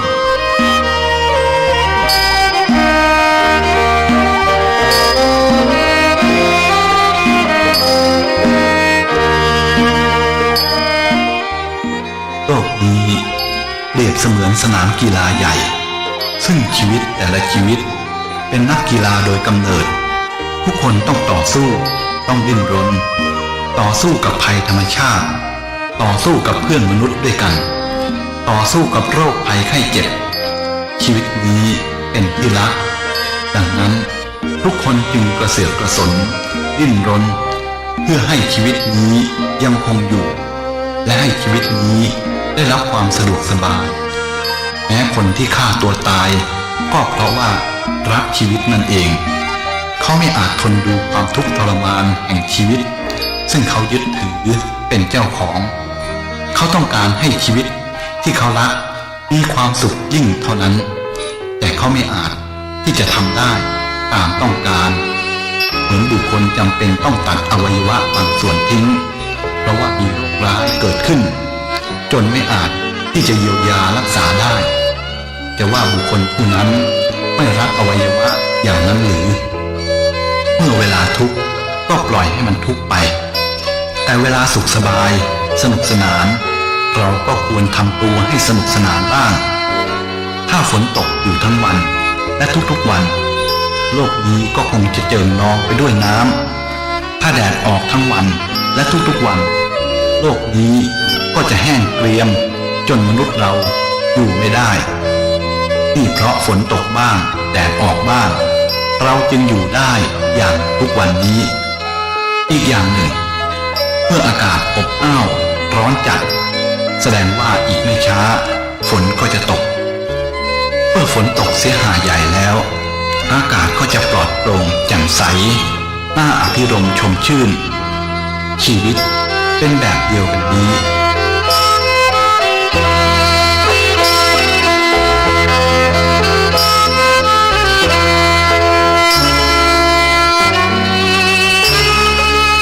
บทเรียนเรื่องศิลปะในการจูงใจผู้อื่นให้มีความคิดเห็นคล้อยตามความคิดเห็นของเราต้องทำอย่างนุ่มนวลและเป็นไปพร้อมด้วยความเห็นอกเห็นใจผู้อื่นไม่ใช่ทำด้วยความอดเก่งและประณามแนวคิดของผู้อื่นว่าเป็นความคิดที่ผิดหรือชั่วร้ายใช้ไม่ได้คนเราทุกคนล้วนมีทิฏฐิมานะด้วยกันคนละมากๆทั้งสิ้นเขาจะดื้อรั้นยิ่งขึ้นถ้าเราขาดความเห็นอกเห็นใจและประณามว่าความคิดเห็นของเขาผิดและเราแสดงความเกรี้ยวกราดพยายามพิสูจน์ให้เห็นความผิดความบกพร่องของเขาเมื่อมีความคิดเห็นที่ขัดแย้งเกิดขึ้นเกี่ยวกับเรื่องใดเรื่องหนึ่งเราไม่สามารถที่จะเอาชนะผู้อื่นได้ด้วยวิธีขัดแย้งอย่างรุนแรงและดูถูกเหตุผลของอีกฝ่ายหนึ่งทั้งนี้เพราะคนที่จำใจต้องเชื่อในสิ่งที่เขาไม่เชื่อนั้นความคิดเห็นของเขาจะไม่เปลี่ยนแปลงเลยถ้าเราโต้แย้งอย่างรุนแรงพูดให้อีกฝ่ายหนึ่งเจ็บใจและเถียงอย่างไม่ลดลาวาศอกเราอาจจะประสบชัยชนะในบางครั้งแต่มันเป็นชัยชนะที่ว่างเปล่าทั้งนี้เพราะด้วยวิธีการอันนี้เราจะไม่สามารถได้รับไมตรีจิตจากอีกฝ่ายหนึ่งได้เลยความไม่เข้าใจต่อกันจะไม่สามารถระงับได้ด้วยการโต้แย้งที่ขาดความระมุนระไมแต่จะระงับลงด้วยการรู้จักผ่อนสั้นผ่อนยาวความสุขุมรอบคอบความประนีประนอมความเห็นอกเห็นใจสิ่งเหล่านี้จะช่วยให้เรามองเห็นแง่คิดของอีกฝ่ายหนึ่งการกระทำและความคิดเห็นของมนุษย์เราอาจจะผิดได้เสมอในการกระทำและการตัดสินใจ100 ครั้งถ้าสามารถถูกได้ถึง55 ครั้งก็นับว่าดีแล้วเราเองยังไม่สามารถทำอะไรถูกทั้งหมดได้เลยแล้วทำไม่หลอกลวงตนเองเมื่อเป็นดังนี้จิตใจย่อมสงบอยู่เสมอไม่มีอะไรมาทำให้บุคคลประเภทนี้เดือดร้อนอยู่นานได้เลยคนเราทุกคนเกิดมาเป็นหนี้สังคมของกินของใช้เครื่องอำนวยความสะดวกอื่นๆซึ่งเราได้รับตั้งแต่แรกเกิดมานั้นทั้งหมดเป็นของสังคมเราสะดวกสบายอยู่ในท่ามกลางการเสียสละของคนส่วนรวมเพราะฉะนั้นเราต้องทำประโยชน์แก่สังคมเพื่อเป็นเครื่องตอบแทนสังคมบ้างอย่าคิดแต่ เรื่องสะดวกสบายส่วนตัวอย่างเดียว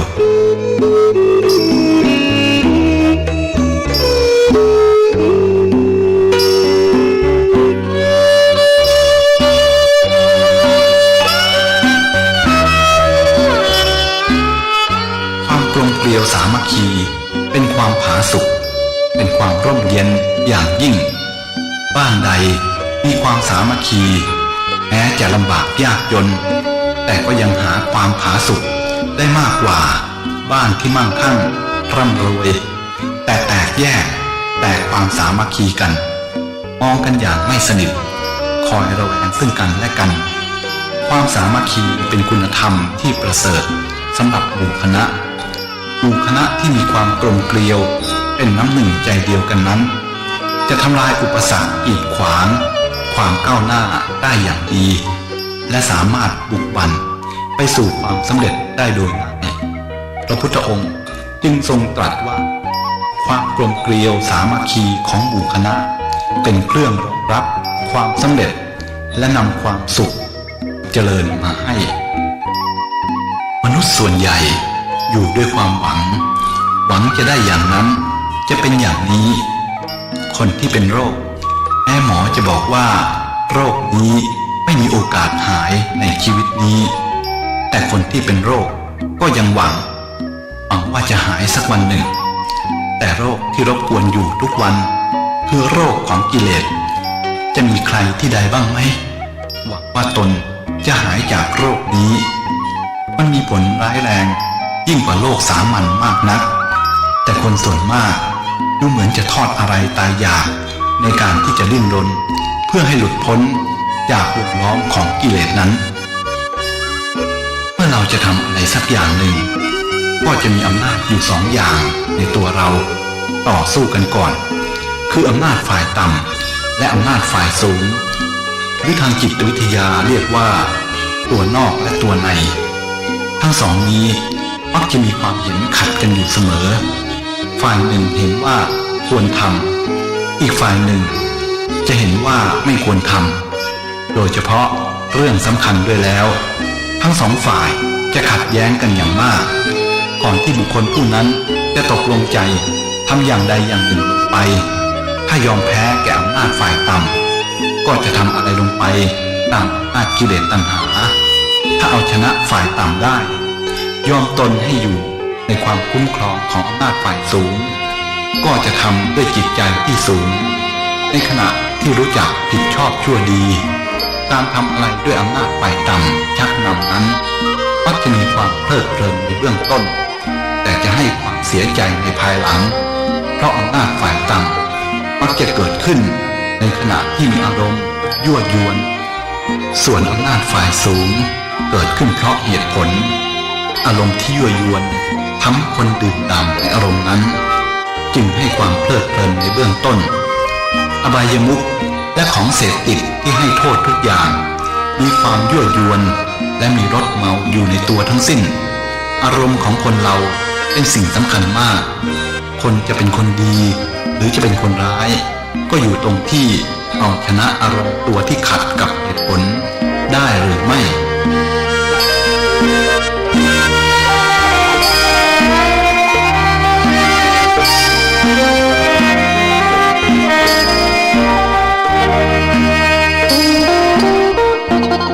ไฟที่เกิดจากไม้ไม่ว่าชนิดใดย่อมมีเปลวแสงและสีเหมือนกันฉันใดบุคคลผู้ฉลาดมีความเพียรพยายามรู้จักกีดกันบาปด้วยหิริแม้จะเกิดในตระกูลต่ำก็อาจเป็นบุรุษอาชาไนได้ชีวิตไม่มีใครลิขิตได้พระพรหมก็ลิขิตไม่ได้ตัวบุคคลนั่นเองเป็นผู้ลิขิตชีวิตของตนเองคนทุกคนมีทางให้เลือกเดินคนละหลายทางแล้วแต่จะเลือกเอาเพราะฉะนั้นชีวิตจะดีหรือเลวก็แล้วแต่การกระทำของบุคคลผู้เป็นเจ้าของชีวิตนั้นมนุษย์ไม่เคยได้ความสุขความเบิกบานอะไรมาเปล่าๆโดยไม่ต้องลงทุนเสียก่อนความสุขที่มนุษย์เราส่วนใหญ่ได้รับมักจะต้องเอาความทุกข์เข้าแรกก่อนเสมอบางทีก็ ได้คุ้มบางทีก็ไม่คุ้มกับความทุกข์ที่ต้องลงทุนไปท่านรู้สึกด้วยปัญญาว่าชีวิตนี้ไม่มีอะไรนอกจากความว่างเปล่าและความทุกข์ทรมานที่มนุษย์และสัตว์ทั้งหลายผู้เกิดมาแล้วจำต้องทนแบกไปเหมือนแบกศิลาก้อนใหญ่ไปบนเส้นทางชีวิตยิ่งไปไกลมากเท่าใดก็ยิ่งหนักและเหน็ดเหนื่อยมากเท่านั้น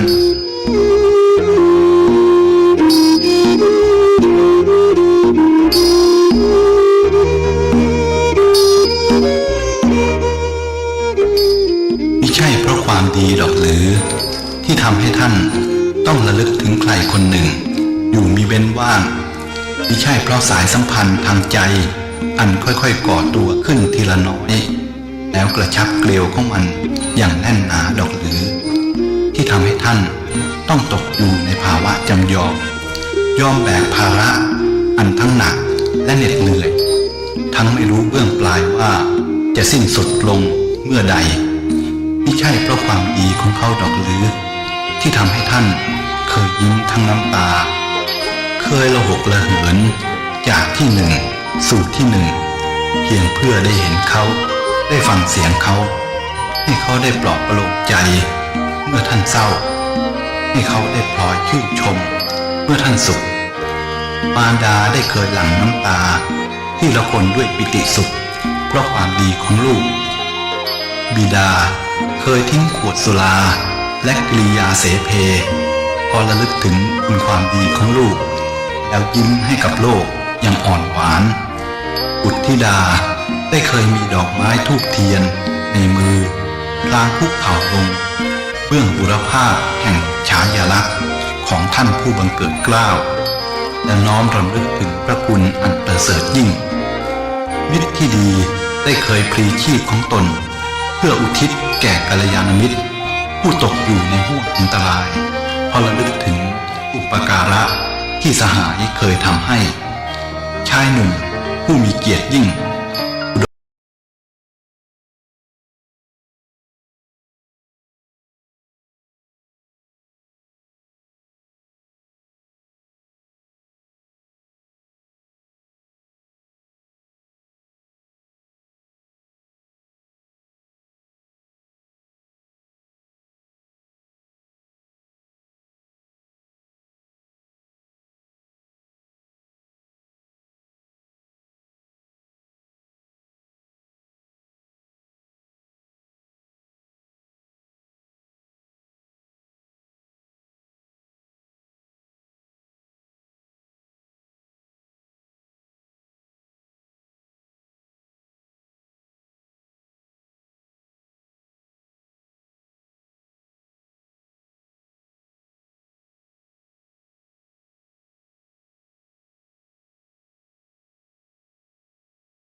มีอะไรอีกแล้วในโลกนี้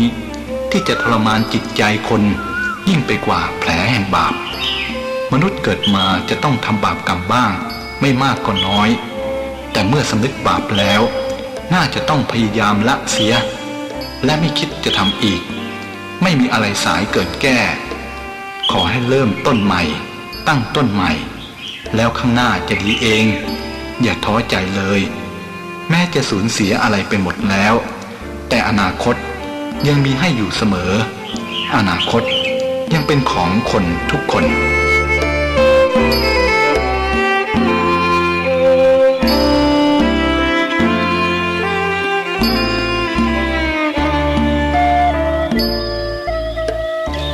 ความสงสารเป็นทับหน้าของความรัก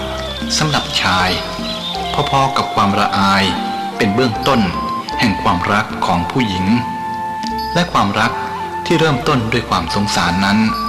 ยากนักจะสลัดได้เหมือนความตายซึ่งเริ่มป่วยเพราะชรายากนักที่จะเยียวยาให้กลับฟื้นคืนสู่สภาพเดิมมีอะไรอีกไหมในโลกนี้ที่มีอำนาจยั่วยวนใจให้หลงไหลใฝ่ปองเร่งเร้าให้จิตใจระลึกถึงด้วยความกังวลยิ่งไปกว่าความรักในความรักมีบรรยากาศที่ประหลาดที่สุดบรรยากาศแห่งความรักมีทั้งอบอุ่นเร่าร้อนและหนาวเหน็บมีทั้งความสุขและเศร้าระคนกันมีทั้งความดีใจและน้อยใจเสียใจมันเป็นทั้งยาบำรุงและยาพิษแม้ความรักจะไม่มีตัวตนมองเห็นไม่ได้แต่มันมีอำนาจบัญชาการมีสิทธิ์นั่งอยู่บนหัวใจของปุถุชนทั้งหลายบัญชาการให้ทุกอย่างเท่าที่มนุษย์ยอมมอบอำนาจให้มันโดยเฉพาะความรักที่มีความใกล้สนับสนุนอยู่เบื้องหลังด้วยแล้วจะใช้อำนาจอย่างไม่ยำเกรงใครเสียเลยต่อเมื่อมนุษย์ส่วนใหญ่จะทราบว่าตนควรจะดำเนินชีวิตอย่างไรควรจะปฏิบัติต่อความรักอย่างไรนั้นก็ถูกความรักย่ำยีเสียจนเกือบจะหาตัวไม่พบเสียแล้ว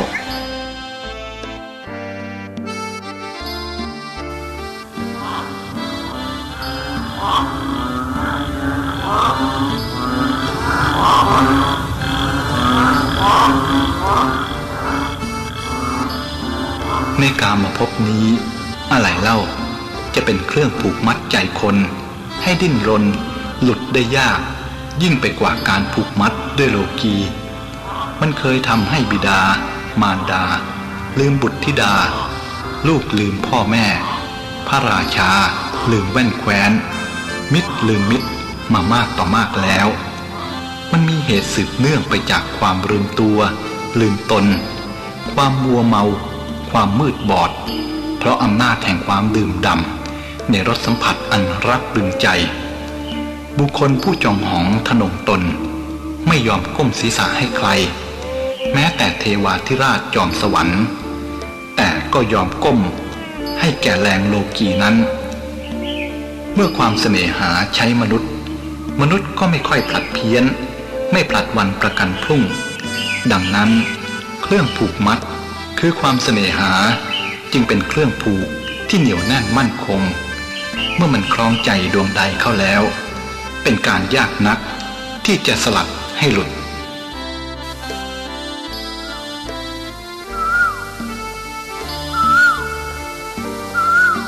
ความพร่องนั่นเองทำให้คนต้องแสวงหาความรักและสิ่งที่รักที่คนรักกันนั้นไม่ใช่เพราะมีอารมณ์รักแต่เพราะเขารู้สึกว่าถ้าไม่ได้รักดูเหมือนว่าจะขาดอะไรไปสักอย่างหนึ่งในชีวิตตราบใดที่ยังมีความรักตราบนั้นดูเหมือนว่าชีวิตยังไม่มีความสมบูรณ์แท้ฉะนั้นการที่เรารักกันจึงไม่ใช่เพราะความรักอะไรเลยที่แท้เป็นเพราะความรักช่วยให้เรามีความรู้สึกสมบูรณ์ไม่ขาดไม่พร่องดังนั้นผู้ที่มีความสมบูรณ์อยู่ในตนย่อมไม่ต้องการอะไร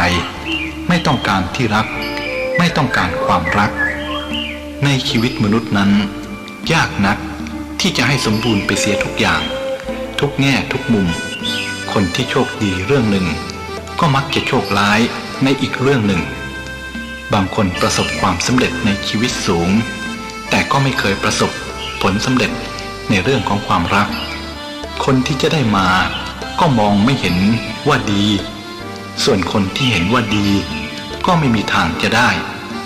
คนที่เราปองใจใฝ่หาก็พยายามจะเลี่ยงหนีคนที่พยายามหลีกหนีก็พยายามวิ่งตามไม่มีความพอดีในเรื่องรักความรักจึงเป็นสิ่งทรมานใจทั้งคนวิ่งหนีและคนตามจริงอยู่ความรักเป็นสะพานเชื่อมชีวิตให้เนื่องถึงกันอย่างสนิทแน่นแต่ตัวความรักนั่นแหละที่เป็นสิ่งทำลายสะพานแห่งชีวิตนั้นเมื่อความอันที่แท้มันคืออารมณ์ตัวซึ่งคอยรบเร้าเง้างอดไปในทางใดทางหนึ่งที่เจ้าตัวพยายามแต่ก็เอาชนะไม่ได้อารมณ์รักอารมณ์ชังอารมณ์โกรธอารมณ์หลงคลุกเคล้าผสมผสานอยู่ในกระแสทานแห่งชีวิตอันไหลถ้าไม่ช่วยกันดับไฟนั้นจะลุกลามมาไหม้บ้านของเราด้วยเช่นกันเพราะฉะนั้นจงคุ้มครองตนด้วยดีและคุ้มครองผู้อื่นให้ดีด้วยมีอยู่เสมอและบ่อยครั้งที่บุคคลบางคนประกอบกรรมชั่วโดยสำคัญว่าไม่มีใครจะร่วงรู้แต่ความจริงมักจะเป็นว่าผู้นั้นเองไม่ได้ร่วงรู้ว่าการกระทำของตนได้เป็นที่ร่วงรู้กันหมดแล้วเพียงแต่ยังไม่มีใครพูดให้เข้าหูเขาเท่านั้นเขาจึงสำคัญผิดอยู่ตลอดไปถ้าประมาทมัวเมาประกอบกรรมชั่วอย่างเดียวซ้ำแล้วซ้ำอีกไม่มีที่สิ้นสุดสักวันหนึ่งเมื่อผลแห่งกรรมชั่วสุกงอมแล้วมันจะแสดงบทของมันออกมาเองมันจะเผยตัวของมันเองความลับสำหรับผู้ทำบาปไม่มีในโลกเพราะแม้ผู้อื่นไม่เห็นตนก็เป็นคนเห็นบุคคลจะไปอยู่หน้าป่าเขารำเนาภัยห่วงระหารทานน้ำหรือบนท้องฟ้ามหาสมุทรแม้จะว่างจากผู้อื่นแต่ก็ไม่เคยว่างจากตนเองเลย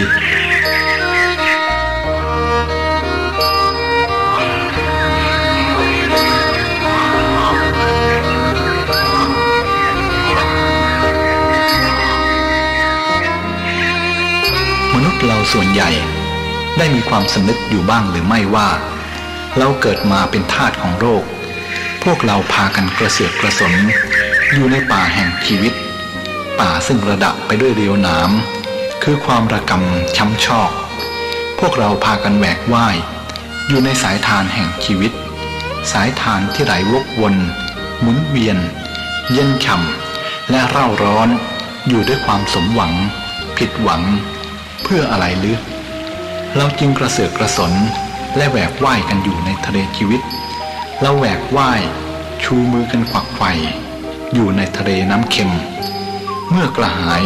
ก็ดื่มยิ่งดื่มยิ่งกระหายโลกียลมนั่นเองยิ่งดื่มยิ่งกระหายการกระเสือกกระสนเพื่อให้ได้มาซึ่งความสุขอันสมบูรณ์ก็เป็นสิ่งไร้ผลดังนั้นมนุษย์เราจึงต้องเป็นทาสของความดิ้นรนกันต่อไปเป็นเหยื่อของโลกคลุกคลีกับเหยื่อของโลกกันต่อไปและแล้วก็จบฉากชีวิตลงด้วยน้ำตาและความเศร้า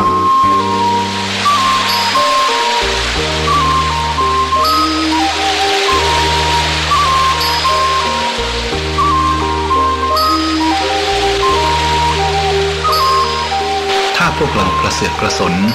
เพื่อความมั่งคั่งสมบูรณ์ทางทรัพย์สินเพื่อให้มีทุกสิ่งทุกอย่าง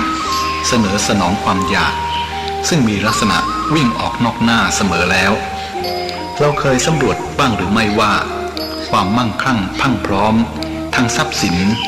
ได้มาทำให้เราขาดแคลนความเมตตาปราณีมักจะกลายเป็นพิษในภายหลังประหนึ่งอาหารที่ไม่ย่อยทำให้ผู้บริโภคทนทุกข์ทรมานอันธรรมดาทรัพย์สินสมบัติทั้งปวง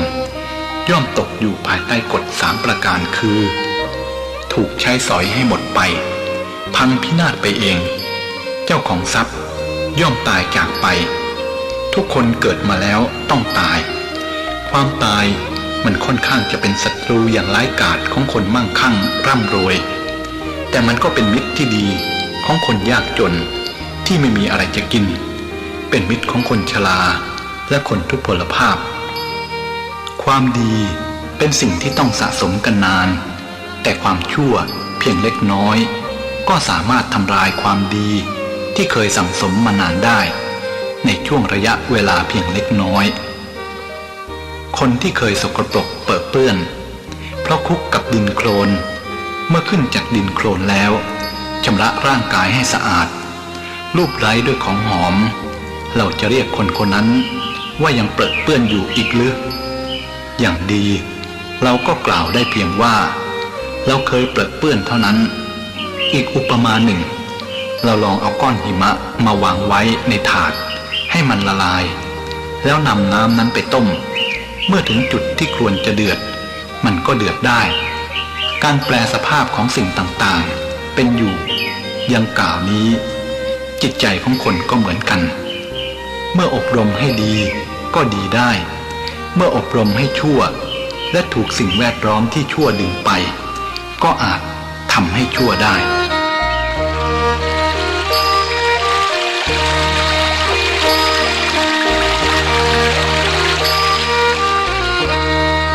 ผู้มีทรัพย์ย่อมมีภัยอันตรายเสมอเช่นราชภัยอุทกภัยอัคคีภัยโจรภัยและการพิพาทระหว่างผู้ร่วมมรดกผู้มีทรัพย์จึงเป็นเสมือนผู้มีชีวิตอันมรณภัยคุกคามตามตัวอยู่ทุกลมปราณถ้าสละความกระหายอยากมั่งมีให้หมดไปแล้วใครเล่าจะเป็นคนเข็นใจและใครเล่าจะเป็นคนมั่งมีแต่เพราะความกระหายอยากโน่นอยากนี่ต่างหากเราจึงบังคับให้มนุษย์ปั่นป่วนอยู่ตลอดเวลา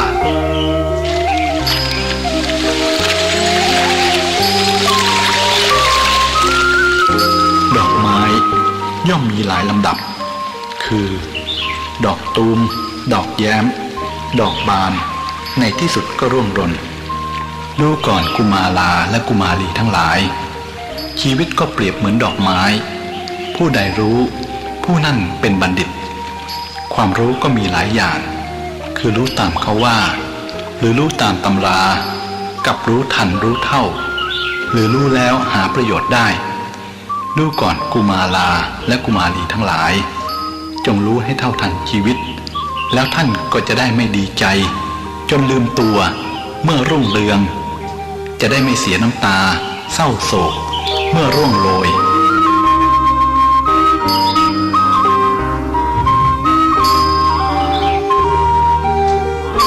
จิตของคนในโลกย่อมไหลไปตามกระแสโลกบางคนติดหรือพอใจในทรัพย์ก็ถือเรื่องทรัพย์เป็นสำคัญที่สุดบางคนติดหรือพอใจในรูปก็ถือรูปเป็นสำคัญที่สุดบางคนติดหรือพอใจในชาติสกุลก็ถือชาติสกุลเป็นสำคัญที่สุดคนเราจะเป็นคนเลวคนดีเพราะชาติสกุลก็หาไม่แต่เลวดีเพราะการกระทำต่างหากนอกจากนั้นทรัพย์และสกุลวงศ์มิได้ทำให้คนบริสุทธิ์สะอาดได้คนจะบริสุทธิ์สะอาดได้จะต้องประกอบด้วย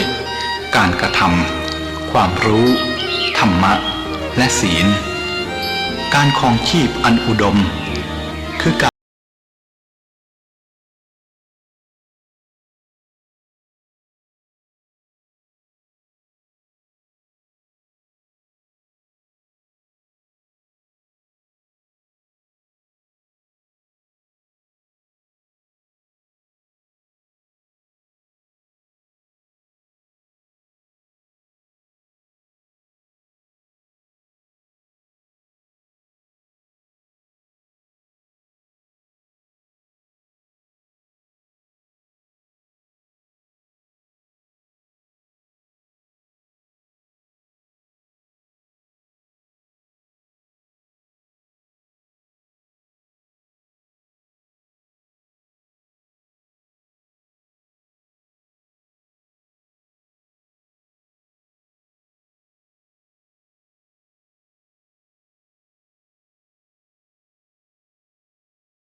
ความยากจน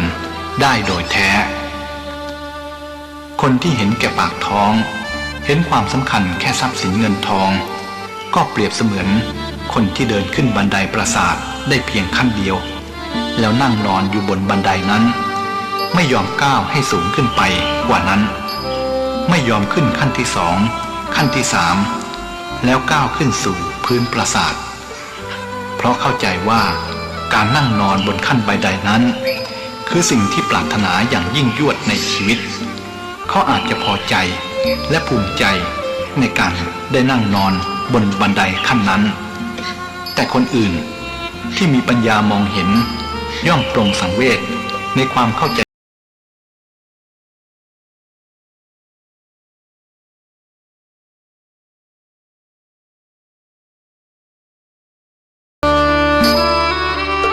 ชีวิตในราวป่า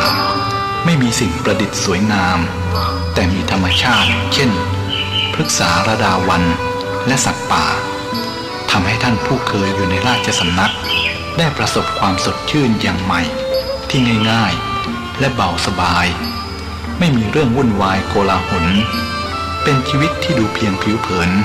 ก็คล้ายกับไม่มีความหมายไม่สนุกสนาน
พลาดอะไรลงไปก็อาจกลับตัวได้ตั้งต้นทำความดีใหม่สร้างความสดชื่นให้แก่ชีวิตที่อับเฉานำความเจริญรุ่งเรืองมาสู่ตนเองได้เพราะคนที่เกิดมาในโลกน้อยคนนักหรือเกือบจะหาไม่ได้เลยที่ไม่เคยทำอะไรผิดพลาดแต่คนที่ทำดีนั้นคือคนที่พยายามแก้ไขความผิดพลาดของตนเพราะฉะนั้นคำว่าลุกขึ้นนั่งเถิดจงทำตามคำสอนของท่านผู้ตรัสรู้ดังนั้นจึงเท่ากับเป็นคำเตือนให้ผู้หลับเพราะความหลงให้ตื่นขึ้นรวมทั้งเตือนให้ผู้ที่หมกล้ม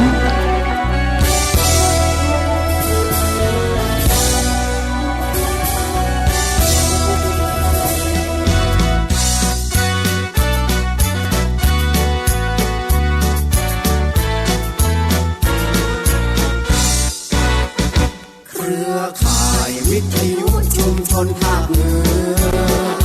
เกิดขึ้นเพื่อประชาชนชุมชนทั่วไป